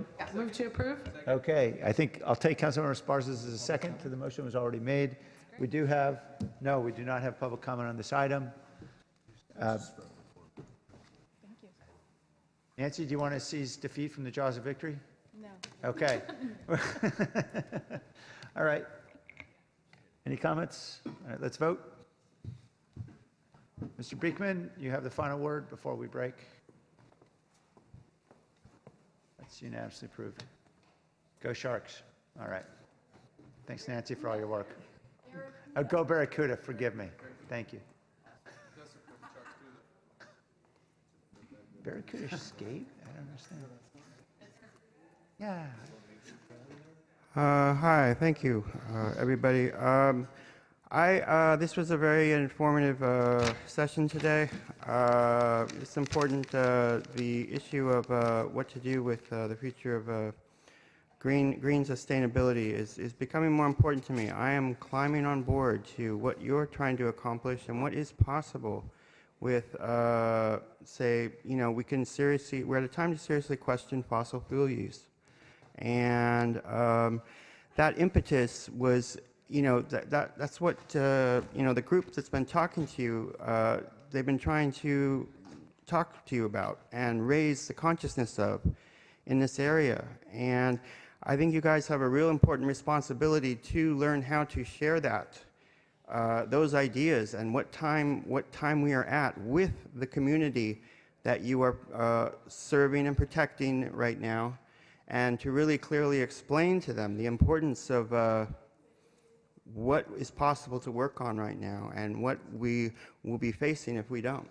And not just environmentally, but to mention the old economic pocketbook as well into the 2020s, I think. That brings up the notion that with this measure that you brought up to the VTA, I appreciate your efforts. And, it's my own intentions to practice really good sustainability practices. But again, I just hope that you have a real soft heart in how you move forward with this issue. And that I think things may get a little confusing, and I'm a little fearful of that. But out of that, I just hope there is a way that everyone can win in this situation. I hope that you can possibly put off the money for expansion for a few more years, and you can learn to talk to the community about what we're trying to move, and it can be agreeable. And I hope we are all working towards those sorts of good ideas in the following weeks and months. Thank you. Thank you, Mr. Beekman. All right, we'll recess until 6:05.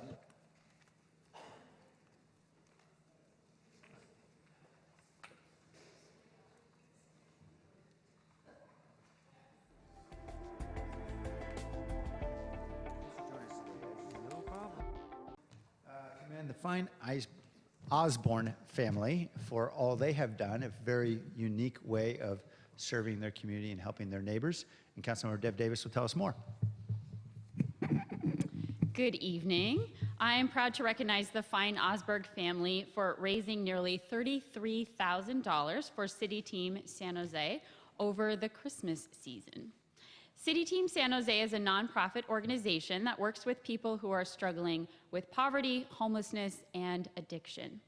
Samantha Fine, her husband Jeremy Osborne, and their 4 children, Carter, Ava, Charlie, and George, opened a churros and chocolate food stand outside of their Willow Glen home over the Christmas season. As you may know, Willow Glen is a popular destination for people looking at Christmas lights, and they live right in the heart of that area.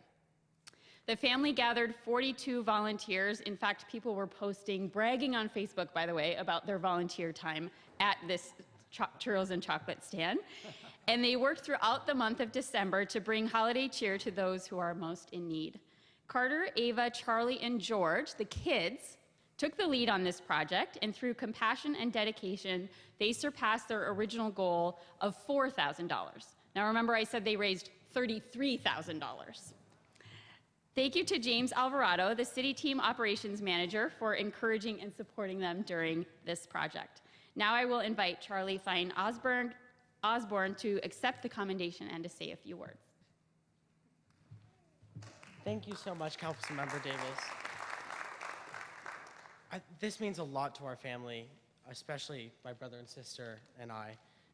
And I think we're just so shocked that the community of Willow Glen, and actually not just Willow Glen, San Jose, the Bay Area, and people from all over California have lifted our little dream of raising $4,000 for City Team and just turned it into something we could not even imagine. I think the human spirit is such an incredible thing. And what City Team does every single day for people on the tip of recovery is so inspiring and incredible. Our family friends, James and Melody Alvarado, who are here tonight, are so inspiring and amazing and do things amazing for the community all week, every day. Thank you so much.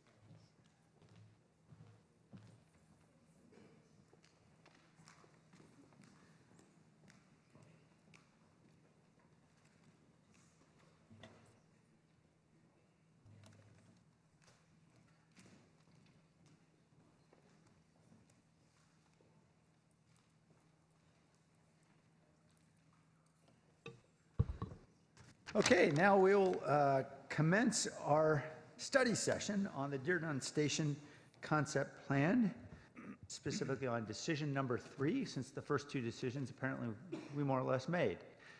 So here we go. John, will you be kicking this off? or- Yes, thank you, Mayor Great. John Russo and Council John Russo, Department of Transportation. And as you just mentioned, this is a continuation from December 3rd, council item regarding the Dearden Integrated Station Concept Plan. At that meeting, staff presented 3 decision milestones for consideration. The first 2, the station elevation and station location, were approved by council. There was a deferral of the 3rd issue, which was a decision on alignment both north and south of the station, with a recommendation to have that done at a study session, and there we are here tonight to do so. So I just want to introduce the presenters and some of the other staff that are here to support. At the front table, Jessica Zank, Deputy Director of Transportation, Liz Scanlon, Program Manager for the Dearden Station effort, and Jim Ordfall, Deputy City Manager behind me. I guess it's only 2. It's Michelle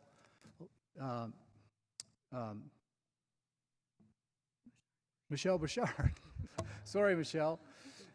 Michelle Bouchard, the Chief Operating Officer, Caltrain, locked up there. And then Sebastian Petty, the Deputy Chief of Planning for Caltrain. And I thought Kim was joining us, but oh, she's in the audience. Okay, great. And we also have a number of staff available also for questions. We've got Eric Eidland from Department of Transportation, Kelly Doyle, and Boris Lipkin from High Speed Rail, Martin Brinkhus from our ABC team, Jason Kim from VTA, Kyle Keehee from Kimley Horn, and Kelly Doyle from High Speed Rail, if I didn't mention her before. So before we get started, I just wanted to start out with just a couple of comments or statements about, we certainly acknowledge that this is a tough decision to decide on an alignment. We also know that and acknowledge that these communities that have actually gone through over several decades of history very large infrastructure projects that have impacted their neighborhoods, and that includes Gardner, North Willow Glen, Washington, and Guadalupe neighborhoods that have either had to endure freeway improvements or large-scale flood channel improvements or roadway improvements or other transit and transportation improvements. So we fully acknowledge that they have gone through quite a bit in their neighborhoods to endure what infrastructure is coming through for a growing city. Given that, I just want to make sure that the community certainly knows and ensures that all 4 agencies, no matter what is selected as an alternative alignment here, that all agencies are really committed to actually make this a best alignment possible. So depending on what the council selects and the other 4 agencies select, we're all committed to actually working very hard to make sure that it is better than it is today. With that, I'm going to turn it over to Liz. She's going to get started with the presentation, and we do have a couple of other presenters. Thank you. Okay, thank you, John. So just a quick recap for maybe the benefit of the record that the partner projects, there's many intersecting items happening here in the Dearden area, and we've talked a lot about Caltrain electrification, the BART project. Oh, that was animated, so there it goes. Lots of things coming together at Dearden Station, and these 4 partner agencies entered into a formal cooperative agreement a couple of years ago with a commitment to co-create some shared vision for Dearden Station that honors these capital projects but does a station project that realizes great integrated transportation. So they have set forth a vision for the future of the station, which focuses on the passenger experience and creating a destination in San Jose. So I'll talk just real briefly as a reminder what we've been doing in the concept plan over the last little more than a year and a half, which it was to thoroughly look at different options and ideas for the future of the station. We did a lot of outreach throughout that process, and we presented a concept layout in December of 2019. And those elements included the vertical position of platforms, where the station location goes relative to San Fernando and Santa Clara Street, how the northern and southern rail alignments would work, And of course, that's what we're here to talk about tonight, and then how what we called the kit of parts and all the multimodal elements would fit in with those major sort of big moves. So the recommended concept layout, just as a quick refresh, includes having station entrances roughly between San Fernando and Santa Clara. So there'd be 4 new station entrances. The station is elevated about 25 feet in the air over the grade today. And then we've clustered all of the kit of parts elements in front of the station entrances, really prominently facing downtown. And I just want to say that we will continue to work on the details of all of this as we go forward on the station planning itself. So the council accepted 2 decisions in December, which was the elevation of the station platforms and tracks, as well as selecting concourse locations oriented at Santa Clara and San Fernando Street. And then what we're here to talk about tonight are the track approaches. And just a reminder of the staff recommendation on Decision 3 was generally staying within the existing and northern and southern rail corridor. And I'll kick it to Jess, who's going to walk through all the details of those considerations. Thank you very much, and good evening, Mayor and City Council. I want to start with a quick reminder of something that we discussed on December 3rd and throughout this project, which is just that the full physical extent of this potential decision, because decisions that are made at and around the station have very far-reaching physical implications, all the way as far north as the Caltrain maintenance facility, CMOF, and far south down to Communications Hill. We also wanted to underscore what John started with, which is the significant history of infrastructure projects in this area, whether we're talking about the SMP route coming through North Willow Glen in the early 1930s, or 280, 87 flood control projects in the 1970s, 80s, and 90s. All of this history is incredibly real and important, and it needs to be understood and learned from, and that's what the partner agencies are really endeavoring to do with this process, is to make sure that we acknowledge and learn from the experience of these prior infrastructure projects. In the memorandum by Mayor and Councilmember Davis and Perales, dated November 27th, and at the December 3rd City Council meeting, the City Council asked for more information about the rail alignment options, and some of that was addressed on December 3rd, and we will reiterate that information because it's a lot to take in, and all of it will be, to the best of our ability, addressed this evening. The questions are in front of you and in your memorandum, but they include number of trains and tracks, property and potential development impacts, infrastructure like a flyover and a viaduct, defining them, exploring them, potential impacts in the Tamian Station area, how many operators could use a viaduct, including whether the Union Pacific Railroad could use that viaduct. We're also going to go into the overall property and development impacts along the existing corridor, including especially impacts to Fuller Park, the relative effectiveness of different techniques for noise, vibration, and visual mitigation, and the maintenance considerations of those techniques, alongside environmental and permitting and construction considerations, and order of magnitude cost differences for each track approach. Again, you've seen probably more than 50% of these slides, but it's still a lot of them. So we're trying to organize this in the following 6 sections. It's a lot of information, but the longest of these sections are number 2 and 3 about developing the 280-87 viaduct alignment and developing the existing corridor alignment. First, to understand the long-term potential track and train needs, I'm going to ask Sebastian Petty, again, Deputy Chief of Planning for Caltrain, to go through the information that you've received. Good evening, Mayor and Council. So this slide is consistent with information that was presented to the Council before, and it really shows the full spectrum of potential future train volumes in the corridor. And I think it's important to emphasize that this is a long-term project that we're talking about, and the way that these train volumes could phase in over time is also a long-term process. So at the out year, looking at 50 plus years, we are talking about a very substantial volume of train service running through the corridor. In terms of how that could phase in, there are a range of different planning horizons that the different rail operators are looking at, and there's a range of uncertainty around when train volumes would be realized and really the extent to which they may grow. And so what we've shown in the middle is kind of our best guess at this point, so an educated guess of what level of train traffic might we reasonably expect collectively to be running through the station around the time that the new station might open in the early 2030s. In our analysis of this, and it is emphasizing that there is some uncertainty around long-range volumes, but we have tried to take a really kind of a long-range look.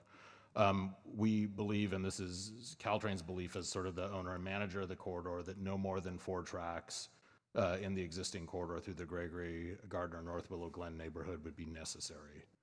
Those would be 2 electrified tracks, which would accommodate all Caltrain and high-speed rail traffic, so services that we know will be electrified. And then there would need to be either 1 or 2 diesel tracks, so I'm using diesel to mean non-electrified tracks, that would be needed to accommodate freight service as well as the future growth of Capital Corridor or the Altamont Corridor Express. There is particularly a range of uncertainty around the details of what might be needed on the diesel tracks. Some of that relates to the different horizons that would be required for the diesel passenger operators to grow their services. There's a lot of investment that's needed beyond this area, really throughout the entire Northern California rail network to kind of achieve those level of growth. There is also some degree of uncertainty around the exact terms of what might be negotiated with UP in the future, hence the uncertainty between 1 and 2 tracks. And so we've conservatively said that 2 tracks would be sort of the maximum.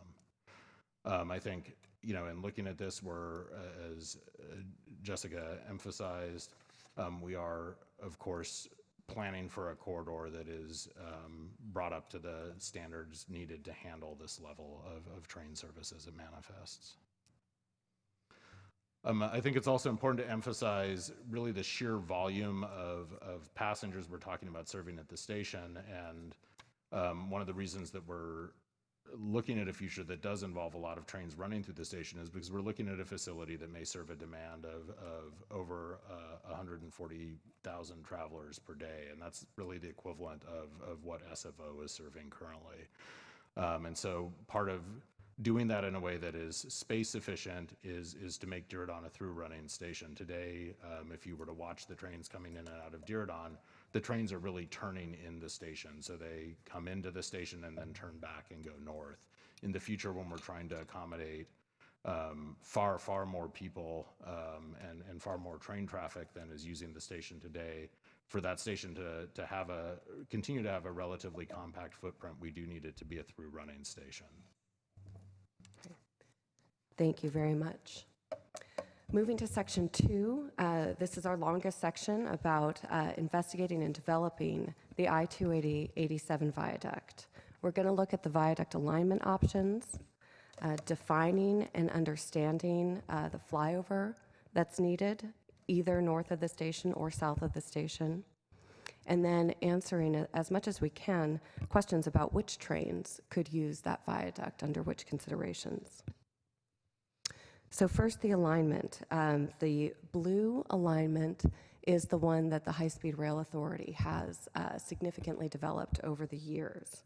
And you'll probably recall that the green alignment is an option that the city began exploring about 2 years ago to look at how much we could stay within existing public right-of-way rather than having the kind of property and other disruptions associated with the blue. We handed all of that work over to the Arcadis-Bentham-Crowell team, both High Speed Rail and the city, and asked them to give us their best rail alignment option, given the needs of the train service for reliable, safe operations, as well as our collective desire to maintain as much land without property impacts and with potential TOD in mind. So this magenta line is what the team at Arcadis Bentham Crowell has recommended for us. The need for the flyover. So I'm going to take a little bit of time with this to just explain, first of all, where we are in all of these maps, where we are in the world, as well as what this concept of a flyover is intended to accomplish, how it works.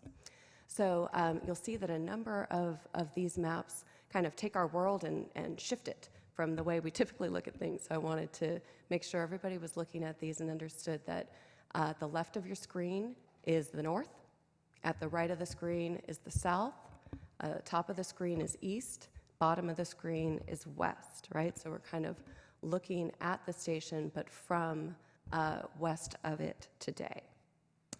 Now, what you'll also see here is a flyover that occurs in the south. It's where those blue lines cross over the bigger of the orange lines. That's the flyover. And to explain why the flyover is needed, I want us to look at how the orange lines come in from the north, from the left side of the screen, and then they exit in two places, one along the existing corridor and one along the southwest corridor. That's the Vasona Freight Branch. If you look at the concept layout, one of the ways in which Arcadis Bentham Crowell has laid out both the station and the tracks that approach it and depart from it is to try to keep all of the diesel tracks, the orange tracks, on the east, and the blue and red tracks on the west. Those are the electrified tracks, because that has the most minimal need for conflict among those trains, as well as for this type of flyover infrastructure. So you can see that in the concept layout, there's one set of tracks and trains that needs to very infrequently use that Vasona Freight Branch, go out to the southwest, while all of the other freight and diesel trains stay on the east side of the station. So now I'll go back so that you can understand a little bit better that the flyover is really needed so that the electrified trains can go up and over the existing corridor where most of the diesel is expected to stay. So the freight trains can then connect both along the existing branch and the Vasona branch to the west, and we don't have congestion. There is a question about where that flyover can be. This, again, is the flyover in the south. It can also be north of the station. To accomplish the flyover in the south, a few things have to happen. First, relative to the concept layout, you can see that the whole station is actually shifted a bit to the north here. This is to allow space that I think will become easier to see in the future slides for electric trains to go up and diesel trains to go down. But it does mean a lot more property is affected in the north. The other challenges associated with the southern flyover are best looked at from kind of two angles. The first angle, section 1, is looking from the west, kind of through the station towards downtown. Then we'll also look at it from the south. So first, section 1, from the west, looking at today's station area. So you can see north is to your left, and you're looking roughly at Park Avenue, and you can see where that elevated station is on the left side of the screen. The Diridon elevated platforms are there, and then to accomplish the crossover, the flyover, you immediately start taking the diesel and the freight trains down so that they can connect, including to the Vasona branch, by the point where it takes off to the southwest and then along the existing corridor, while the electric trains go up and over kind of as quickly as possible. This has a lot of negative implications for the connectivity that we're trying to get in and around the station. You'll also see that when we look then at section 2, which is a different viewpoint of generally the same area, roughly at San Carlos, looking north this time. So again, you're here, you're looking at San Carlos, and San Carlos is in a tunnel, essentially, at this point. And that is because you have a number of corridors.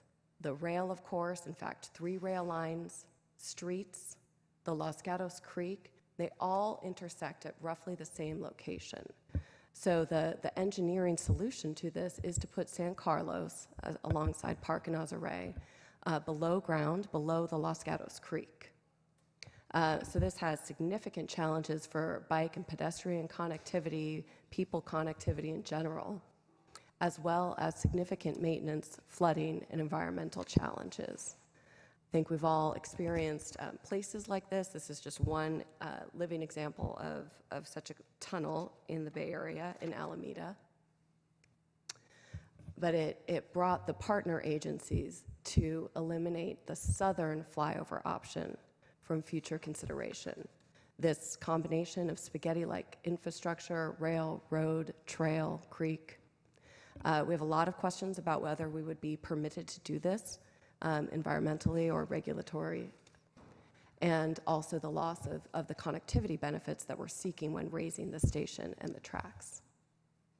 Also, what I mentioned earlier, which is it can't be done with the concept layout as planned. You have to shift that station to the north, kind of closer in next to the SAP Center, included in that area. So for all of those reasons, what we're turning to is the northern flyover. So this accomplishes the same crossing of electric trains from the west side to the east side and then onto the viaduct. It works with an only slightly modified concept layout. You're pushing the platforms very slightly to the south, but not in a considerable way. And then that allows for both Caltrain and high-speed rail to use the 280 viaduct if Tamian Station were elevated, as we'll talk about soon. This northern flyover would be roughly 60 to 70 feet in the air to get over the other tracks that are also elevating to come into the station. So moving forward in this presentation, anytime you see the viaduct option, it will include this version, the northern flyover. All right. The next question we sought to answer was whether we can take all trains onto the 280 viaduct and eliminate the concerns that we have today along the existing corridor. So what we sought to do was take the concept layout with all the trains, including freight, on the viaduct. And we discussed this generally in December, but have done a little bit more research that we'll talk about. But our general findings are that we would really have to build two separate viaducts with two tracks on each of them in order to find the places to foot that infrastructure, right? Those viaducts, and you can see with the picture here hopefully helps, that this significant infrastructure has these pillars that have to come down. Those pillars have to span first 280 and then 87. And so doing that, a single viaduct, you couldn't accomplish that. You have to have two viaduct structures, each with two tracks on them. We have a lot of questions. We have not gone through the process of determining with Caltrans where we could place those footings precisely. So that's the constructability is uncertain. And then, as Michelle Bouchard is going to discuss, we also violate the typical requirement from the Union Pacific about a 1% grade for freight trains. So I'm going to turn it over to Michelle at this point to talk more about the conversations with Union Pacific. Sure, thank you, Jessica.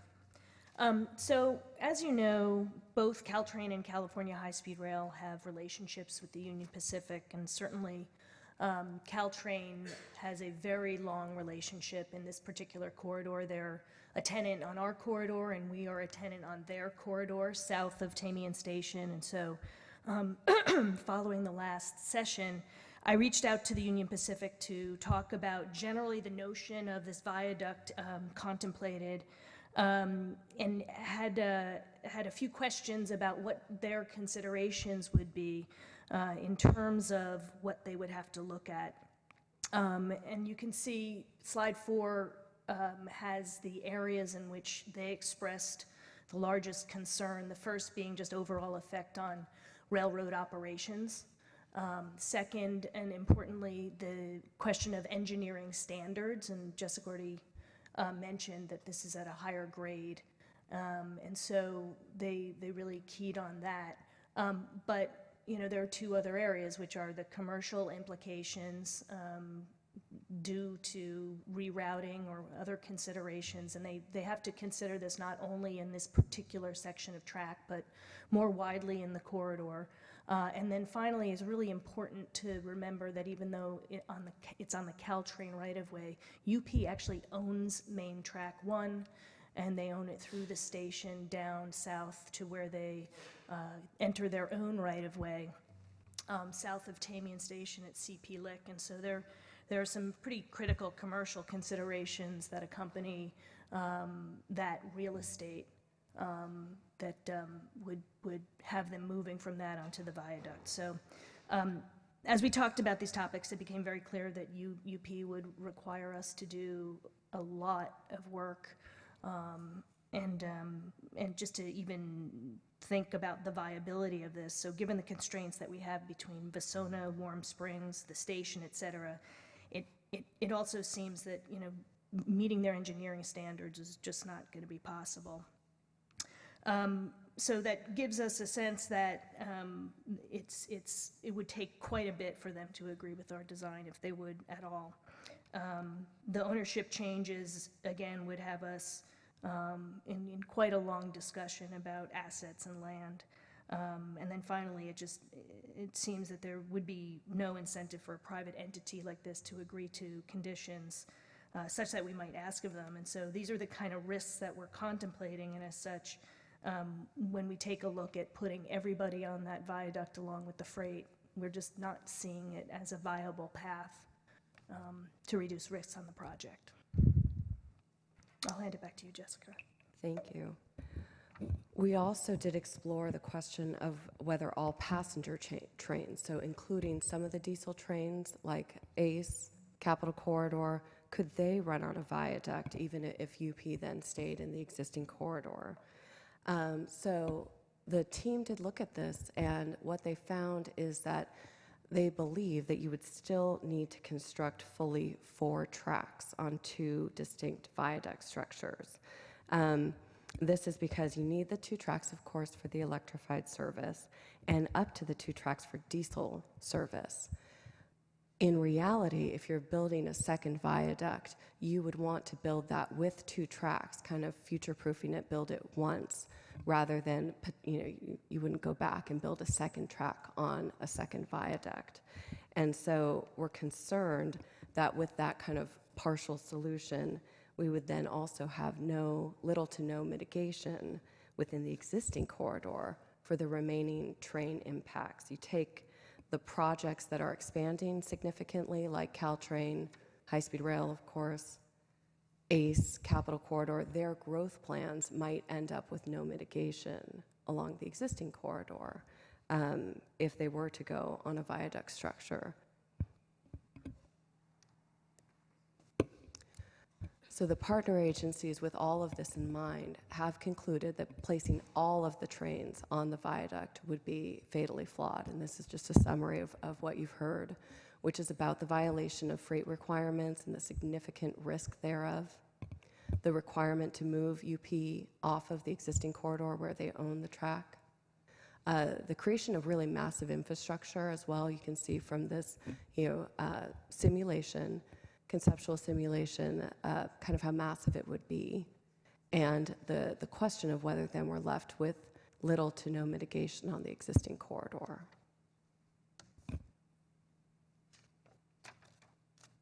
We wanted to also make sure that the other considerations of the viaduct, now from here on out, I'm going to be talking about the single viaduct with 2 tracks on it, not the dual specifically, but the single viaduct, wanted to make sure we reviewed interplay with the trail system and natural resources in this area, Tamian Station questions, and the remaining questions from the council around property, potential development, maintenance, and visual impacts. First, with the trail system and natural resources. Well, this is far from detailed analysis. What we have at this point is an analysis of the trail systems and the waterways that we intersect with. That includes, of course, the Guadalupe River and trail that actually crosses in 2 places.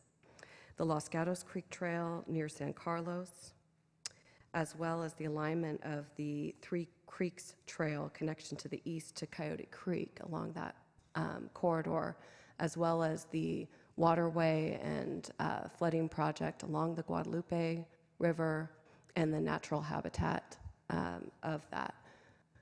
So this simulation you did also see in December, but as a reminder, if you're standing on the trail, this is the Guadalupe River Trail.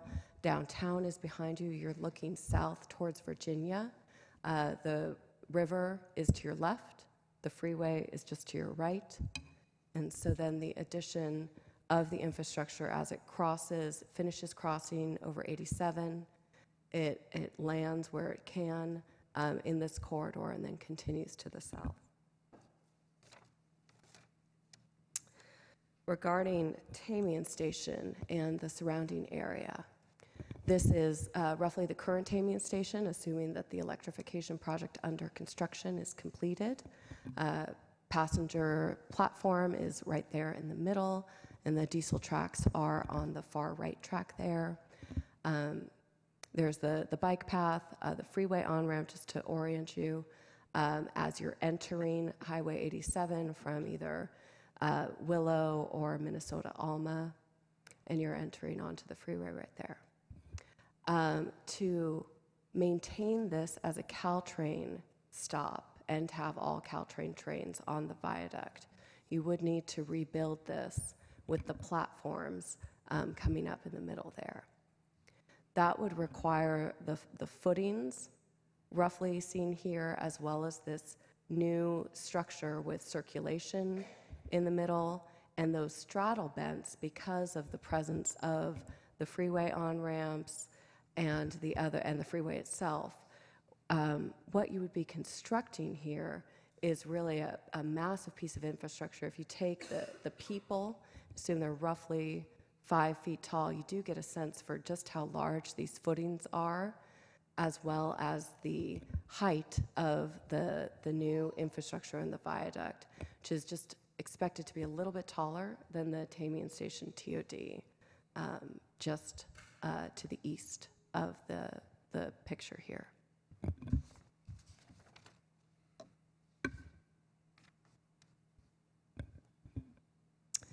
We wanted to summarize, stepping back, all of the likely impacts of the viaduct in the Tamian area, including to the surrounding river and trail. Those environmental concerns, those are also permitting concerns, of course. The visual impact of the structure, roughly at the roofline of the new transit-oriented development. That viaduct does extend south to Communications Hill at roughly that height.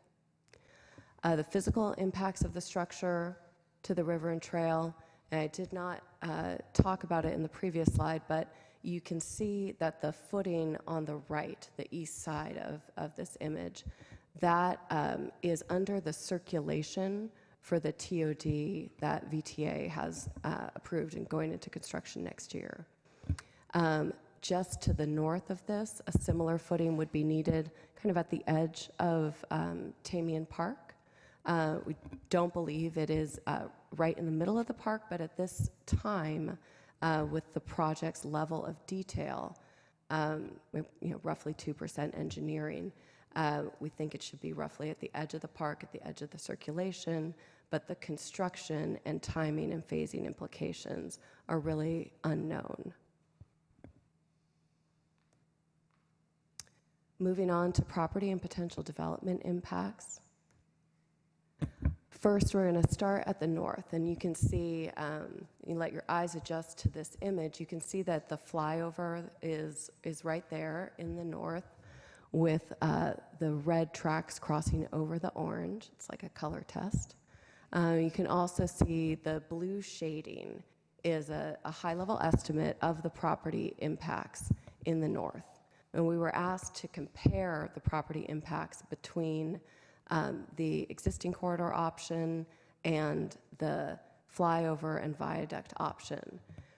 North of the station, slightly more property is required to build the northern flyover, but it's not a dramatically larger amount. So what we're calling this is relatively minor additional property and TOD effects, setting aside the visual and noise implications of the flyover.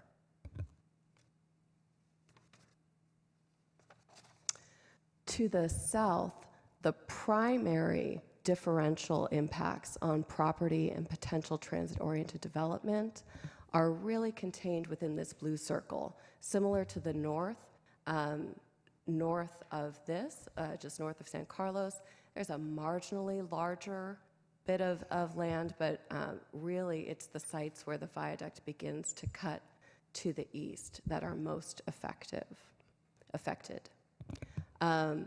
This contains two primary transit-oriented development sites, and we've summarized them on the next page, but I'll go through them visually.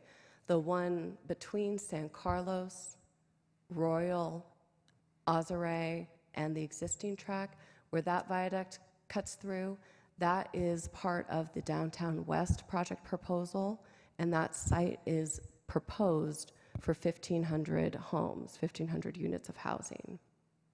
And then south of Azaray, we do not have an active development proposal, but what our colleagues in the planning department have been doing as part of the Diridon Station area plan is they had SOM do a capacity analysis for all the sites in the Diridon Station area, and their estimate is that 700,000 square feet of commercial, up to that 700,000 square feet of commercial, could be accommodated in that parcel just south of Azaray. So this is summarized here on the next slide. So what we have in the first area is up to 1,500 new homes proposed. Of course, there would likely still be remnant parcels that could eventually be developed.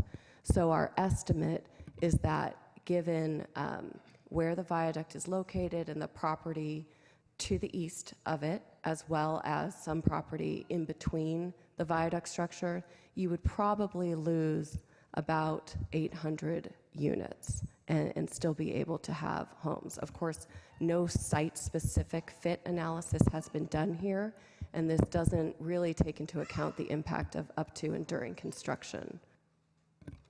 On the second site, again, it's the capacity of that site is for roughly 700,000 square feet of new office commercial. The property is really bisected by the viaduct structure, which reduces the development potential and attractiveness, especially for kind of optimal office floor plates.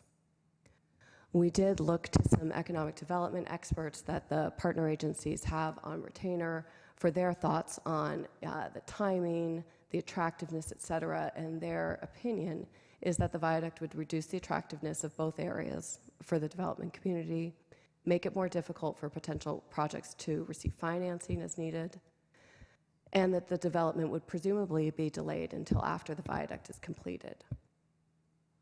Now, south of 280, the viaduct option, the property impacts are primarily within Caltrans right-of-way, the Guadalupe River corridor, and the area between the existing rail and State Route 87. As discussed very briefly, additional property may be required for construction near Tamian Station, as well as south of Kirtner near Communications Hill, where that comes back to grade. Moving to the next section on construction and maintenance. This is very large infrastructure, this viaduct or viaducts. And so we're really starting to think through construction as well as maintenance of any option selected and have significant concerns about the viaduct option for construction. Would be a long construction period, and it would be very complex in terms of staging, phasing, impacts to and taking care of the riparian corridor, impacts to the freeway and existing rail corridor operations, and construction throughout the community as that vehicles and other things actually brought in materials to do the construction work. So a new viaduct infrastructure piece would also require new maintenance. This is a roughly 3-mile viaduct that would need to be maintained in addition to anything running on an existing corridor. Accessing the elevated tracks to maintain them is certainly more complex. The viaduct would be simply more infrastructure, footing, straddle bends, et cetera, to maintain across this very substantial difference. And that cost of maintaining that structure would be higher. This is an example that we showed in December, just a real-world infrastructure. This is an example from France of kind of the size and the mass of this infrastructure. New visual impacts. Again, these are images from in and around the corridor. Here we are just to the west of Gardner Elementary School, looking towards the freeway, and that's with the viaduct added. We're just on the other side of Gardner Elementary, again looking toward the freeway, and there's the viaduct addition. This is looking to the west from Virginia, just on the east side of the riparian corridor. And then this is right next to 280, kind of behind Gardner Elementary.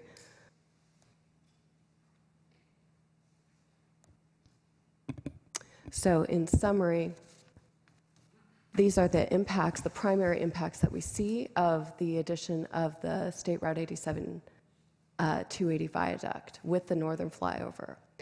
Impacts that are both felt north and south of the station. These are visual. These are property and potential development.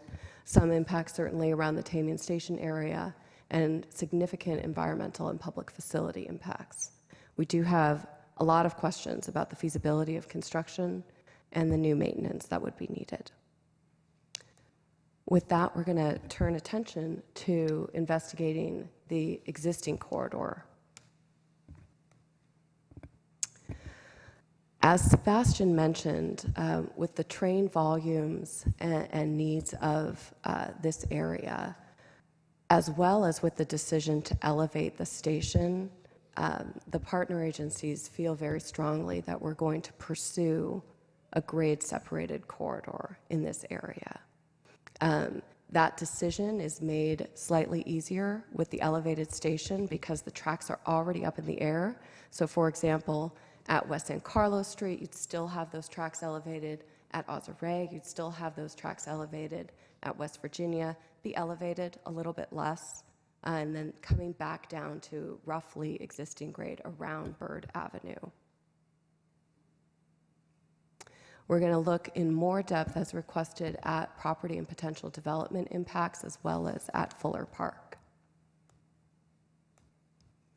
So this is the same view as with the northern flyover option, except of course without that flyover, of the track layout north of the station and the estimated area in blue of parcels that would be potentially affected by the growth and the elevation of that track infrastructure.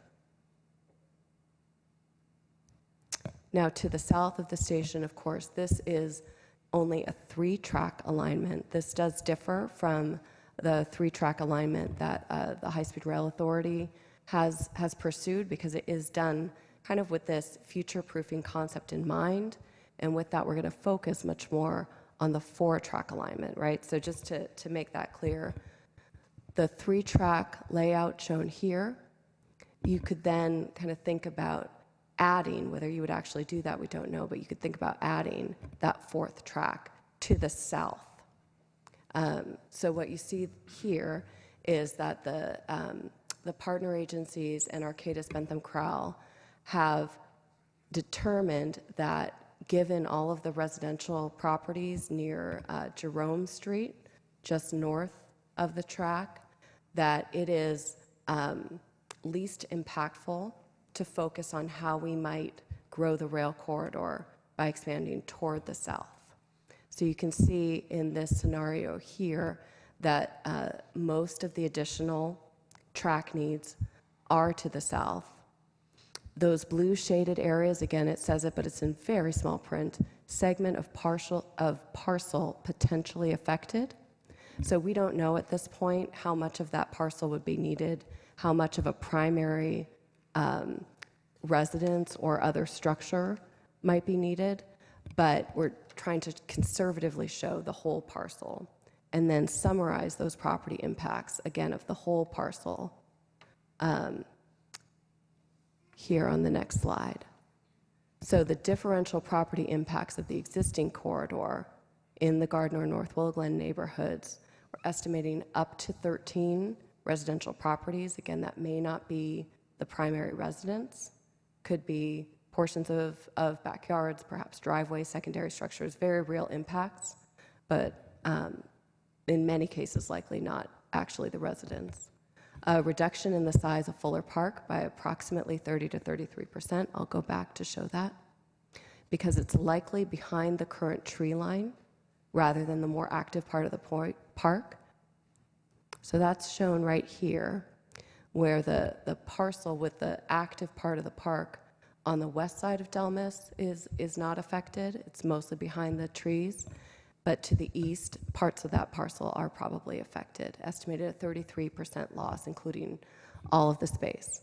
On the tree line, and we'll get to this in just a moment, we do want to be clear that we think the walls and infrastructure for a 4-track alignment would likely affect the tree roots.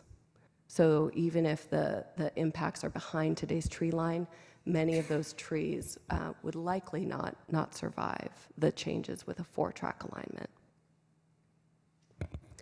We also see a potentially significant impact to the San Jose Word of Faith Church and up to 2 parcels with commercial uses.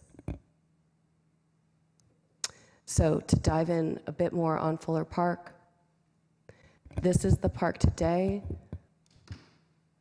This is similar to, but not exactly the same as what we showed in December, because we were able to get what we hope is a more honest view that even though the infrastructure is behind the tree line, most of the trees will not survive the type of infrastructure. So those are newer trees.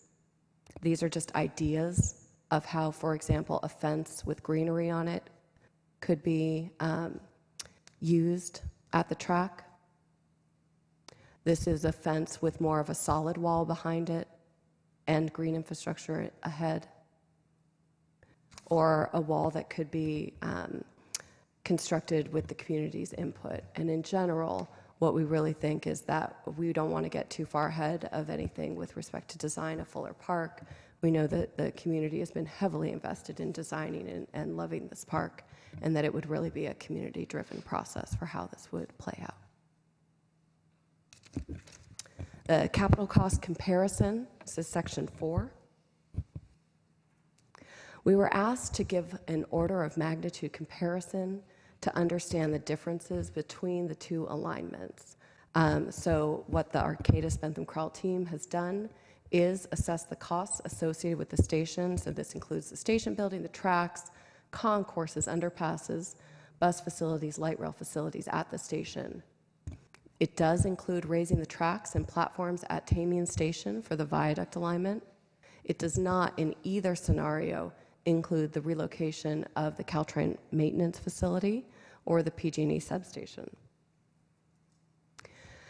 The estimated cost of rebuilding the station with a 4-track alignment in the existing corridor is in the billions of dollars. And the team at Arcadis Bentham Crowell is able to assure us that the viaduct alignment would roughly double that amount with the 3-mile viaduct to roughly Communications Hill and the other infrastructure required. I'm going to turn it over to Liz Scanlon to review noise and vibration. Great, thanks, Jess. Okay, so in December, we were asked to talk a little bit more in the study session about noise and vibration. And so what I wanted to just emphasize is this particular topic is extremely context sensitive and heavily reliant on design parameters.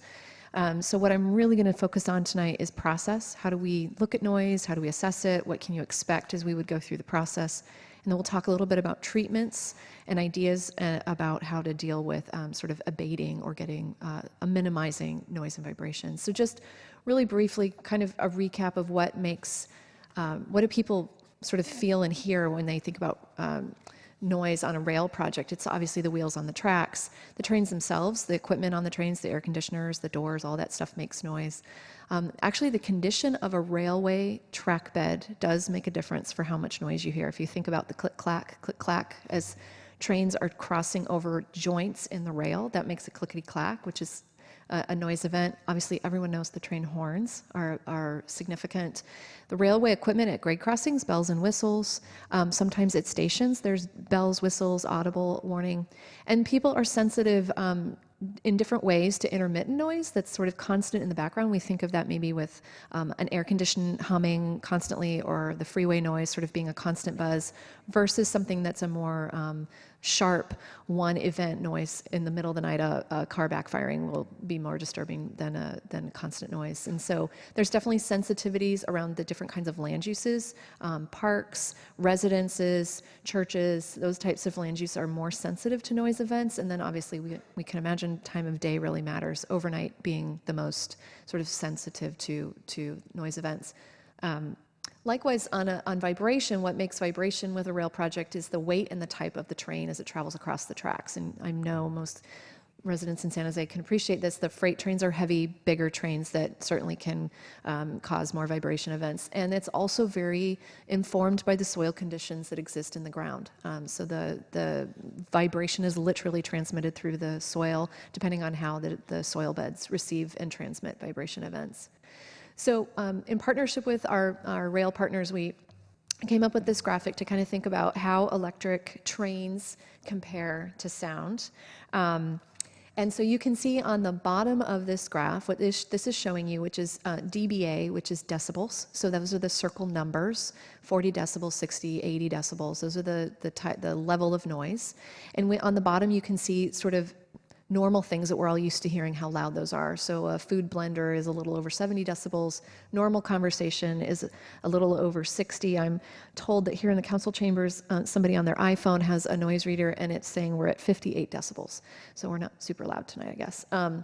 And then on the top are train volume, train noise events. So diesel commuter trains going 79 miles an hour or somewhere on the upper end of the 80s. Train horns are over 100, almost off the chart. And what I want to sort of point out is electric trains going 50 miles an hour, which is what we would expect in this part of the corridor, are a little over 70 decibels, which is a little less loud, I guess, than a food blender or a lawnmower. And so that just gives you sort of a perspective of what's going on in terms of how you hear noise from trains relative to kind of things that we all experience in our everyday lives. So in terms of process, noise and vibration is assessed for rail projects. It's very clearly articulated in several guidance sort of out there. First, you usually do this in an environmental review process, whether that is CEQA or NEPA or both. And you have to have a project sponsor to carry out the analysis that's got a project definition complete, and obviously funding to prepare an environmental document. And we kind of all know this. Many of our projects and partners are going through these at different stages, but sort of what's important is in order to complete environmental analysis at the level that these processes required, you have to have enough engineering to sort of support that analysis, and obviously funding sources to pay for it. So noise and vibration is, there is guidance by the Federal Transit Administration that oversees federally funded rail projects, as well as the Federal Railroad Administration that has developed guidance around high-speed projects, and then certainly CEQA has a series of guidance that assesses noise. How it's done, just to give a flavor of what happens, experts go out in the field with microphones and they literally record a 24-hour period. On the hour, they put microphones near different types of receptors, and they want to get a feel for how loud the ambient or the existing noise conditions are. So how loud is it now in the environment that you're adding something to? And when they've done the field measurements, literally go back and using all those guidance documents, they actually run a series of calculations that factor in the tracks and the ambient noise and different things to determine, is it low impact noise and vibration? Is it moderate, or is it severe? And I wanted to just sort of talk a little bit about the different levels of, so we know now, assuming we've done an assessment, we know what we're dealing with in terms of impact. How do you mitigate that, right? So project features, we wanted to kind of call out that many projects develop features that are sort of baked into the basis of design. So these are elements or components that are fundamental to a project. It becomes part of the official project description that's subject to review. So you think of that as sort of the starting point, right? And then mitigation measures, which are very much defined by the National Environmental Policy Act as well as CEQA, are the actions taken to avoid significant impacts. So you have a project feature, and then you can add mitigation on top of that. While there's a lot of regulatory environments that guide us on these things, communities and cities can and often do pursue their own improvements to be good neighbors, right? So those are betterments. That's actually something that FRA and FTA, our friends on the federal level, view in a fairly formal way. But you can do what's more than what's legally required. I might point out that project features for us might be the elevation of the station, right, is going to create a situation where we are able to grade separate some of the grade crossings and thereby eliminate some of the horn noises inherently because we've designed a station project that raises the tracks up. So what can abate or mitigate noise? And some of these images you've seen before, but we wanted to sort of give you a menu of things that we would look at: installation of barriers, berms, or walls. We would maybe do adjustments or try to eliminate honking train horns through a quiet zone. Not maybe, but a very significant component would be modernizing the railway track structure itself to avoid that click-clack noise that's generated by joints in the sticks of rail. Sometimes we insulate homes. I'm going to talk about that a little bit in an upcoming slide. And certainly the vehicles, electric trains, are quieter than diesel vehicles. And then likewise, what can mitigate vibration? Really, the number one thing is constructing a modern railway track structure. And we've shown you these images before, but I thought I would just camp out on a bit. Concrete ties, reconstructing the subgrade beneath the tracks, making it like a really tough roadway structure can help reduce vibration impact. There's other things you can do above that, including putting in absorption materials into the track structure, which is sort of the image on the left is demonstrating you could put rubber bearings in. Shredded tires have been used on projects in other parts of the country. And I want to just say here that vibration mitigation is extremely dependent on soil conditions. So this is usually not done until we get to a fairly detailed level of design. Kind of contextually, we're at maybe 2% design on this program. Preliminary engineering is typically 30%. Vibration mitigation measures are usually done more in the 60 to 90%. So you really want to know what ground you're putting these mechanisms into to make them most effective. Just to kind of maybe helpful for all of us, the partner agencies, just to review that Caltrain did do their EIR on the electrification project, Peninsula Corridor electrification, and found that electric trains are, just to summarize what that document already says, electric trains are relatively quiet at the speeds that we expect here in this corridor, which is around 50 to 55 miles an hour. Generally, electric trains are quieter than the diesels, and as more trains are traveling through this corridor, we all expect that horn noise at non-grade separated crossings would be the most significant source of future train noise in the corridor. So that's in the PCEP EIR, and we know California High Speed Rail this year will be releasing their draft EIR, which will have even more information and details about layering and high-speed project into this corridor, and then eventually we would do this type of analysis for the railway corridor with Diridon Station. I hope it's helpful to you, but I wanted to share some experiences. My colleague in the audience is Kyle Cahey. We worked together on a series of transit projects in our past lives in Salt Lake City, Utah, and I just thought it would be helpful to share. We went through 2 or 3 corridors, actually, that went from very infrequent train movements in freight corridors. They would push freight trains once or twice a week, and we went and the project sponsor in that case was the Utah Transit Authority, actually proposed 15-minute light rail service for about 18 hours during the day, and that's a train every 7.5 minutes. So these were done in fairly residential corridors. It just reminds me a lot of kind of our situation on the existing corridor because residents were seeing a tremendous change in service and concern about the impacts. Some of those mitigation measures also serve a benefit in visual mitigation, and I'm just showing you an image here where in Salt Lake, on one of the highly residential corridors, UTA implemented earthen berms that were mounds of dirt. They had wide enough corridors to do that. They did concrete walls, and they did what is shown here, which are synthetic fencing. They worked with the community, did a community-based outreach process, and the residents said, you know, we saw the concrete walls on the other corridor. We're not really excited about that. Could we try to do something a little different? And they worked on developing this fencing type material that will absorb the noise and abate it, so it's effective in getting rid of some of that wheel rail interface noise. noise. And this is just an example of other cities that have gone through similar circumstance and how they treated it. It was very community-based. We did a lot of work in the public to understand what would work or what didn't. There were cases in Salt Lake where they had to insulate homes near grade crossings. So they really worked through a community-based process to come up with the best solution to make things better than they would have been without it. With that, back to Jess. This is section 6, which is the final section, which is just a summary and comparison of the recommended alignment options as well as the next steps information. First, we wanted to show you just a visual representation of the neighborhoods affected by the existing corridor tracks. This is not a precise representation of any specific impact because visual impacts and the geographic extent of those will differ from noise or vibration or other elements. But I think one of the things that we really came to appreciate through this investigation is that in some manners, when you add the additional track, the viaduct, you do add more neighborhoods, more communities that are affected. Of course, this is all relative. Some considerations go down in one place, up in another, but we think it's important to acknowledge that difference in the neighborhoods affected.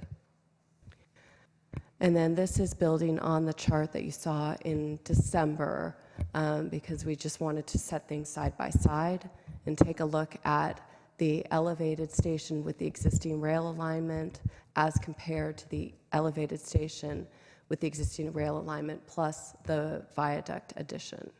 And so what we see, with respect to the train volumes, the neighborhoods affected, the infrastructure footprint, significantly more, the noise and vibration, a change in the population affected by that, visual, this viaduct would represent a significant change to the visual landscape, environmental, again, significantly more, a much higher maintenance burden, a flyover that's required, a cost of roughly 2 times the base cost option with the elevated station, and higher property impacts.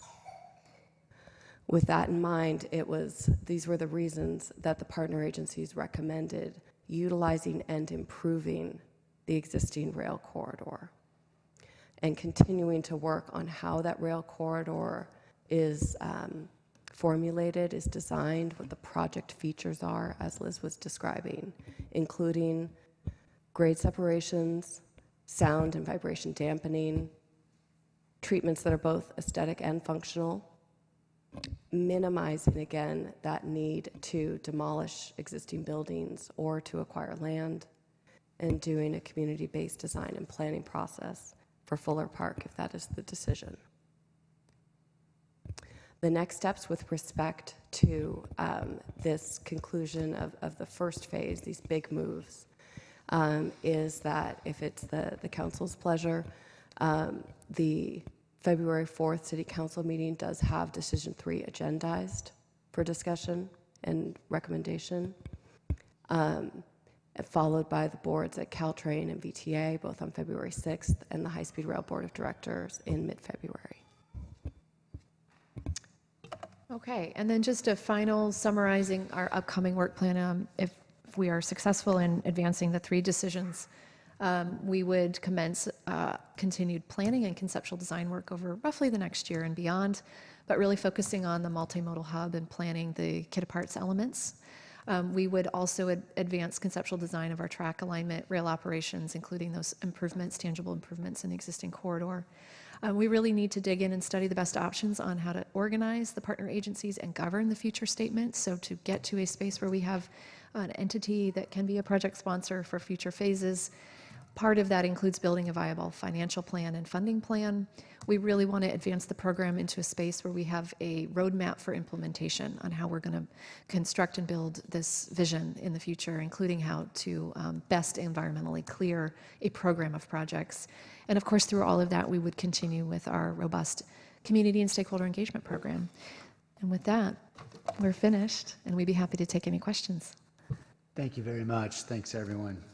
Jessica, Liz, Sebastian, Michelle, John, Jim, everyone. I know there's been a much larger team that's been working on all this, but you guys are in the box, so thank you all. I don't have any cards from the public, which I'm finding shocking. Wait, we do have some. I spoke too soon. I knew Harvey would be coming. Okay. All right. Here we go. I've got Roland LeBrun, Larry Ames, Roberto Davila, and Kevin Chrisman. Thanks.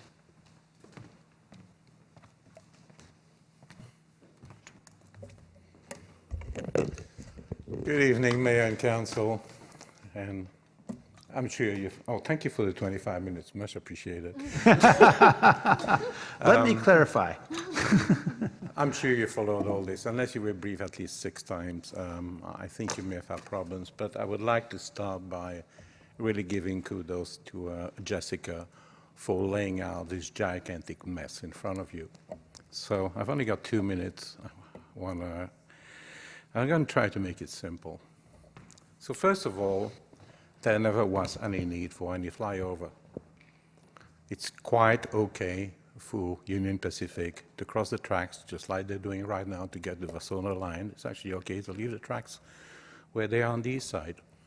And if you don't believe me, I suggest you read the RFP for tracking systems on the San Jose to Gilroy section, which states very clearly what needs to be done for the Union Pacific tracks to go across the electrified lines and head straight for Salinas. I'd be happy to quote it for you.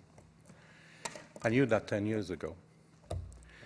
Now, second, 268 Caltrains, and with your permission, Mayor, I'd like to come back under general public comment about something more. We have to go back and revisit the tunnel. And we know we can do this. I've actually provided another document from the High-Speed Rail Authority that shows that, no, we do not need passing tracks for a tunnel. And I got 30 seconds left. On the noise and vibration, I thought the information you got was very superficial. If you really want to dig into that, there is another document which is part of the High-Speed 2 EIR that deals specifically with noise and vibrations. It's 70 pages. Anything you might ever want to learn on that subject matter is contained within these 70 pages. Thank you. Thank you. Welcome, Larry.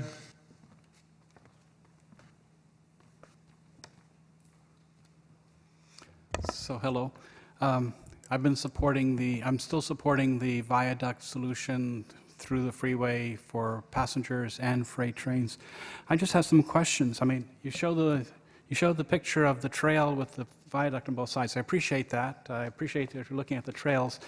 I do want to point out that that trail, about a few blocks later, goes under 8 bridges at the freeway with something like 20 lanes of traffic there. So it's nice to not have the pier there, but it's a small thing compared to all the other stuff that's in the area. So in context, it's a minor thing.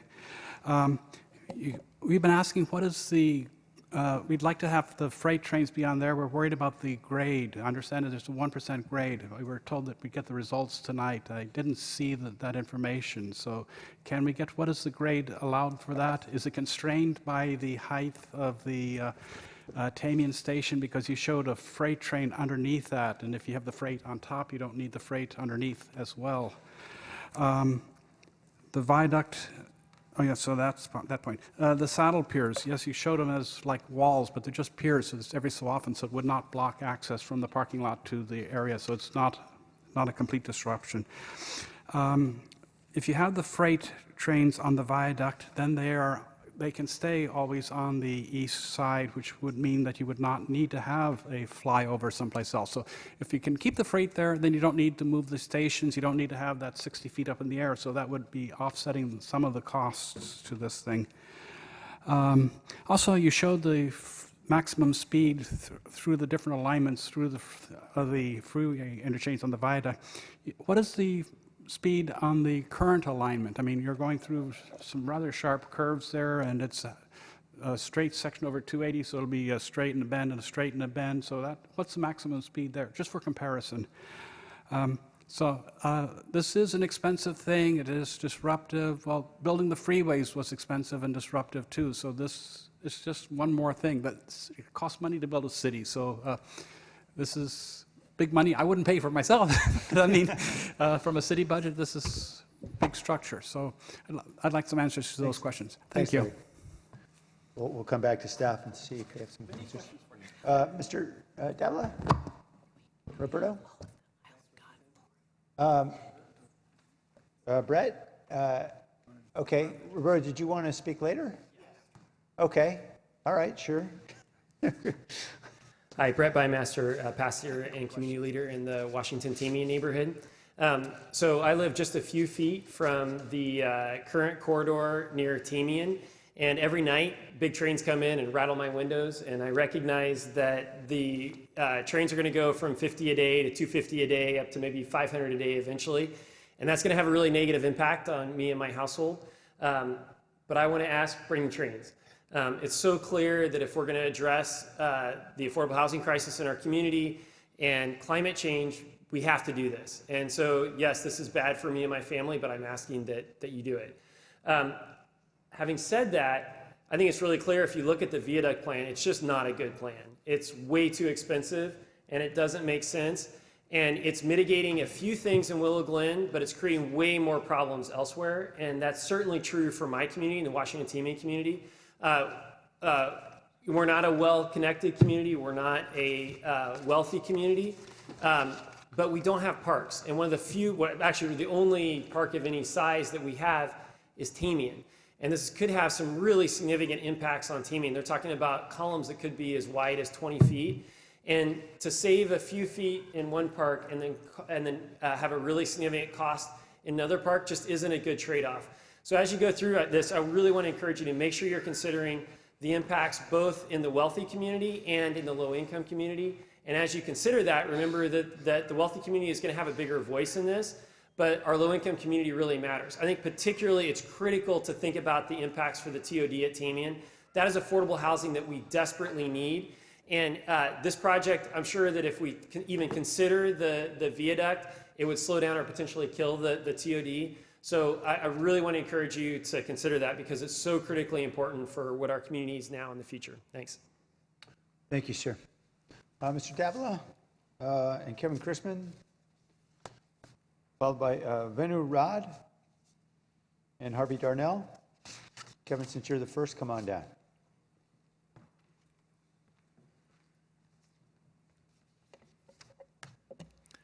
Hi, my name is Kevin Chrisman, and I was previously chairman of the Greater Gardner Coalition, and back in the S&I days, we made about $14 million worth of neighborhood improvements in 4 years. And it looks like with this, we're throwing it all out the window. It looks like I am very dismayed and don't know what to go back and tell my neighbors. In 2001, we got assurances from the high-speed rail people at that point that we would never need to have the railway expanded if they came to our neighborhoods, and so we designed Fuller Park. And since that time, it's been a constant battle with the railroads to make this line the preferred option always we get, and we fight to keep what is ours in meetings and letters and papers. The railroad concurs. We will stay out of Gardner, always comes around and find another route to, another way to route the railroad. And then high-speed rail fires people, they reorganize, they update their business plan, and the whole process starts over, and it's kind of insanity. Cities exist for people, not people exist for cities.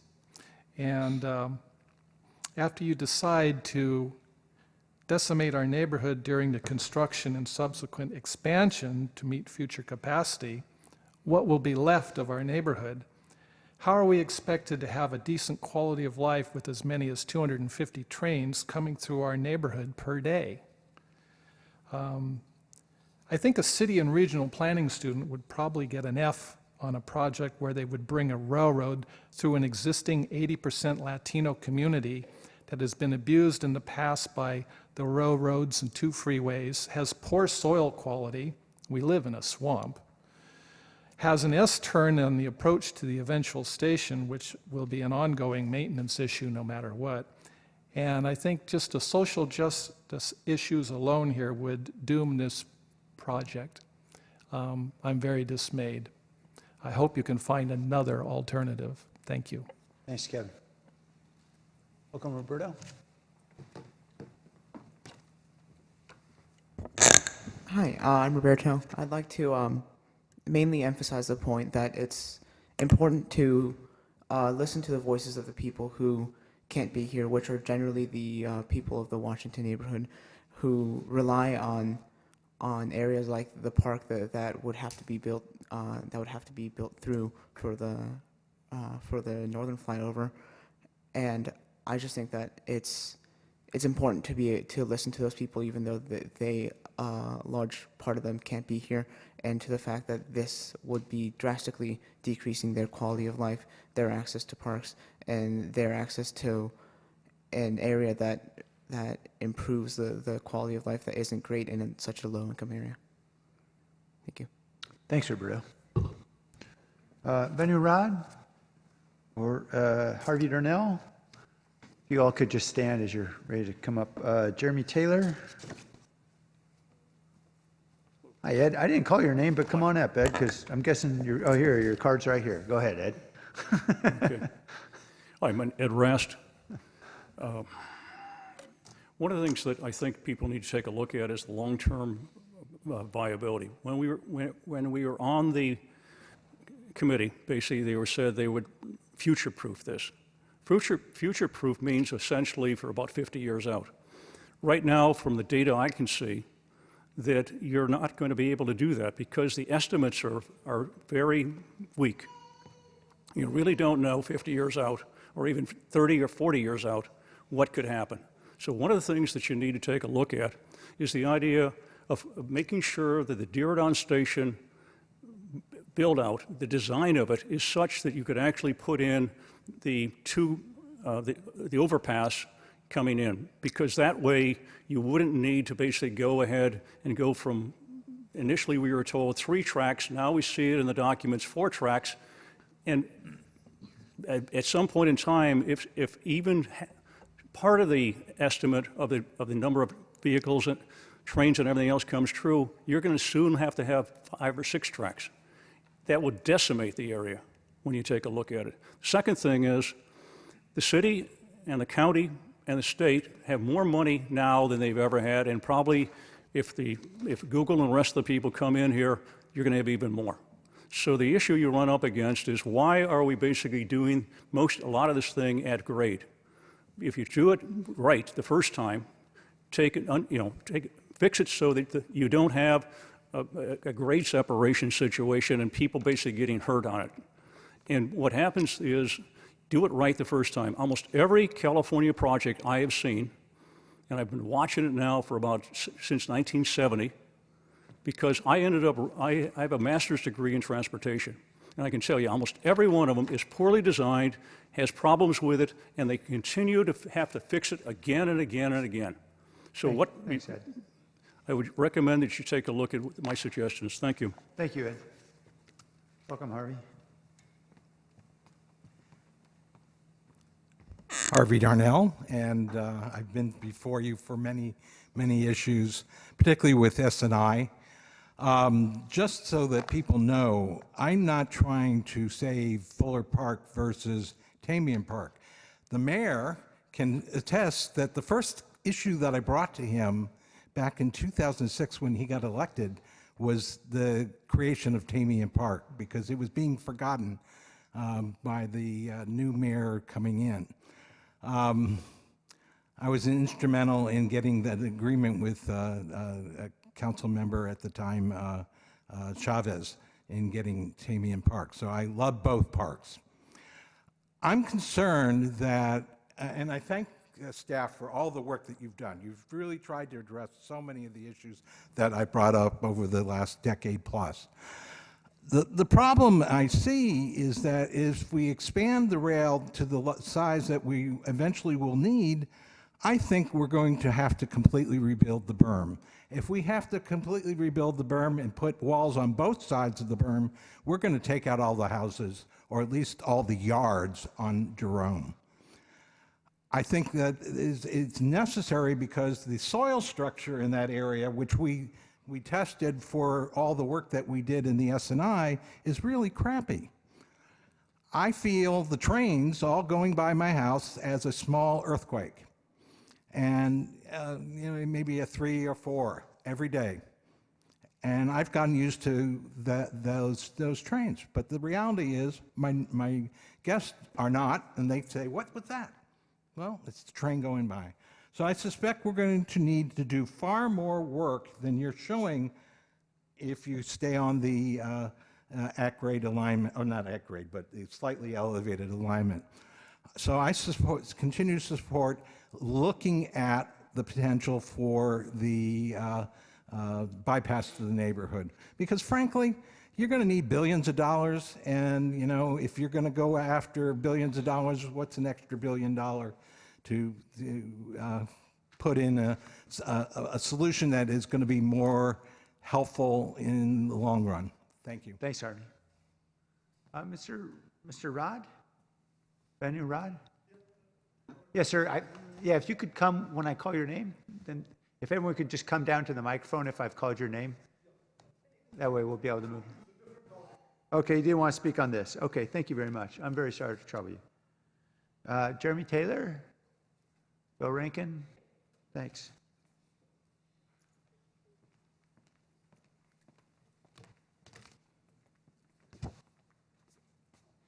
I'll be quick, don't worry. Quick comment on not liking trains in the sky. Maybe you've never been to Seattle, Florida, New York, Chicago, or other cities, but lots of cities do it. I actually agree with what's being said. I think as someone who lives closer than anyone to the trains tonight, it's the right thing to come through my neighborhood. It sucks, but we hope that you take care of us. And what we have to communicate is if we see another flip-flop, we are a neighborhood ready to fight to keep our houses. I personally risked my life to buy my house in Afghanistan, and if you're going to take my house, you're going to have to rip it from my hands. We're ready. Thank you. Thank you. Mr. Rankin, welcome, Bill. After Bill is Mike Sodergren. And then those are all the cards I have on this item. So if you'd like to speak and haven't spoken, please submit a card. Hi, Bill. Hi. Thank you. My name is Bill Rankin. I'm a North Willow Glen neighbor and trail advocate as well. And I wanted to thank the agencies for all the work up to this point. I also wanted to thank you all for taking the local trail infrastructure into mind. I'm also thankful for the recognition that Greater Gardner and Washington neighborhoods have been heavily impacted over the years. And no matter what decision is made in regards to the approach to Diridon, these neighborhoods will be impacted heavily in the future throughout this project. It has only been a couple years since residents toured the neighborhoods with rail officials. At that time, we were promised only 3 rail lines in total through the neighborhoods would be needed. That would have meant only 1 house taken. Now it's 4 lines, 12 houses, the church gone, and 480 trains a day. What's going to happen in 2 more years? Will a 5th line be needed to future-proof this infrastructure? It is best to take parkland instead of houses on Jerome, but the impacts to these neighbors on Jerome will be intense.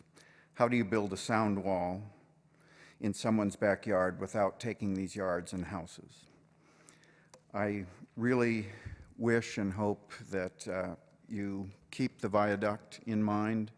I think it's the best way to future-proof the rail lines coming into Diridon. And I believe in the future, rail is going to be even more important than it is today. So we really need to get this right. And I think building the viaduct is the best way to go. Thank you all. Thanks, Bill. Mike, welcome. And Mike's our last speaker. That was an amazing analysis, very detailed, very informative. Thank you. I also feel a lot of empathy for the families that will bear the brunt of a project like this for the greater good. And so I say that so I can say this, which is we would like to know at Preservation Action Council what the effect of this rail alignment strategy is on the Diridon, the historic Diridon station. Does it move into downtown West? Does it stay in place? Does it get moved someplace else? It'd be interesting to know if you can give us a status on that. On a personal note, I haven't seen a plan yet that's going to show how we connect this to the airport. And given that we poured $1 billion onto that airport, it seems like we ought to have some method that isn't traditional surface transportation. And just having spent some time in Paris recently and Washington, D.C. and other cities that have figured out how to dig and to keep the water out, it just seems like that ought to be an option that we at least look at as an alternative. Thank you. Thanks, Mike. Hold on to your hat because I think we'll come up with some interesting ideas for an airport connector in the next few months, right, Jessica? Okay. Any staff want to respond to any of the questions that were raised? I know some of those questions might take some time to go do a little digging, but. Sure. One of Larry's questions is a fact that made it into the memo, but not into that presentation despite its length. So apologies for that omission. But on page 9 of the memo, we did estimate the grade equivalent that those freight trains would need to run at, which is between 1.4 and 1.5%, which is about 50% greater than the grade that they are willing to. And I have other questions from Larry, but have not gotten all the way through all of them. Mayor, I might add too that the question of a tunnel came up from a number of speakers, and as you and maybe other members of the council may recall, as we worked through this with high-speed rail for a number of years, the city undertook an independent evaluation to kind of look at the feasibility of that. We hired Exeltech, a tunnel design firm, an expert firm on that, to independently assess it. And we came to the conclusion that process of trying to put that size of a station underground in those soils, given what we're trying to do with the development of Diridon Station area, it really was not feasible. And so that we came to that kind of independent conclusion. We spent city investment on figuring that out. We certainly coordinated with the other agencies, but that's a conclusion that we came to as a city. We didn't think it was kind of in the best interests of from a feasibility, constructability standpoint, from a safety standpoint, and then our kind of development aims in that area and the long-term impacts to the kind of the surface area of Diridon would have been too significant, we thought. So we did do that work as well a number of years back. Thanks, Jim. Thanks for reminding us. Okay, and just a nod on the historic depot question, because we've been getting that quite a bit in our outreach. The Diridon concept layout at this point does contemplate affecting the depot. We haven't yet figured out how we're going to deal with that. I often say when we're out in the public, this process of planning will raise more questions than it answers. So it's on our to-do list in the next phase to sort out how we will mitigate or deal with the depot. But we recognize how important it is in San Jose and that it needs to be treated appropriately. Also, there are processes in place that protect it. It's on the National Historic Land. It's a National Historic Landmark. So there's, again, that regulatory environment that we live in on it. There's also ideas that we will be brainstorming on kind of how to incorporate it or deal with it in the station planning in the next phase. And then I think more on the airport connector. Yeah. One last thing on the historic depot, just to clarify in case it isn't clear. Somewhat analogous to the existing corridor situation, what we have is residential properties just to the west of the existing track line. And so when we're talking about the rail modernization within the station, even though it is difficult to contemplate moving and relocating and reusing the historic depot, our sense is that is the right direction to push rather than affecting the homes to the west. So that's kind of part of the why. It's certainly not a flippant decision.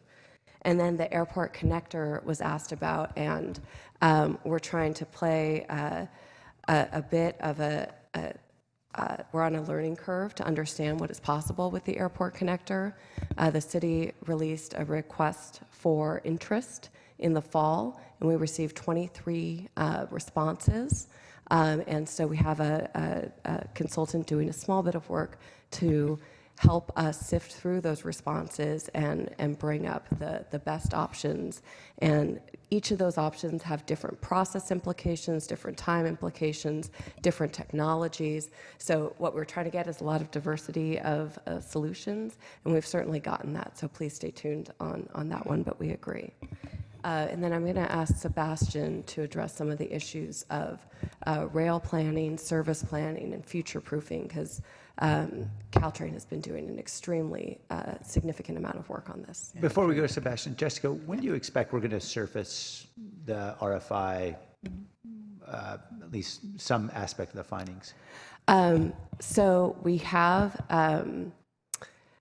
probably in late February, early March Okay. is my best guess. Great. Okay. Look forward to it. Sebastian, I'm sorry. Sure. So on the subject of future proofing, we're planning for a facility that will accommodate a whole range of different rail service providers in the future over a series of timeframes. And I think it is important to emphasize, as many of the commenters have, that the train volumes we're showing on that slide are extremely aggressive and aspirational. We are talking about a huge increase in trains.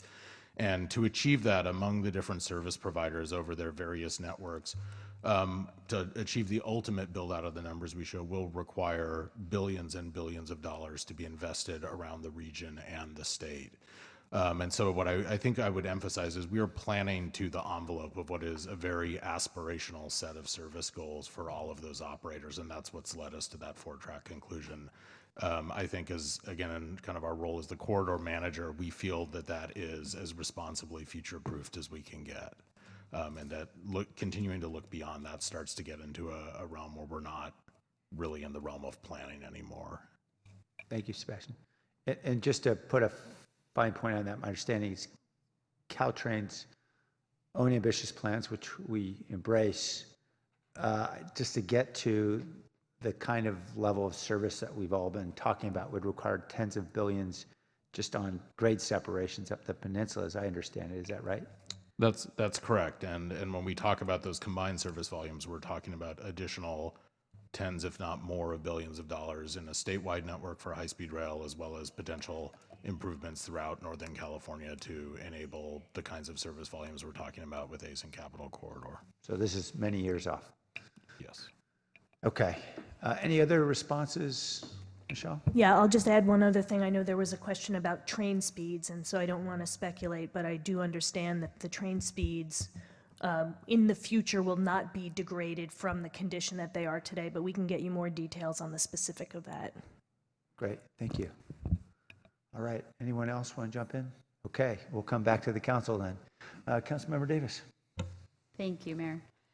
First of all, I want to thank staff for doing this heavy lift, because we asked you less than 2 months ago, 2 slides worth of questions, and said, here, go do this. And oh, by the way, happy holidays. And I know a lot of you spent a lot of time over your holiday break putting this all together. And I really appreciate the very detailed memo and the all the slides to answer our questions. I know there's tons of slides, so I know this was a lot of work. And I also want to thank everyone who came out tonight.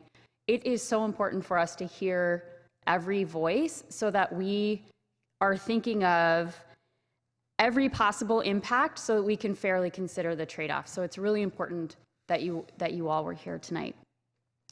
And of course, I know we've taken many passes at this, and even as you were talking, more questions were coming up for me. So I apologize in advance, because I have quite a list of questions. So one of the things I think wasn't in the slides, and I just want to make sure because I know it was in the memo, I don't think you discussed the possibility and the timeline for getting permits if we did do a viaduct because of the waterways issue. So can you talk about that?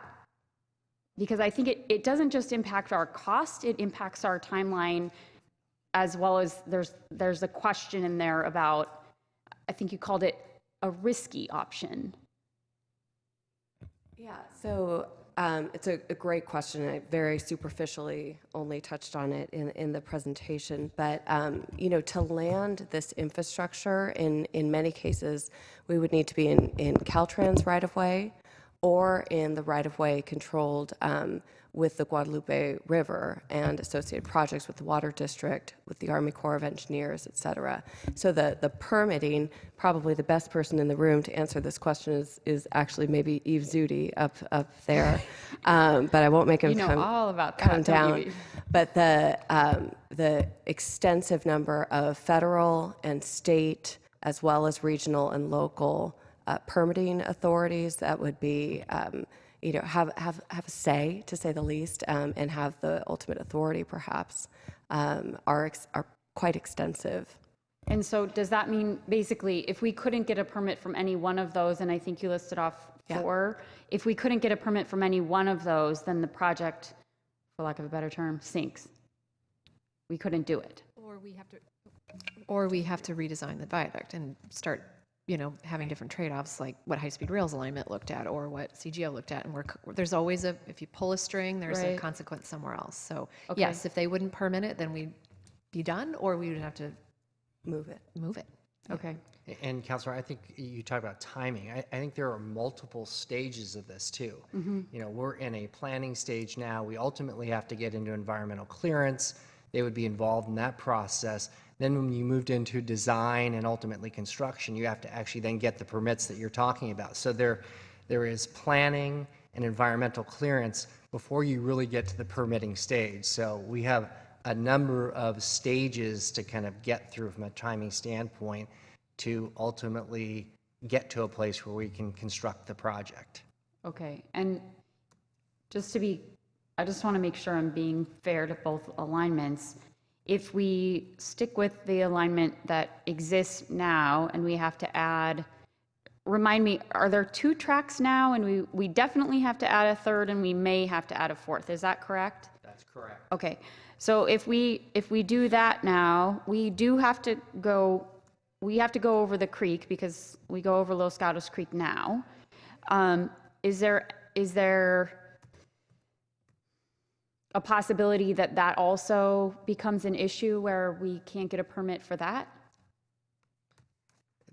Theoretically, that could be the case, but we've been through that path before. We've built bridges over those areas in And the just past, recently. too. Recently.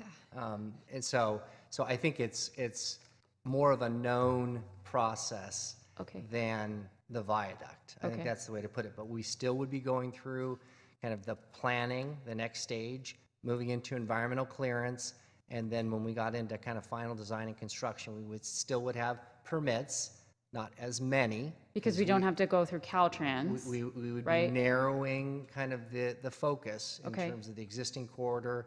The number of crossings and those types of things would be less. Okay, that's helpful, thank you.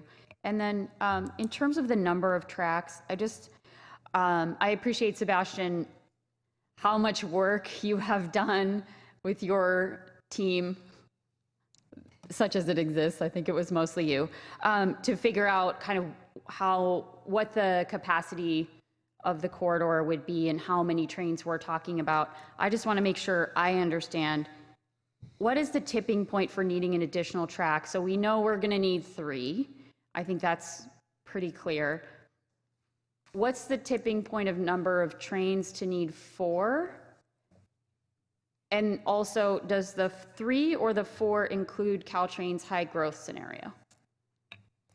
So let me, I guess, start backwards and go forwards. So the 4, both the 3 and the 4 could accommodate Caltrain's high growth scenario. And so I think just an important concept to understand is that when we're talking about future high-speed and electrified Caltrain service, the diesel and the electrified train services are functionally separate.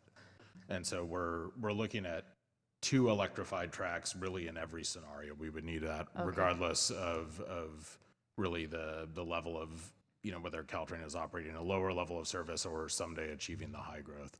The question is really around the number of diesel tracks that may be needed, so 3 or 4, and that really relates to the specifics of any future agreement with Union Pacific, as well as the specific manner and volume of service growth for the services that are currently operating as diesel trains, so ACE and Capital Corridor.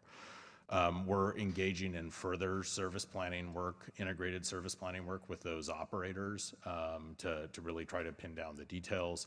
Some of that detail does not exist in their planning documents today, so really that tipping point that you're asking about between 3 and 4 tracks starts to get pretty nuanced at some point in terms of exactly how schedules can be integrated in the specific time that different trains are arriving. And so there is some ambiguity now. There will probably continue to be some ambiguity for some time in the future, but we're continuing to do more work with them to really try to find exactly where that line is so we can understand it better. But it is the variability is on the 2 diesel tracks. It's 2 electrified in every scenario.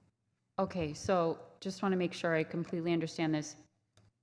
It was the ambiguity that led us to the 4-track, which is a worst case scenario. There's no 5-track in this.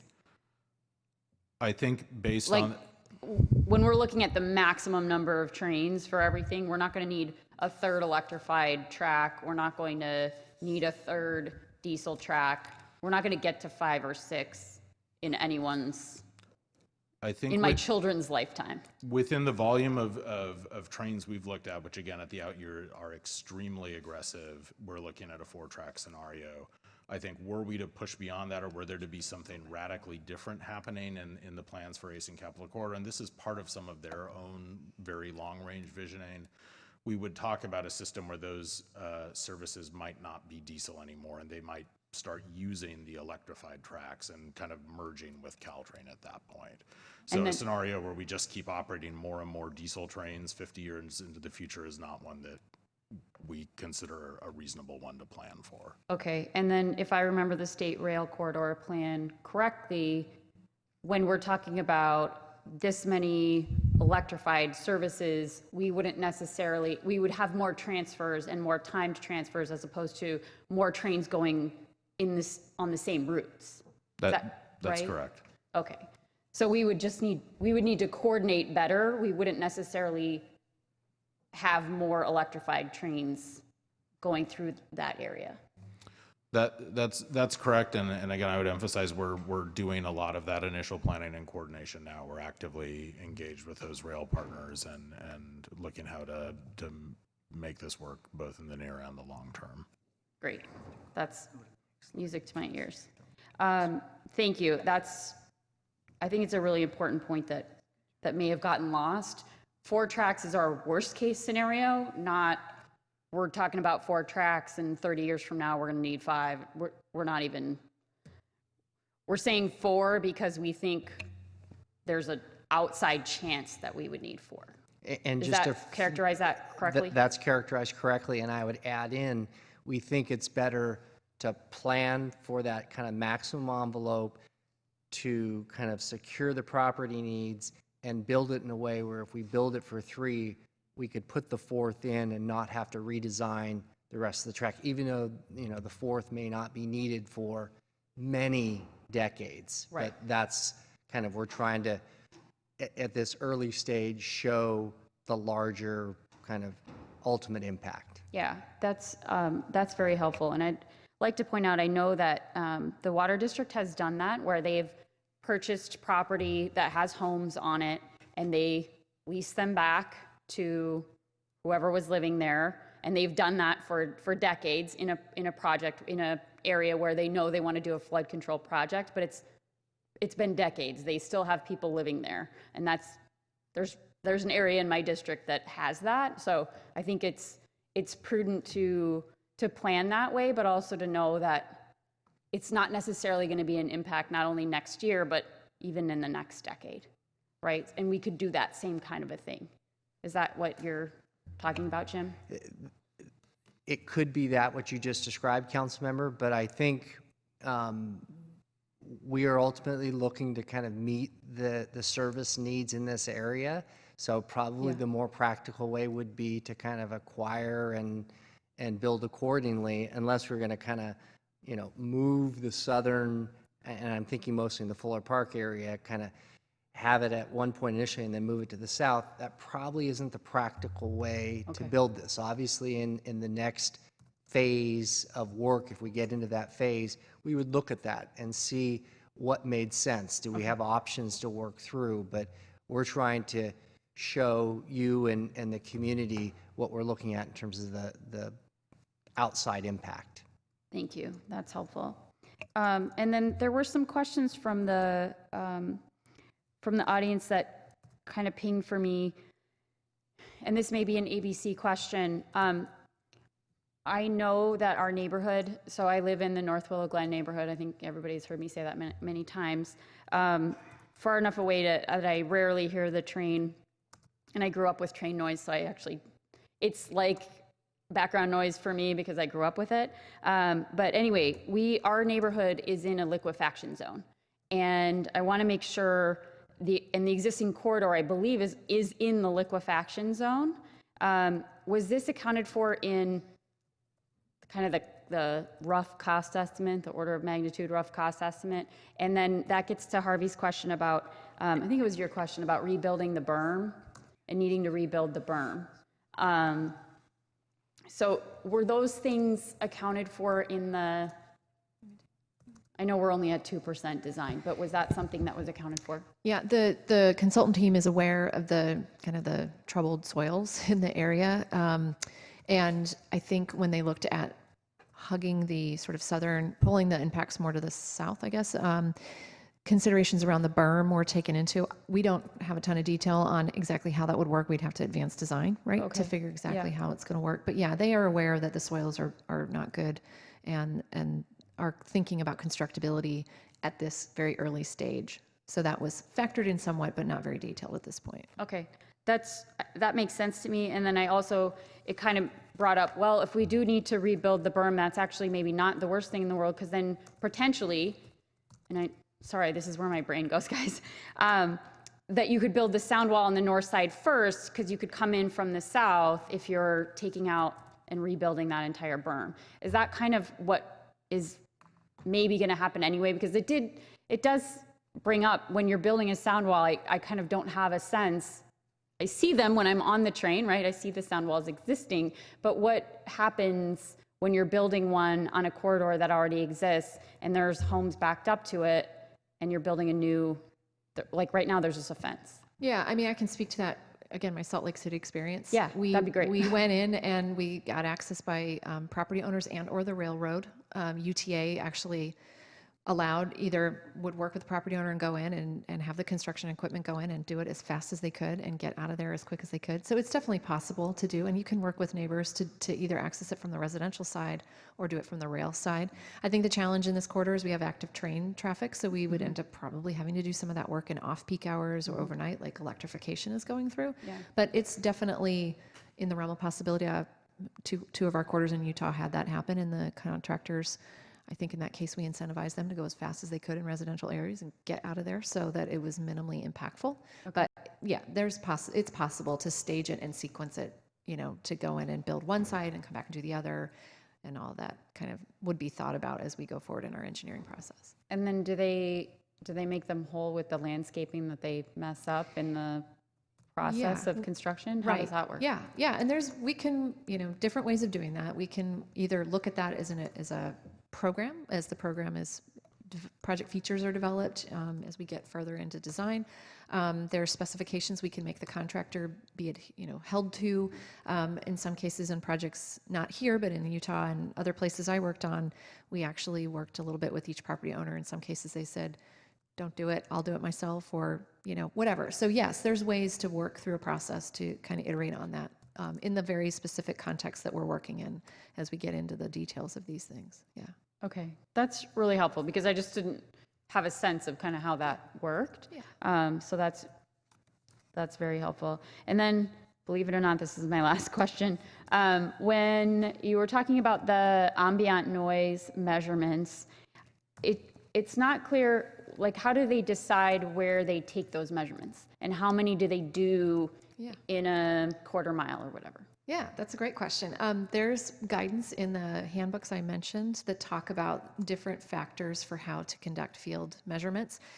In part, it depends on the sensitivity of the receptors. So the receptor being a house, a park, a commercial office building. Okay. And generally, if we're doing work or we're trying to measure ambient noise in a very sensitive area, air quotes sensitive, like there's a lot of houses, there's parks, then more receptors to kind of really get a, an accurate reading of ambient noise, maybe less receptors where we're in a more commercial zone or land uses or industrial or things like that. So the guidance really spells out exactly how to do that depending on the kind of area that you are measuring the noise in, and then guides you based on what kind of, if there's a highway nearby, if there's roadways nearby, that kind of thing is spelled out in the guidance on how to sort of direct the field technicians on how to conduct the noise analysis.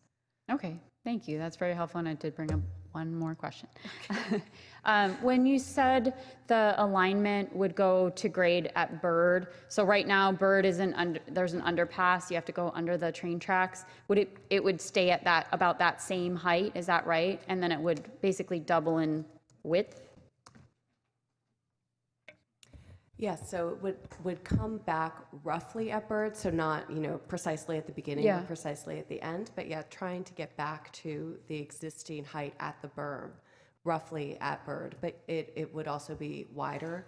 I think some of those, all of those decisions about how that new structure would be designed, how much, if whether the priority was on minimizing the corridor or having light and air under it, all of those decisions would be ahead of us. But yes, it would be wider. Okay. Yeah. Thank you. And I'd like to thank my colleagues for their patience with all my questions. All good. Councilmember Foley.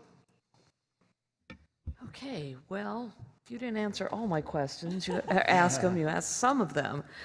I want to focus mostly on, first, thank you for your tremendous presentation. It was very detailed and very helpful in analyzing the various scenarios in taking into consideration all angles of it. I really appreciate that. I also appreciate the members of the public that are here, particularly those from the Gardner area. I remember working with you when I was a school board member in the Gardner area too, so I have a little familiarity with that area, and I want to talk about Gardner Elementary. Is there any direct impact on the southern alignment to Gardner? Would Gardner just continue to operate as it is, or do you need to use any of their space or land at all? I don't think we anticipate needing any of Gardner Elementary for either alignment option. Okay. With regard to the homes that are directly affected, you mentioned on slide 74, I think it was, that there were 13 residences directly affected. When you're dealing with properties that are directly affected, does that mean that there's going to be a financial impact to the homeowner? Will you be, will they need to give up a part or sell? Will eminent domain be required for any of those properties? That's a better way of referring to it. Will eminent domain be required in order to put some of the sound walls in, or other of the efforts needed to put in the 4 tracks? And if so, how is that negotiated, and how many properties are directly impacted by that? Yeah, maybe I could do this one. Sure. John Risto. We don't know exactly what those impacts are, so this is really a pretty early look at what the properties, and when we're talking about properties, I think Jessica mentioned it, we don't know how much of that property may be needed for a 3 or 4 track. So those property owners are compensated for any taking of property. Whether or not there's a eminent domain or not is really dependent on whether or not the property wants to reach a market value transaction with the public entity that's needing the property. So, of course, we don't know that yet either. So the best case is it's a minimal take of a piece of their property, and they're justly compensated for that. Okay, that's what I wanted to hear. With regard to those properties not directly affected, but when you look at the map on slide 95, there's a lot more properties that are affected by being close proximity to the trains and the increased trains, such as hearing more train noise going by. Is there grant programs, or whatever capabilities of providing better sounding dual pane windows and things like soundproofing for those homes, and how would that be implemented? Yeah, that's a great question. I'll start and Liz will jump in. So the first thing that we would try to do to affect the minimization of any of those impacts would be through incorporating project features that inherently address that concern. So, for example, if it was a visual impact, how would the walls and infrastructure be designed to minimize that visual impact? Or if it is a noise impact, how would the sound walls be built into the project? Or if that doesn't fully address it, how would mitigation measures be added? To answer your question about, is there a program for that? That's one of the things that, as Liz mentioned, is part of the environmental process, is that very site-specific analysis of all of those different issues, vibration, noise, visual impacts, et cetera, and then an assessment of whether that impact exists given the project features, and if it exists, how we can mitigate it. Then, thank you. With regards to outreach, because we're not just talking about homeowners, we're talking about occupants, effectively. Right. And many in that area are not English fluent. So how will we communicate with them their options and opportunities, and even what risks and what is coming down to them, how their neighborhood will be changed? Do we have a communications plan or a protocol that we're going to create and put into place? Sure, that's a good question. And I will say that in phase one, we did quite a bit, as much as outreach as we could, to kind of get at anyone who's impacted or feeling the effect of the Dear Dawn program overall. I think in phase two, we intend to continue doing that. And certainly, I think we can create some processes that are very neighborhood specific to get at what you're sort of getting at, which is talking directly to not just maybe owners, but occupants, renters, tenants, that kind of thing. So we haven't yet done that, but we are committed to continuing really robust community engagement. So I think we'll be thinking through strategies to get into more neighborhood specific communication plans as we go. And we've always offered other language services for any meetings or events that we're holding. So we would continue to also make sure that we're doing that. Yeah. Great, I appreciate that. I know I've been to several presentations where you've been, and I think the outreach has been pretty good so far. And as it gets closer and it gets more, as the tenants or the occupants become more concerned about what's going to happen to them as far as where they're living, possible displacement, they become nervous and more have a little bit more anxiety, so we would need to be sensitive about that. The other thing I would say is that if four tracks are our aspirational goal, that we need to build 4 tracks, and we should build 4 tracks at the same time and not plan to build 3 and then a 4th, because then the 4th is additionally disruptive to the folks who are in those neighborhoods. So it's like pulling a Band-Aid off. You just want to do it really quickly and get it over and done with so that they can resume their lives and reestablish their community, because no matter what we do, it's going to be a disruption to some part of the community. So if we do it all at once rather than 3 and then at 4th, that doesn't make sense to me. It seems to me that we should just do it all at once. Of course, there's probably a financial consideration to that, but we won't worry about that yet because we're not at the actual building stage. The last thing I would like to emphasize, and I'm going to continue to emphasize this every time you're here, is the airport connector.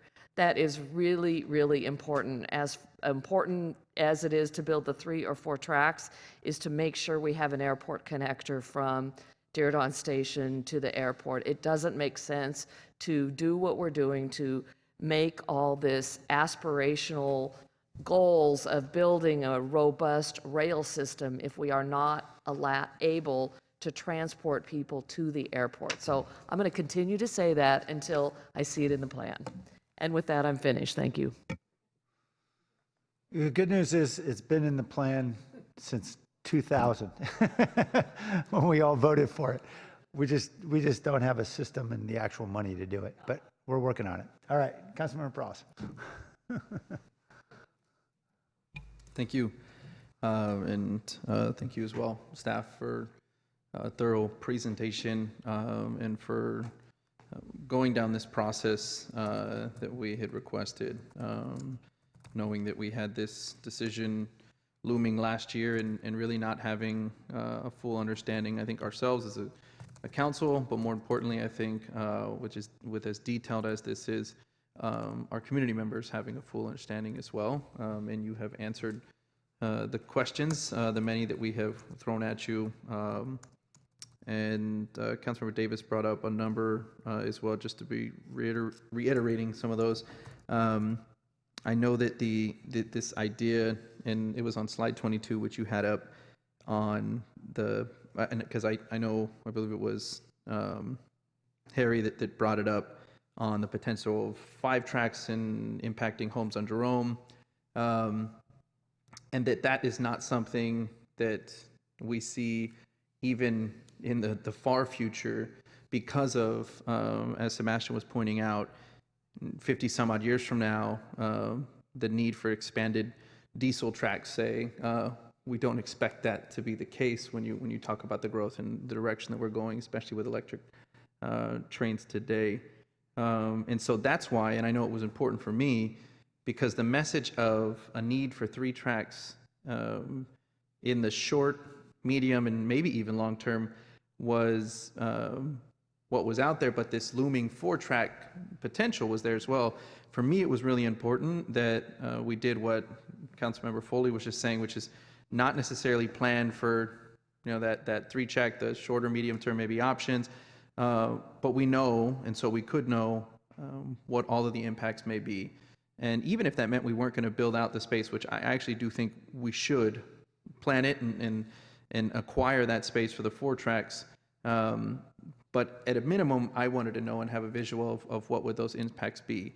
And I know later on in, I think slide 75, it shows the blue kind of highlight of what gets impacted. And it was a purposeful decision to avoid the homes on Jerome. Because yes, we knew Fuller Park would be impacted, but the trade-off of a number of homes and backyards, to Terry's point, would have been the case if we were to swap sort of what side of the tracks we would expand on. But I think it needs to be very clear that there is no long-term indication or need for a 5th track or any sort of idea that we're going to now bump into the homes in the backyards of Jerome.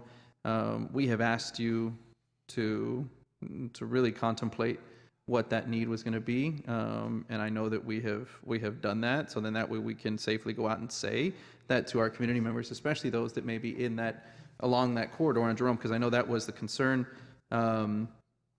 For many of the residents, including one of them who's not here anymore, but Jeremy Taylor, who came with his child, whom I was surprised. It was, I think, because his initial reaction was in relation to the potential take of his home.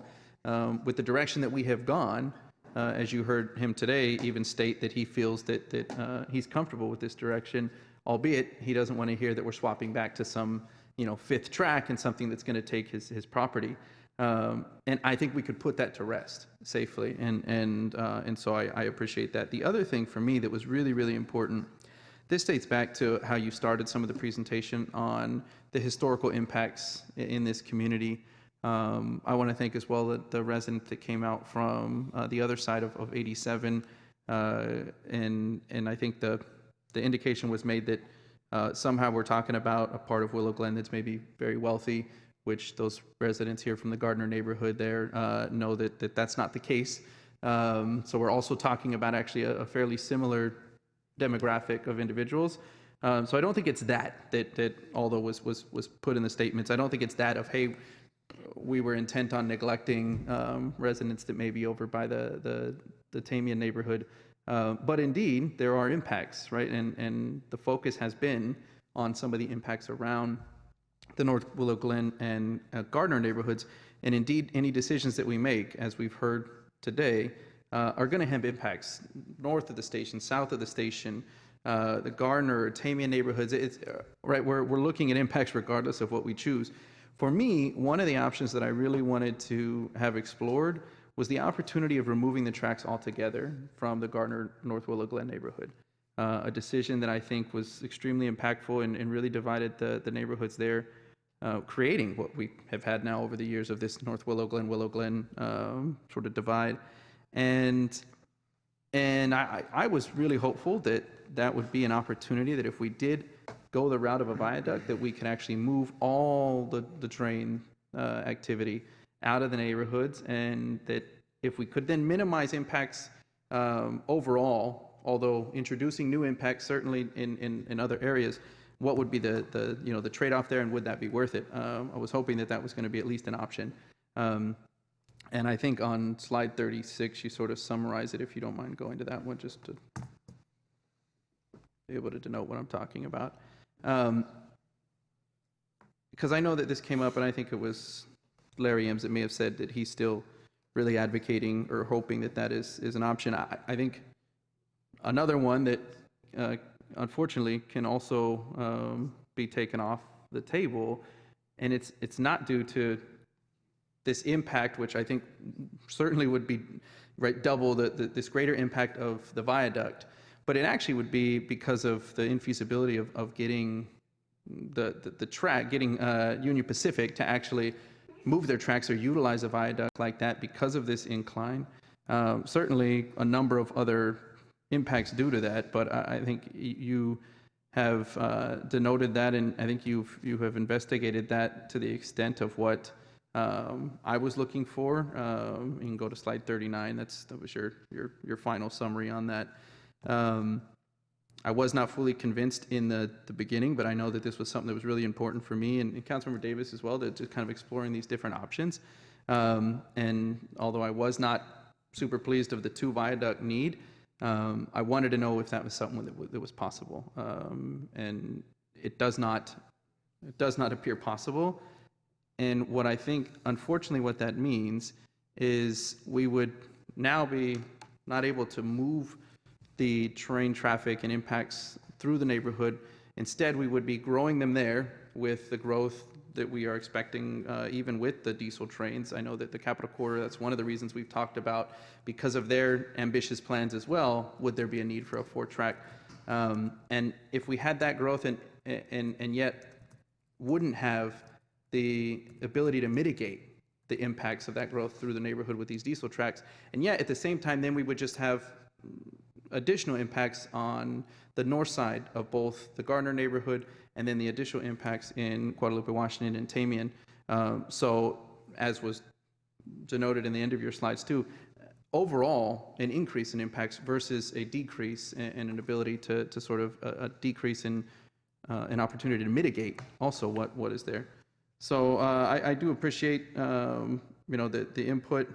This is not and has not been certainly an easy decision. I will denote that the question was mentioned, and thank you, Councilmember Foley, around outreach and communication and how we're actually going to be working with the community.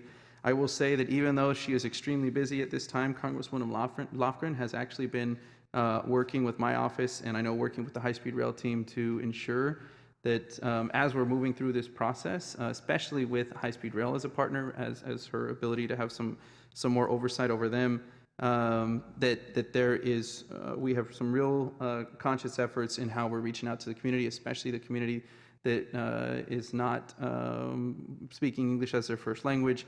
And so I appreciate her help and assistance on that. Also, the staff's team, and I've already had contact with high-speed rail staff, beginning that outreach now, beginning collecting the contacts in the neighborhoods, the businesses, the churches, the schools, more so even than we have in the past, as we're talking about now some of these direct mitigations that may be real dollars into the neighborhood, and making sure that we have all the voices there, so that way everybody can play a part. So thank you for all the efforts. Thanks. Okay. Other questions? Nope. I think we'll have more, I'm sure, next week. So thank you, everyone, for the very thorough analysis that was provided. I know it's an enormous amount of work to get to this point, but I think we're getting to a place where at least we're getting all the information out there, and we're able to make good decisions with our eyes wide open. So with that, we don't need a motion on this, do we? Just concluding the study session. All right, we'll conclude the study session. Everyone have a good night. We do have we have several folks who would like to speak on open session, who I believe have been waiting very patiently. Venu, my apologies for calling you out of order. You're up next, followed by Michelle. I believe it's Michelle Wallen. Utpala Sharma, Alex Wozniak, and Roland Brunn.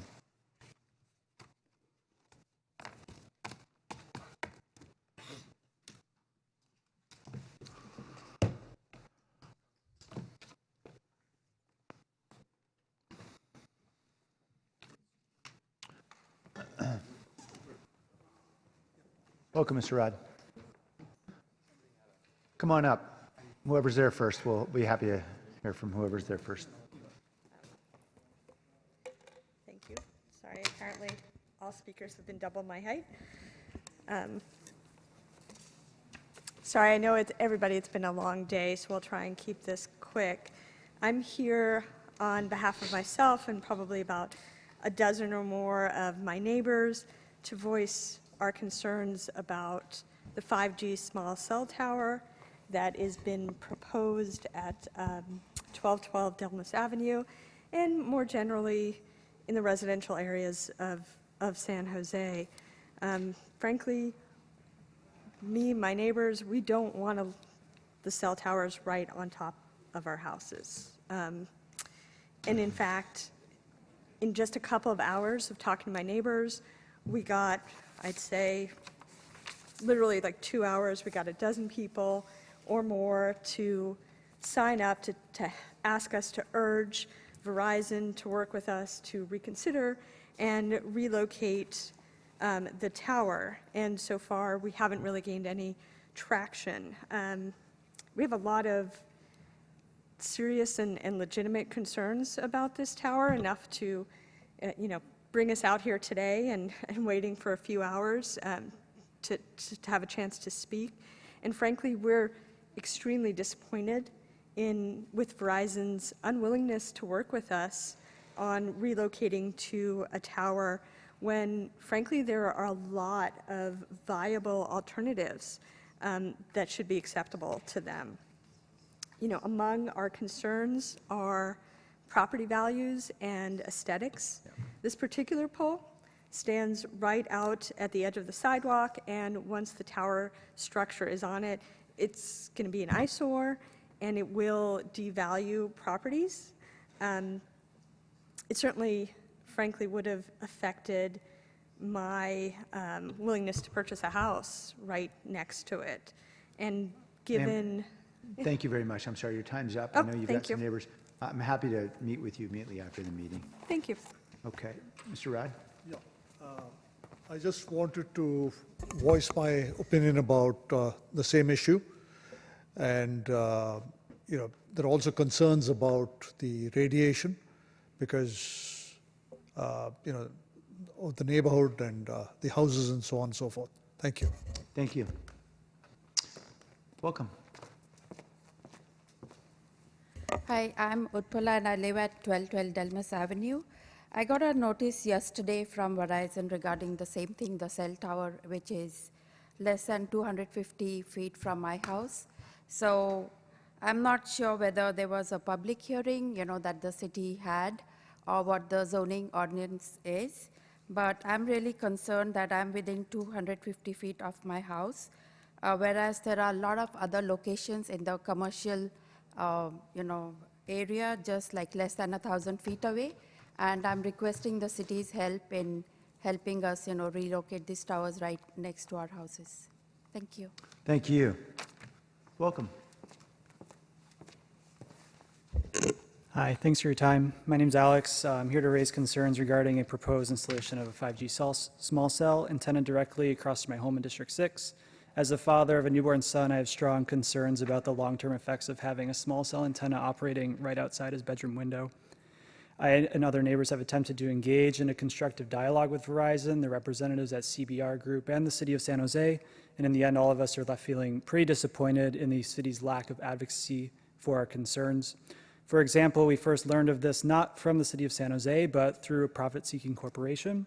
Second, the CBR Group has refused to provide details about the importance of this location to their overall projects, the precise trade-offs considered while evaluating alternative locations, and the precise location of the alternative locations that they are considering. Third, we feel the City of San Jose has not pushed these companies to release the information that we've requested. How are us as citizens supposed to hold Verizon, the CBR Group, and the City of San Jose accountable for these decisions that have a direct impact on our neighborhood? How are us citizens expected to participate in this process? My family and my neighbors urge the City of San Jose and the Office of Civic Innovation to show up and advocate for our interests. We deserve full transparency into the decision-making processes at play and Verizon's detailed plans for this project. The city should mandate Verizon to make all available data necessary for impacted citizens to participate in the process and have a sense of ownership over the outcome. We also urge the city to mandate these companies to engage in meaningful dialogue with citizens exploring alternative approaches. With greater transparency comes greater trust between all parties involved and presents the opportunity to find a path forward that satisfies the needs of all. My family, my neighbors, and all San Jose citizens impacted by this imminent deployment require and deserve this. Thank you. Thank you. Welcome, Mike. So just be quick. Given PAC San Jose's challenge in defending historic properties relative to hotel developments, we'd like to make a polite request that we fire up Cindy and Nancy and Kim to put forward a proposal for developing a headquarters hotel at the site where the tent-style structure is behind the convention center right now. This would help save historic buildings, and I promise you, I won't come and complain because there's nothing historic to destroy back there. You promise you're not going to chain yourself to that tent? I promise. I'll be out there with Johnny knocking it down. Anyway, thank you very much. Well, the good news is you'll have a lot of help. Well, we're actually working on that, and I expect we may have something later this year. Is that right? To go out for bid. Thank you. Great, thank you. Mr. LeBrun.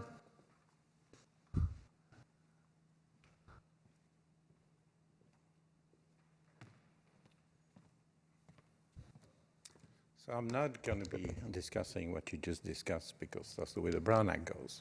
However, I'm going to talk about Diridan. And what I want to talk to you about is how you daylight an elevated station. And the pictures that you had over there, you had this massive slab of concrete with 10 tracks, and basically you got people in a cave down there walking through it.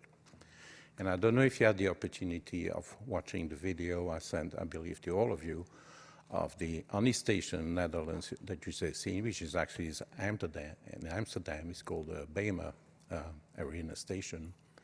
And 2 minutes into the video, the architect says, we immediately visualized that what we had to do was to build 4 bridges. And this is how they got this massive light flooding the station. But then the problem that you get, by the way, this station fits exactly within the existing Diridan building, and where the light rail is on the other side. But then the problem that you get, well, great, you got 4 bridges. but now you're down to 8 tracks, and you want to have 10 tracks going to Diridan.